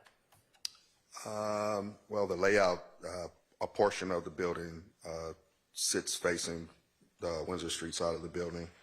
Another portion just faces that I-20 side. And that's pretty much the forward-facing side of the building that's facing the public. Okay. And in State's Exhibit 189, Victor, in the top, I guess, left-hand corner of the exhibit, do you see, I guess, a portion of the side of the FedEx building? Which one did you say? I'm sorry. It's also on the screen in front of you. Oh, I'm sorry. Do you see in the left-hand, I guess, corner, middle area of that exhibit, the FedEx building? Yes. And the street, I guess, that's in the middle of the exhibit and that's in front of the FedEx building, what street is that? That's Windsor Street. And if you are to continue to travel on the right-hand side of the street towards what you can see as a bridge in the middle back of State's Exhibit 189, Victor, what intersection is that? I don't know the exact street name, but I know that's the I-20. I guess that would be an I-20 exit. Okay, an entrance. And then if you were to go, I guess, behind the FedEx building going, if you're traveling on the the right-hand side of the left-hand side of the street, you're looking at the exhibit. Would you, I guess, get in to the BP gas station and the King's liquor store? Yes, you'll be heading towards the gas station at the top of that. There's a hill, top of the hill there. Now, if we're looking at that exhibit, can you kind of orient the jurors or explain to the jurors the camera that face, is there a camera that captures part of the street from 401 Windsor Street building for FedEx? Yeah, there's a camera that faces Windsor Street in the direction of the I-20. And do you see that camera in States Exhibit 192, Victor? Yeah, it'll be that right there. Is it the white, white camera at the top of the exhibit? Correct. Instead of taking the time with the technology to put it up on the show.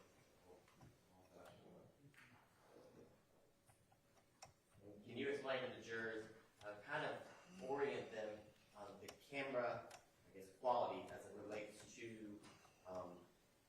what it captures outside of the property of the FedEx building into the street, Windsor Street? It catches the entire street down to there's a traffic signal before you get to the overpass of I-20.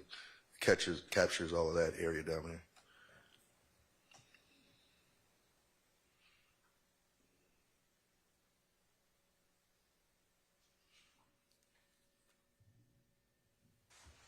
I want to show you States Exhibit or published States Exhibit 117, Victor.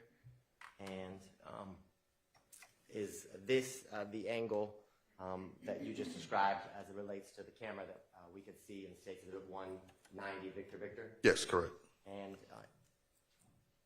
were you asked to provide the camera footage from the evening of March 14th of 2022 between 9:30 and 10:30 by City of Atlanta police officers? Yes, I was. And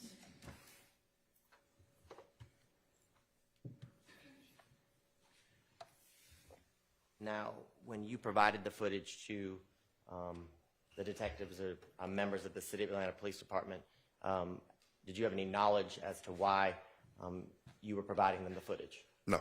Okay. And did you have any involvement in any of the investigation in which they were requesting the footage for? No. Okay. Was your only involvement complying with the request from members of the City of Atlanta Police Department, the footage that we see here in States Exhibit 117, Victor? Yes, that's correct. Okay.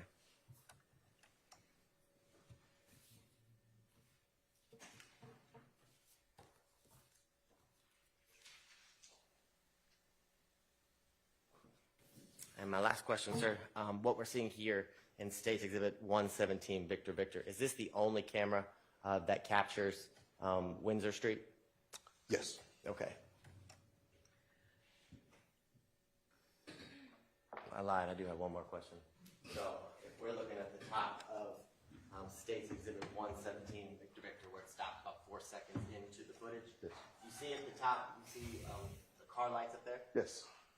Is the direction in which they're traveling, is that towards the BP gas station or is that towards the I-20 underpass that you were just describing? That's towards the I-20 underpass. That is my last question. All right, any questions, Vince? Questions for this witness? Sure. Mr. Moffitt? It's Wells' last name, but Moffitt's first name, yes. Oh. Moffitt Wells. My name is Max Shard. Good to meet you. Nice to meet you. So, you were asked to provide surveillance footage to the police. What times were you asked for? I don't remember the exact times. It's been a while, but Okay. it was, I guess there was a subpoena that was submitted, and we gave the footage for those hours. Okay, but you don't remember the exact times? I don't remember the exact times right now, no. Okay, and are there any timestamps on the videos that you provided? I don't see a timestamp on there. It looks like it gives a date range. I mean, a time range, but not a timestamp from what I'm looking at. Okay. And when you're able to view this off-site in the system, does it have times in? Some of our systems do, some of them don't, to be honest with you. Okay.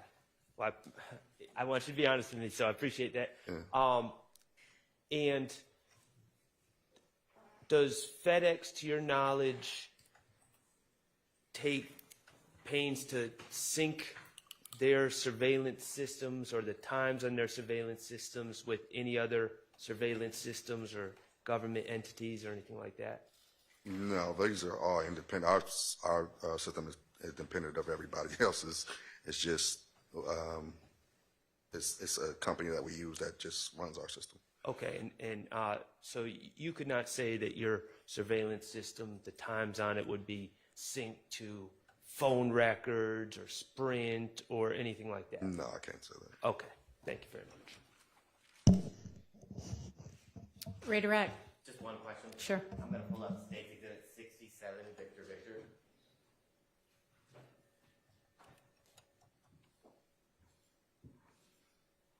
And what you're looking at in State Exhibit 67, Victor Victor, is this I guess a close-up view of the underpass that you described earlier from the video footage in State Exhibit 117, Victor Victor? That appears to be, I mean, as far as I know, as much as I go there, yeah, that appears to be the same thing. Okay. I don't have anything else, Your Honor.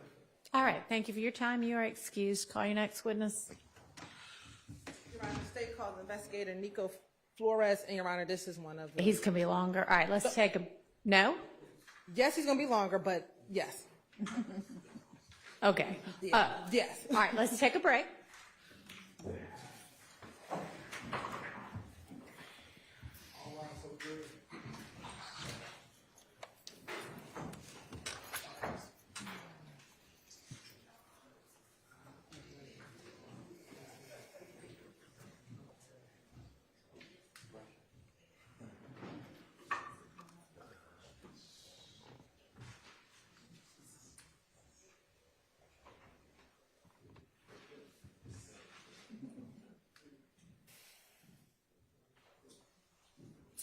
I don't know where am I.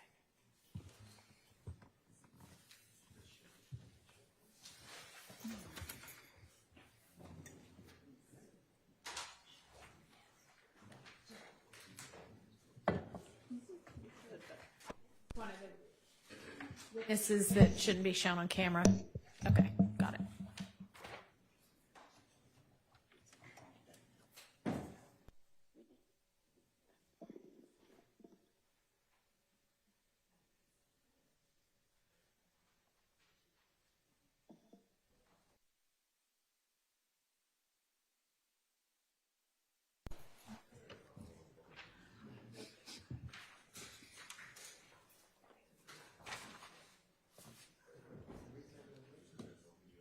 We'll be back whenever the jury's have their break.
what's in, and then we'll get the jury out.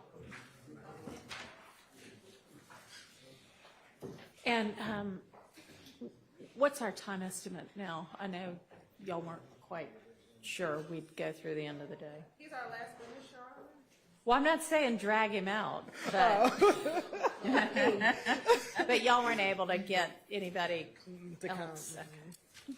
All right, I really would, as we're moving forward, let's really try to make the most of every day, and I'd rather go closer to 6 than closer to 5 so that we can, get done at some point. Well, Your Honor, I do believe that it's a very strong likelihood that the state will rest, if not by the end of next week, by the following week. So, Okay, I mean, well, that would be good. I'm just trying to factor in the fact that we've got jury charges that I do not think are going to be the most simple any of us have ever tackled, and that's going to take some time, and we've got holidays, and anyway, we can deal with all that later, but I appreciate that. Thank you. No problem. Okay, ready for the jury.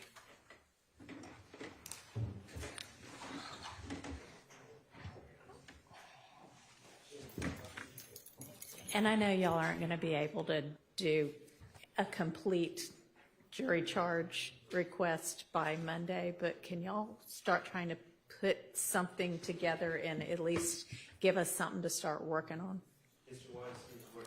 Thank you. Okay. I love it. Thank you. I'm always willing to fill in for you. Yeah, this is not true. I am one of them.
Thank you. All right, if you won't mind swearing our next witness, and we can just go by last name.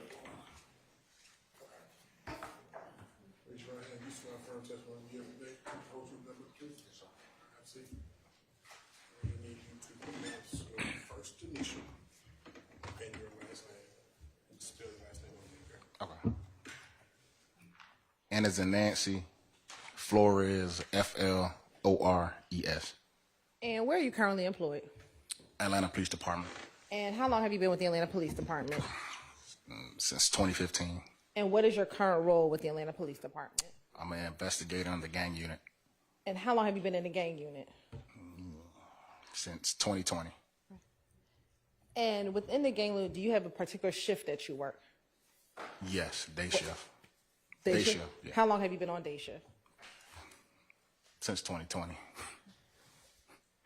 And what are some of your job duties and responsibilities as an investigator in the gang unit? To investigate gang activities, gang crimes, gang violence, document gang members and their associates.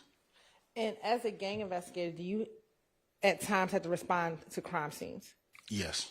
When would the gang unit be tasked with responding to a crime scene? When requested per the zone supervisor or zone officer. Are there certain types of crimes in which you usually get these calls for? Yes. Homicide, robberies, aggravated assaults, just anything under the sun that they feel like, gang investigator needs to respond to. Hang on just a second. If you hear an objection, if you don't mind waiting until I rule on it, and then if I sustain it, then Yes. we'll move on. If I overrule, you can answer, but hold on for just a second. Yes, Your Honor. Speculation, discarded motives of others.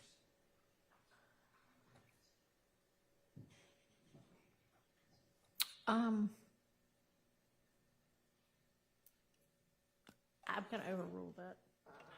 And Investigator Floyd, if you could speak up for me a little and like speak Okay. into the mic. Do you sometimes respond to shootings if there's a shooting at a home or multiple shots fired to a home? Yes. When you respond to a crime scene, what do you do as a part of your investigation? We tend to interview victim witnesses, trying to find a gang connection, gang nexus within the crime. And I know you said you work the day shift. Are there times with members of the gang unit are on an on-call in an on-call capacity? Yes. How does that work?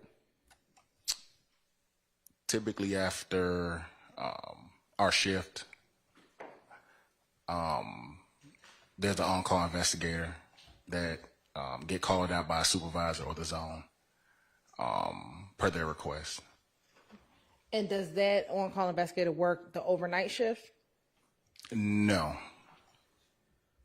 So when you're on call, what would make the on-call detective get called out to the scene versus you, if you're on duty, getting called out to the scene?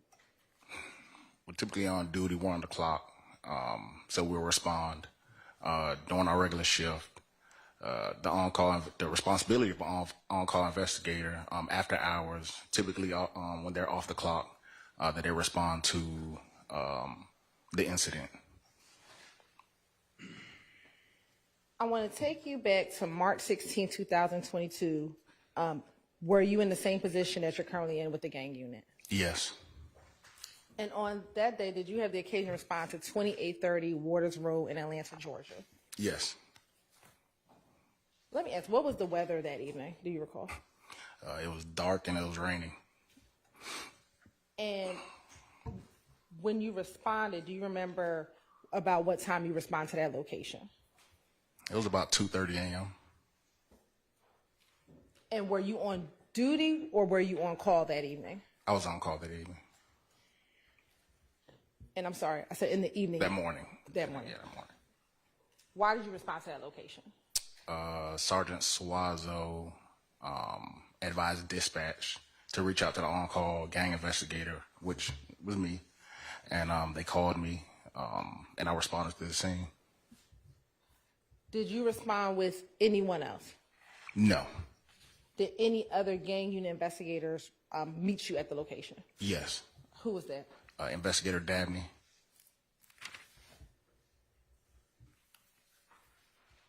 Did anyone else respond to the scene with you and Investigator Dabney? Yes. Who was that? Investigator Viverito. At the time, back in March of 2022, where was Investigator Viverito working? The Fulton County DA's office.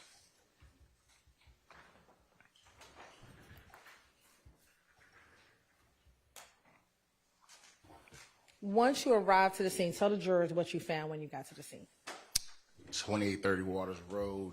The house was shot up, multiple shell casings on the ground. Vehicles in the yard. A vehicle was parked directly in front of the house.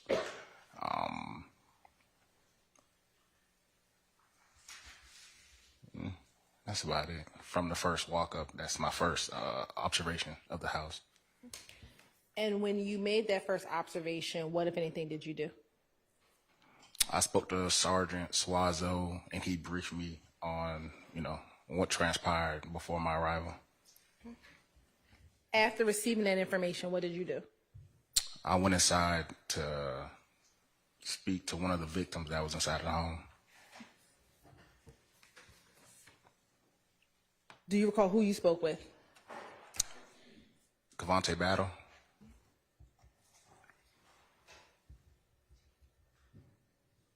And without saying what he said, was he able to provide you information? Yes.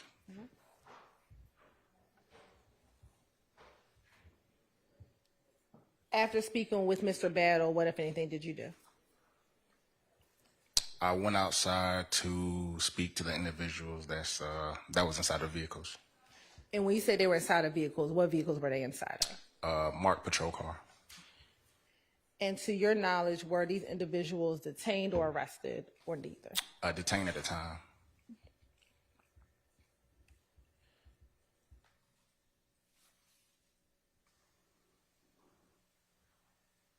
When you were inside of, when you spoke with Mr. Battle, was that inside of the house? Yes.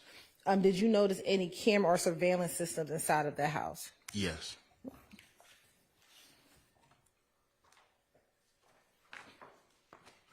Commissioner Cochran, I'm going to show you what's been marked as 163 VV.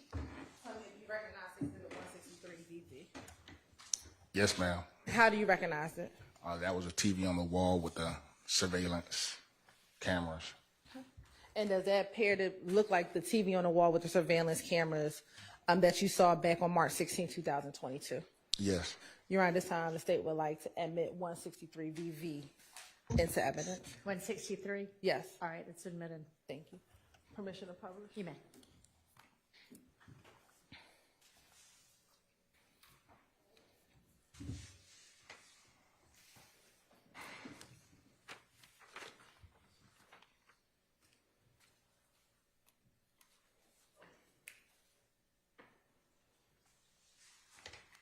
Now, at the time, is this the surveillance video that you looked at or that you saw inside of the home when you went inside? Yes. Do you know whether or not any of the surveillance videos were collected on that night on March 16, 2022? No. No, you don't know, or no, it wasn't collected? Oh, no, it wasn't collected.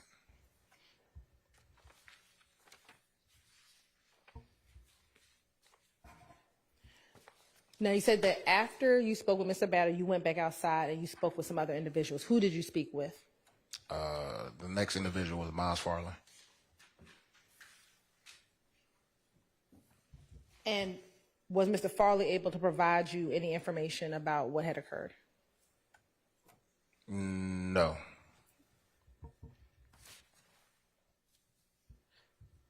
Did you speak with anyone else? Yes. Who else did you speak with? Shannon Jackson. Okay. And where was Mrs. Jackson when you spoke with him? In the rear of a patrol vehicle as well. Was he able to provide you any information about what occurred that evening? No. Okay.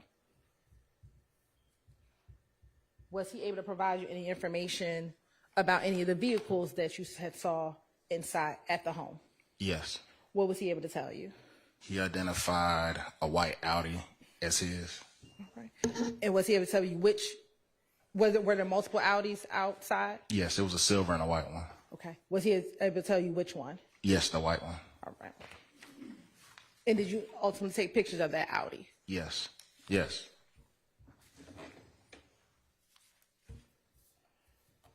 Did you speak with anyone else?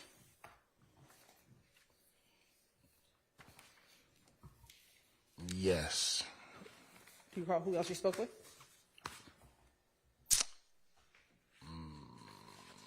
Demekion Garlington, Cortez Arnold, Craig White. But it was just basic demographics, names, and stuff like that. They weren't able to provide any information about the incident that occurred. And with Mr. Garlington, where did you speak with him at? Rear of a marked patrol vehicle. Now, with Mr. Garlington, Mr. Farley, and Mr. Jackson, were they all in the same vehicle or different vehicles? Separate.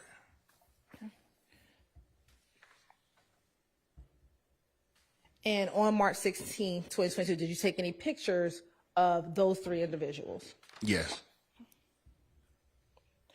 And did you take pictures of the cars that were at the home? Yes. And did you take pictures of the white Audi that Mr. Jackson said that that was the car that he was using? Yes.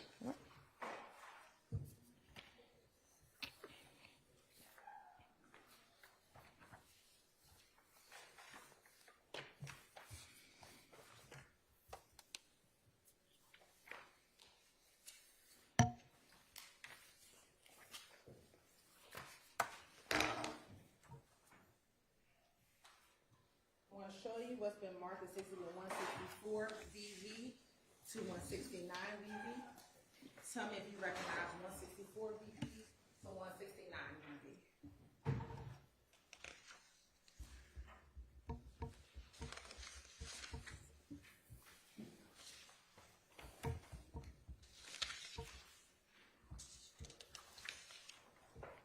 Yes, I recognize.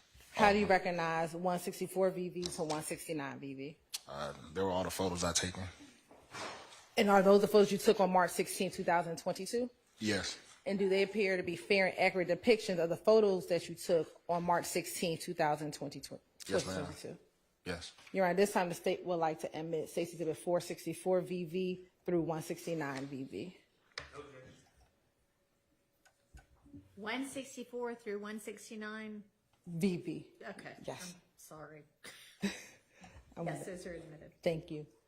We're going to start with 166 VV.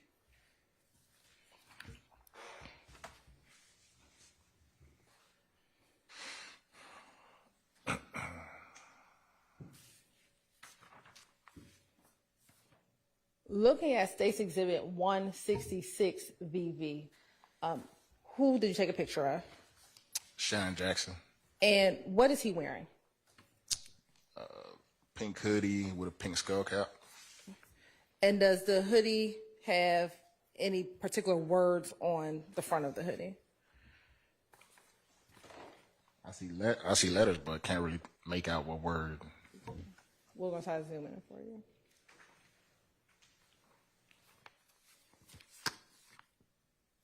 INLY.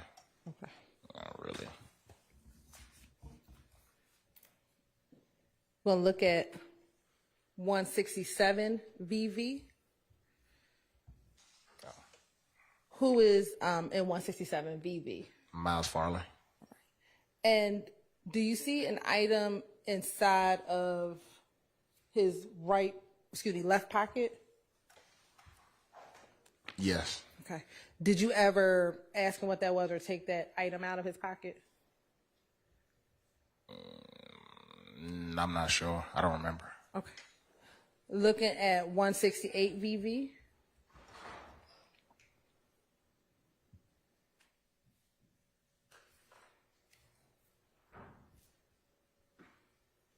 Who is in 168 VV?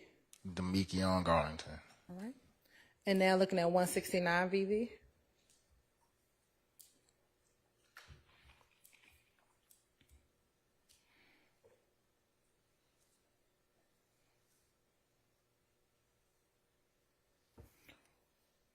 Is that the area where some of the cards were that you, when you took the pictures on March 16, 2022? Yes. All right. And now looking at 164 VV and 165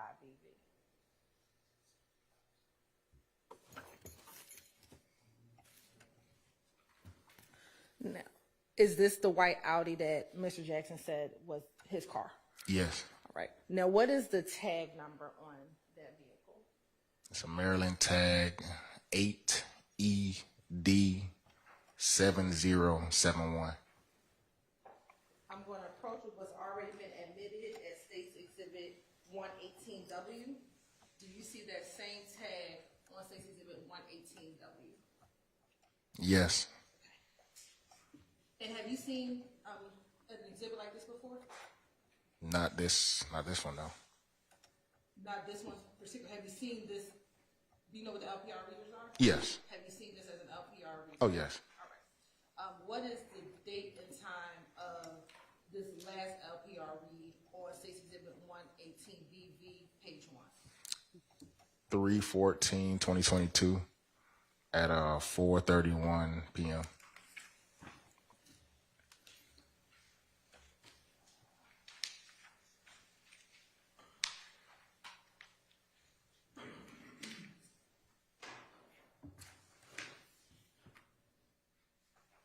And also now looking at page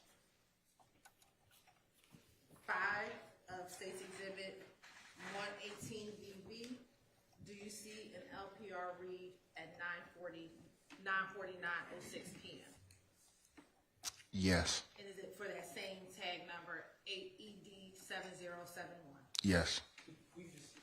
I'm sorry, can we clarify the date that we're talking about, time? Is that March 14, 2022? Yes, March 14, 2022 at 9:49 p.m. And what was the location of that read? Windsor Street Southwest, northbound, and Richardson Street Southwest.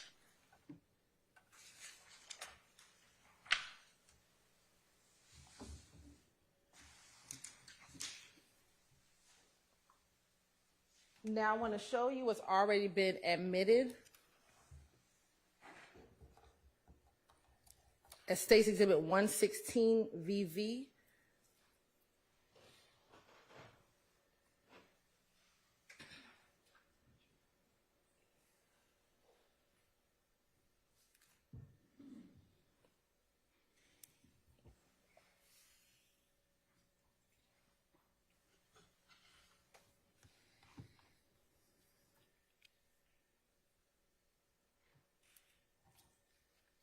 And while we're waiting for that to pull up, after you spoke with each of those individuals, and you took the pictures, did you have any other involvement in what occurred on March 16, 2022? No. Showing you what's been marked as State's Exhibit 116 VV with camera 3 at approximately 1 minute and 44 seconds. Do you see an individual in that video with the same clothing in which Mr. Jackson had on March 16th, 2022? Yes. Okay. And do you see the similar same pink hoodie? Yes. All right. And do you also see the same pink kind of skull cap as well? Yes. Now, I want to show you same Exhibit 116 VV, but camera 14.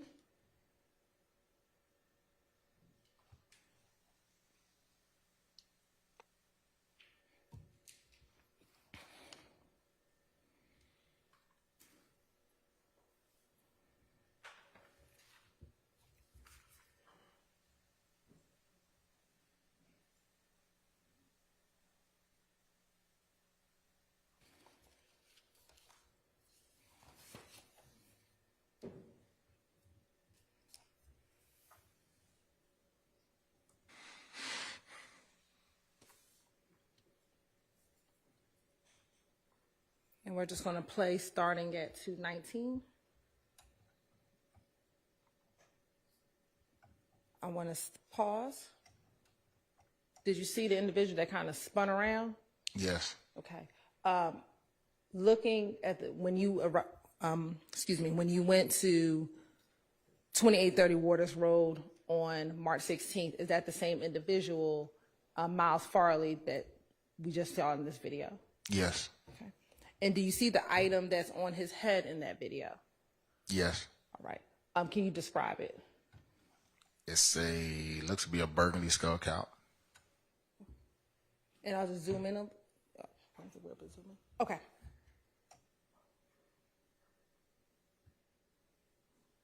And was that the same person you spoke to on March 16th, 2022? Yes. All right. Now I want to direct your attention to March 17th, 2022. Did you have the occasion to respond to an address on Meadowlark Lane in East Point, Georgia? Yes. And why did you respond to that location? Undercover officers got behind the white Audi A5 with this Maryland tag 8E. I'm going to object to A, hearsay, but also to the witness reading off the video. Sustained. Okay. Without reading off of the report, why did you respond to the location? Undercover officers got behind a white Audi A5 with Mr. Jackson being the driver, leaving Chick-fil-A.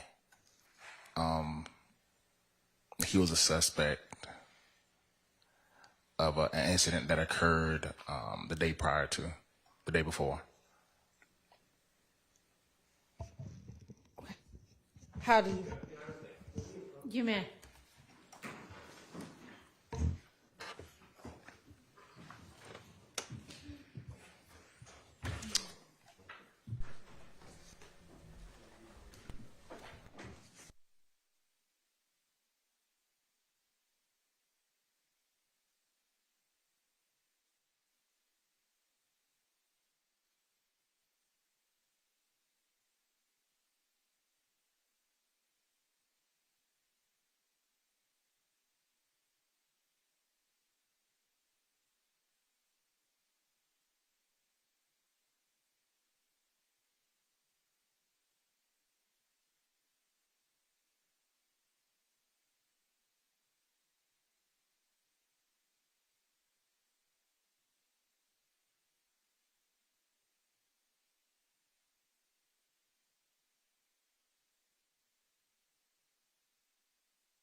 Let me first ask you, when you responded to the incident at Waters Road on March 16th, was there anyone arrested at the Waters Road incident that you responded to? No. Okay. When you responded to the Waters Road incident, were the individuals there considered victims in that case on March 16, 2022? Yes. Okay. Now, you said that you had gotten behind the white vehicle because Mr. Jackson was a suspect. You said in the day before. Was he a suspect in the incident that happened on March 14th, 2022, a homicide? Oh, yes, March 14th, yes. Okay. Once you, let me ask you this. Did you ever make it to the location in East Point, Georgia? Yes. Okay. What happened once you arrived at the location? I walked to the rear where officers detained 2 individuals, and I picked up a skull cap and a backpack. Where was the skull cap in the book bag when you recovered those items? In the bushes directly behind the house. And that house, was that a residential home? Yes. Once you recovered the book bag, did you look inside of the bag? Yes. What, if anything, was inside of the bag? Narcotics. Once you looked inside the book bag, what, if anything, did you do with the book bag and the narcotics inside of the book bag? I held on to it until I was instructed to hand it over to another investigator. What investigator? Investigator Belknap. And then did Investigator Belknap take control and custody of the book bag along with the narcotics? Yes. Permission to approach him? You may.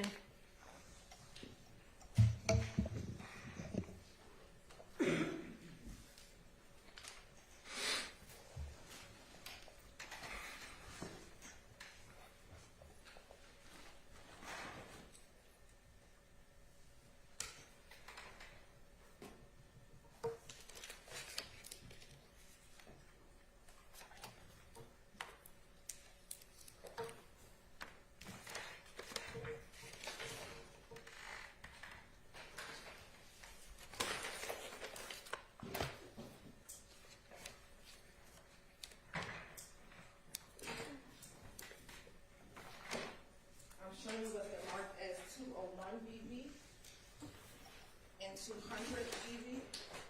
Tell me if you recognize both 201 VV and you can look inside the contents. Before pulling it out, just look inside of 200 VV.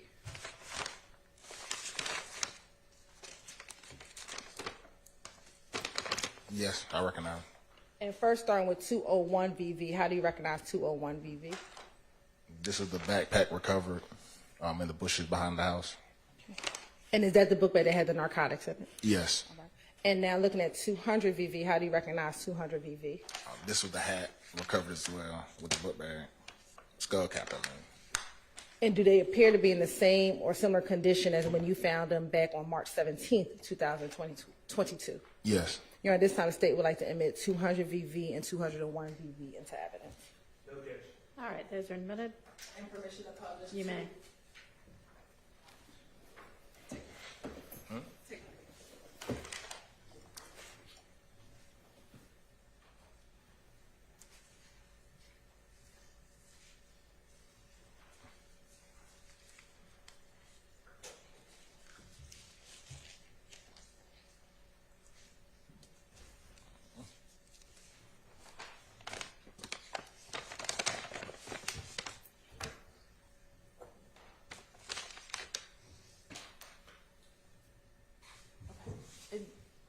And that was the hat that you found outside.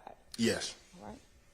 Now I'm going to pull back up 168 VV and next to State's Exhibit 116 VV at 217.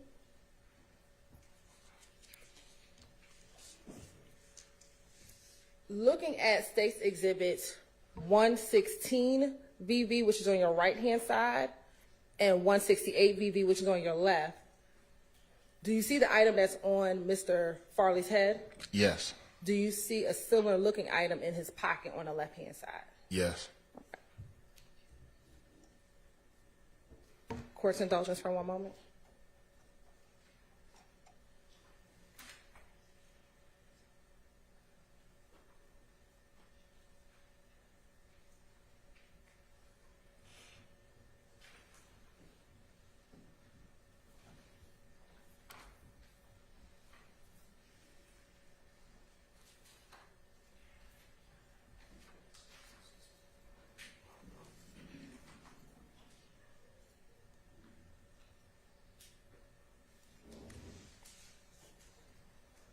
I have no further questions.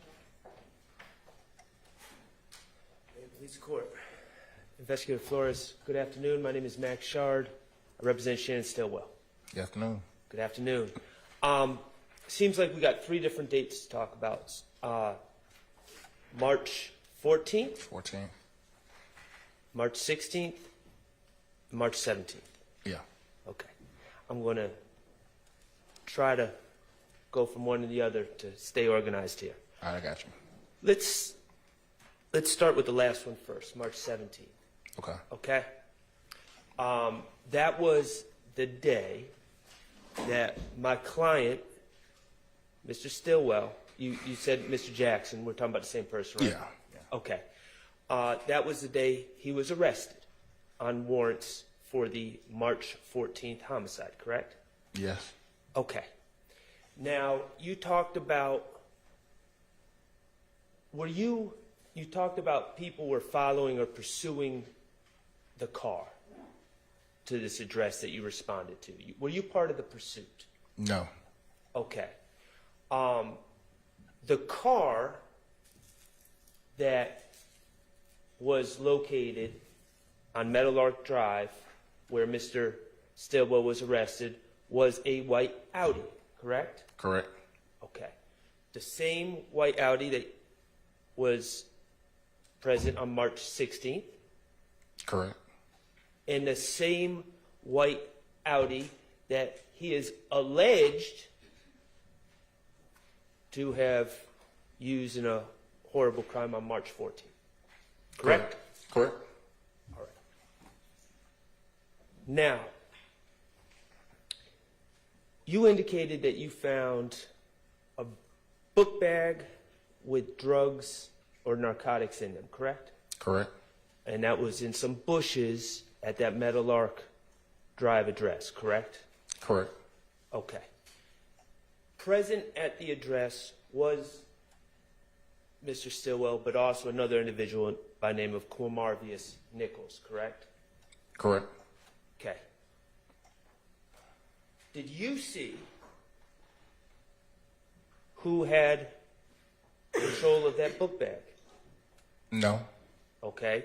Are you aware that, do you know what Atlanta Phoenix, APD Phoenix is? Yes. That's helicopters, correct? Yeah. That can follow pursuit. Yeah. Okay. Are you aware if APD Phoenix, let me ask you this, do they record from the air? Yes. Are you aware if APD Phoenix caught on video who discarded the book bag full of narcotics into the bushes? Yes. Was it Mr. Stillwell? I don't know. Okay. Okay.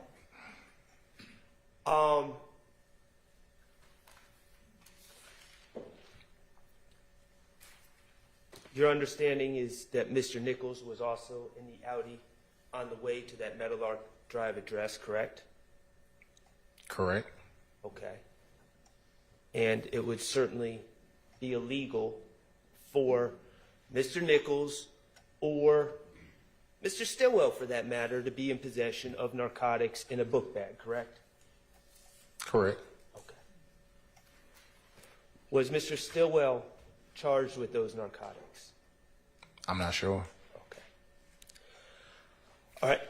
I'd like to move back to the first date, March 14th, 2022. You were present at the scene on Windsor Street that night, correct? Correct. Okay. You were called to the scene. Who called you to the scene? Dispatch. Okay. What time did you arrive at the scene? Oof. I don't remember. Okay. Did you write any reports regarding your work on the night of March 14th, 2022? I believe it was an internal memo with no report. Okay. Now, when you arrived, there was a deceased gentleman in a red Versa, correct? Correct. Okay. You did not recognize the deceased when you arrived, did you? No. Okay. You were a gang investigator for APD since 2020, correct? Correct. Your focus is on the gangs of Atlanta, the members within those gangs, correct? Correct. Okay, and you did not recognize Mr. Shamal Drinks? Correct. Okay, in fact, later on in that night, law enforcement had to use a GBI scanner to use his fingerprints to determine his identity, correct? No, I believe his ID was on scene. Okay. Okay. Either way, you did not recognize it? No. Okay. Now, the state just had you compare some photos of Mr. Stillwell and also of Mr. Miles Farley, correct? Remember that? Side by sides? Yeah. Okay, you recognize the left part of those side by sides as being from the BP surveillance from March 14th of 2022, correct? Correct. Okay. And that was the night of the Shamal Drinks homicide. Correct. On that surveillance, you identified, I think just now, Mr. Stillwell wearing a hoodie and a pink hat, correct? Correct. All right.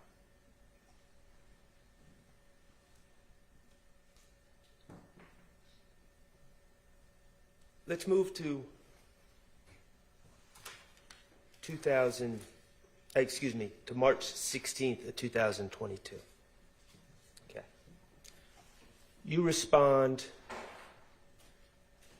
to 2830 Waters Road, correct? Correct. All right, and let's just be clear. You responded and located Mr. Stillwell. I don't know if you located him, but Mr. Stillwell was at the residence, correct? Correct. Okay. And you and other law enforcement strictly viewed him as a victim for March 16th, 2022, correct? Correct. Okay. The incident involved someone shooting at that house repeatedly. Correct. Okay. And by the time you arrived, Mr. Stillwell was in the back of a police car. Correct. Okay. Wearing the exact same clothes from the BP video, or at least the exact same hoodie and distinctive pink hat. Correct. Okay.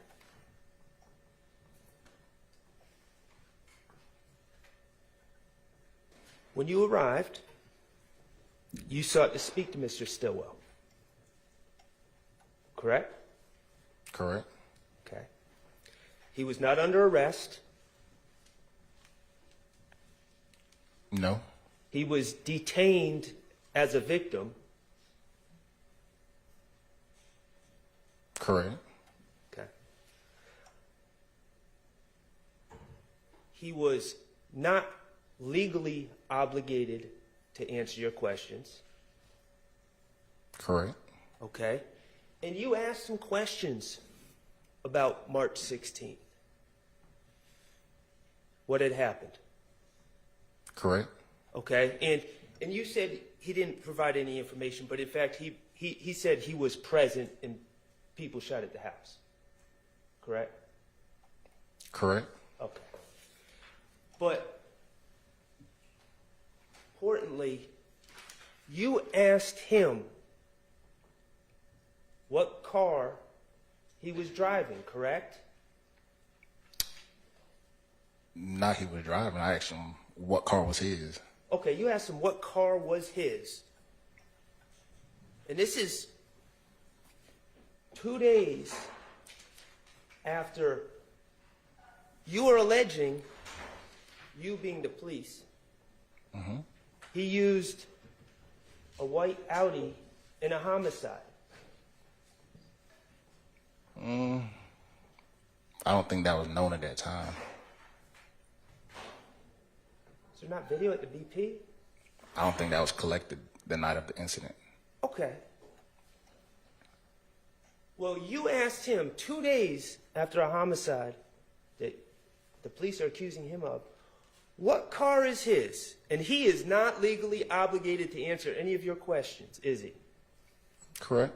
And he told you, while wearing the exact same hoodie and exact same hat that he was wearing in that BP video, he told you that white Audi is mine, didn't he? Yeah. He didn't hide that fact. No.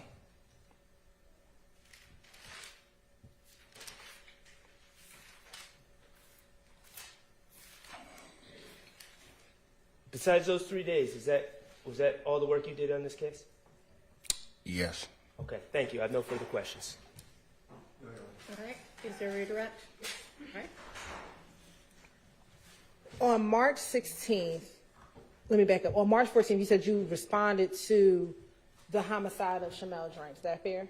Yes. Had you seen the surveillance video when you arrived on March 14th, 2022? No.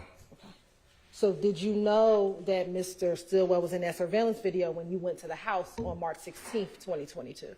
No. For the homicide case, who was the lead detective? Do you know? I don't even remember.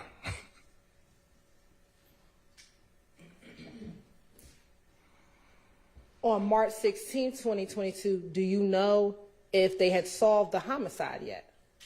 No. No, you don't know, or no, they had not? No, I don't know if they solved it or not.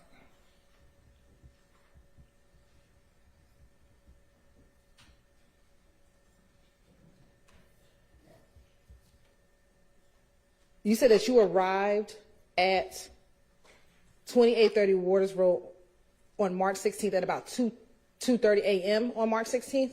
Yes. Do you know what time the homicide occurred on March 14th? No. I know it was early morning hours that I responded to that as well. What time did you think you responded to the homicide? Maybe 1 a.m. And so would that be 1 a.m. on March 15th? Correct. Sounds about right.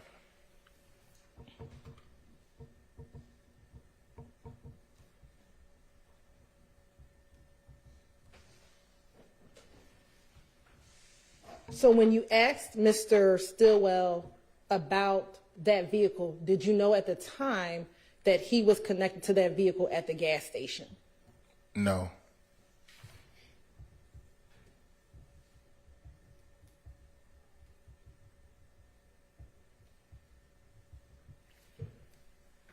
Do you know if it was after he told you it was his car that they connected him to what they saw on the surveillance video at the gas station?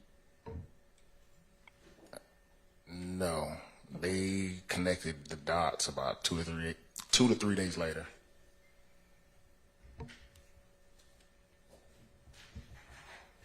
And that's your memory of it?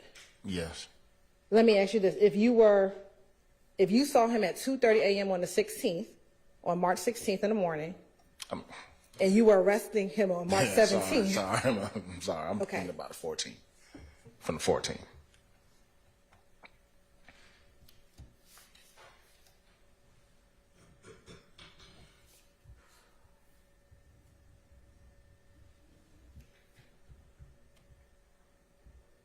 So to be clear, on the morning of March 16th, when he's telling you about this vehicle that is his, you have not connected him to the homicide that happened on March 14th, 2022? No. I have no further questions. Investigator Flores, you used a couple terms. Solved, connected the dots. Says who? I said those words? Yeah. You agree with them? Who? Says who you... Hang on. Vague says who about what? Overruled. Who says you solved anything? I didn't solve anything. Okay. Now, I'm going to ask you again. It's not about what dots you connected. If you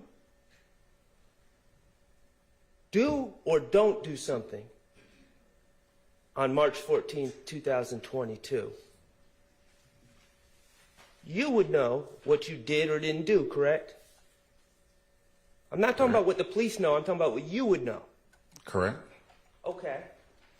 And Mr. Stillwell, knowing about March 14, 2022 and what he did or didn't do, never shied away from owning that Audi, did he? Overruled. Didn't even hesitate. He said, that's the car that I am driving, correct? Correct. Thank you. No further questions. All right. Thank you for your time, and you are excused. Thank you, Ron. And I think this is our last witness of the day. All right. Ladies and gentlemen, I'm going to remind you that you're to decide this case based only on the evidence admitted during this trial and the law, as I will later explain it to you. Remember, you can consider only the evidence that's admitted in this courtroom. Don't do any research on your own. Don't use the internet or any other source to find out any information about this case or about the law, or to find out kind of anything hypothetically that you're wondering about this case. Don't watch, read, or listen to any accounts of this trial, whether online, social media, radio, anything. And don't discuss this case with anyone or let anybody discuss this case with you or around you or even amongst yourselves until you have retired to deliberate as a jury at the close of the evidence. And I will see y'all in the morning at 9.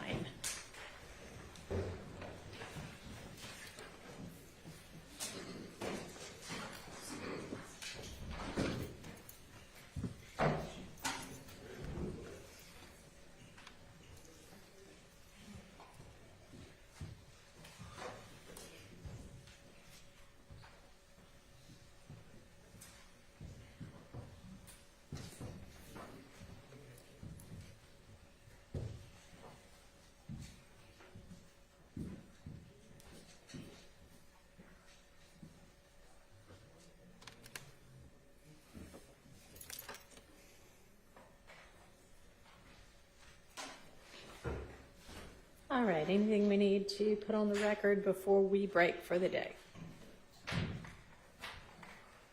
Just my daily inquiry about what the agenda is for tomorrow Okay.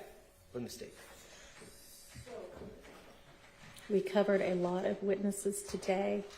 Good job, thank you.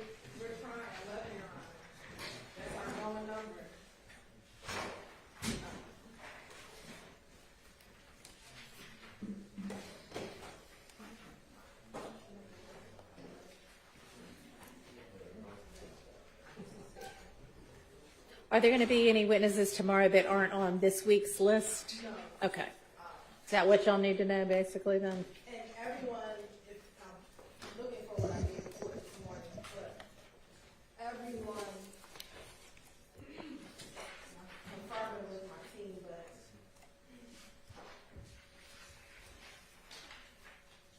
everyone on page 1 should be here tomorrow, so except for number 1. So number 2, 3, 4, and 5.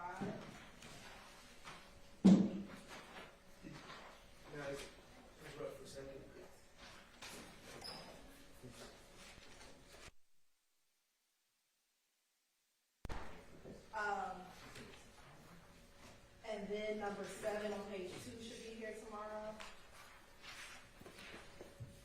Number 10 on page 3.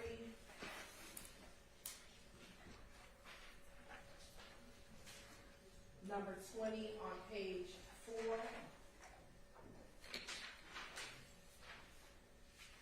Number 22 on page 5.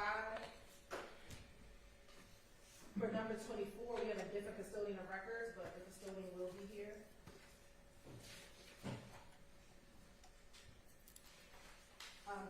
And then we should be able to go in order from 25 on. I know the court said we want to go to 5:36, so I'm going to try to make it work to get to 5:36. Thank you. I'm at least 5:30. Okay. Can I just make an inquiry of the state? Mr. Arnold, number 1, do you know when you plan on having him in? We're still making some decisions about that. We talked about whether or not Mr. Lund will be here or not. Okay, thank you. Okay. If he is going to be, is it still the date y'all had contemplated previously, or might that change? All right, y'all just make sure you keep Ms. Merchant apprised. We will. She wanted 5 days' notice. Okay. All right, anything else? Yes, Your Honor. Okay. As it relates to one of the witnesses that we requested to not be on camera, there are some members of staff of the Atlanta Police Department who would like to further explain to the court. Yeah, that was Dave Starks. Okay. Are they available now? Okay. Do you want to do that up at the bench, or how do you want to do that? Yes. Okay.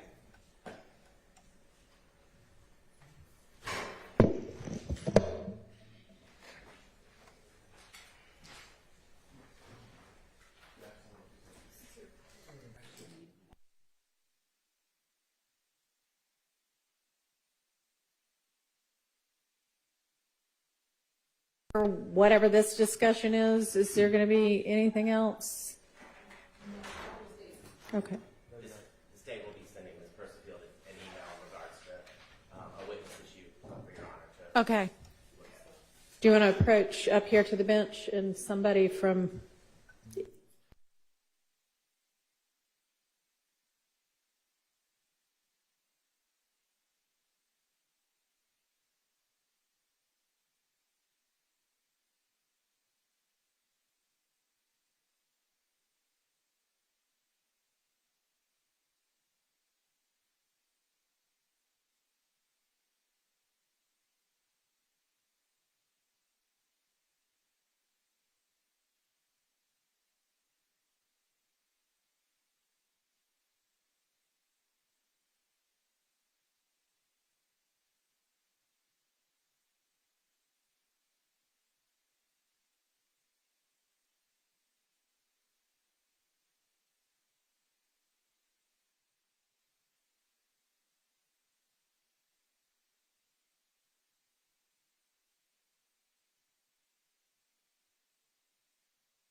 objection's been withdrawn, and so everybody is okay with him not being shown. So we are going to testify tomorrow. He'll be one of the reasons not shown. All right, anything else? Okay, we're going to have a pleasant night, and hopefully we can just see each other at 9 in the morning.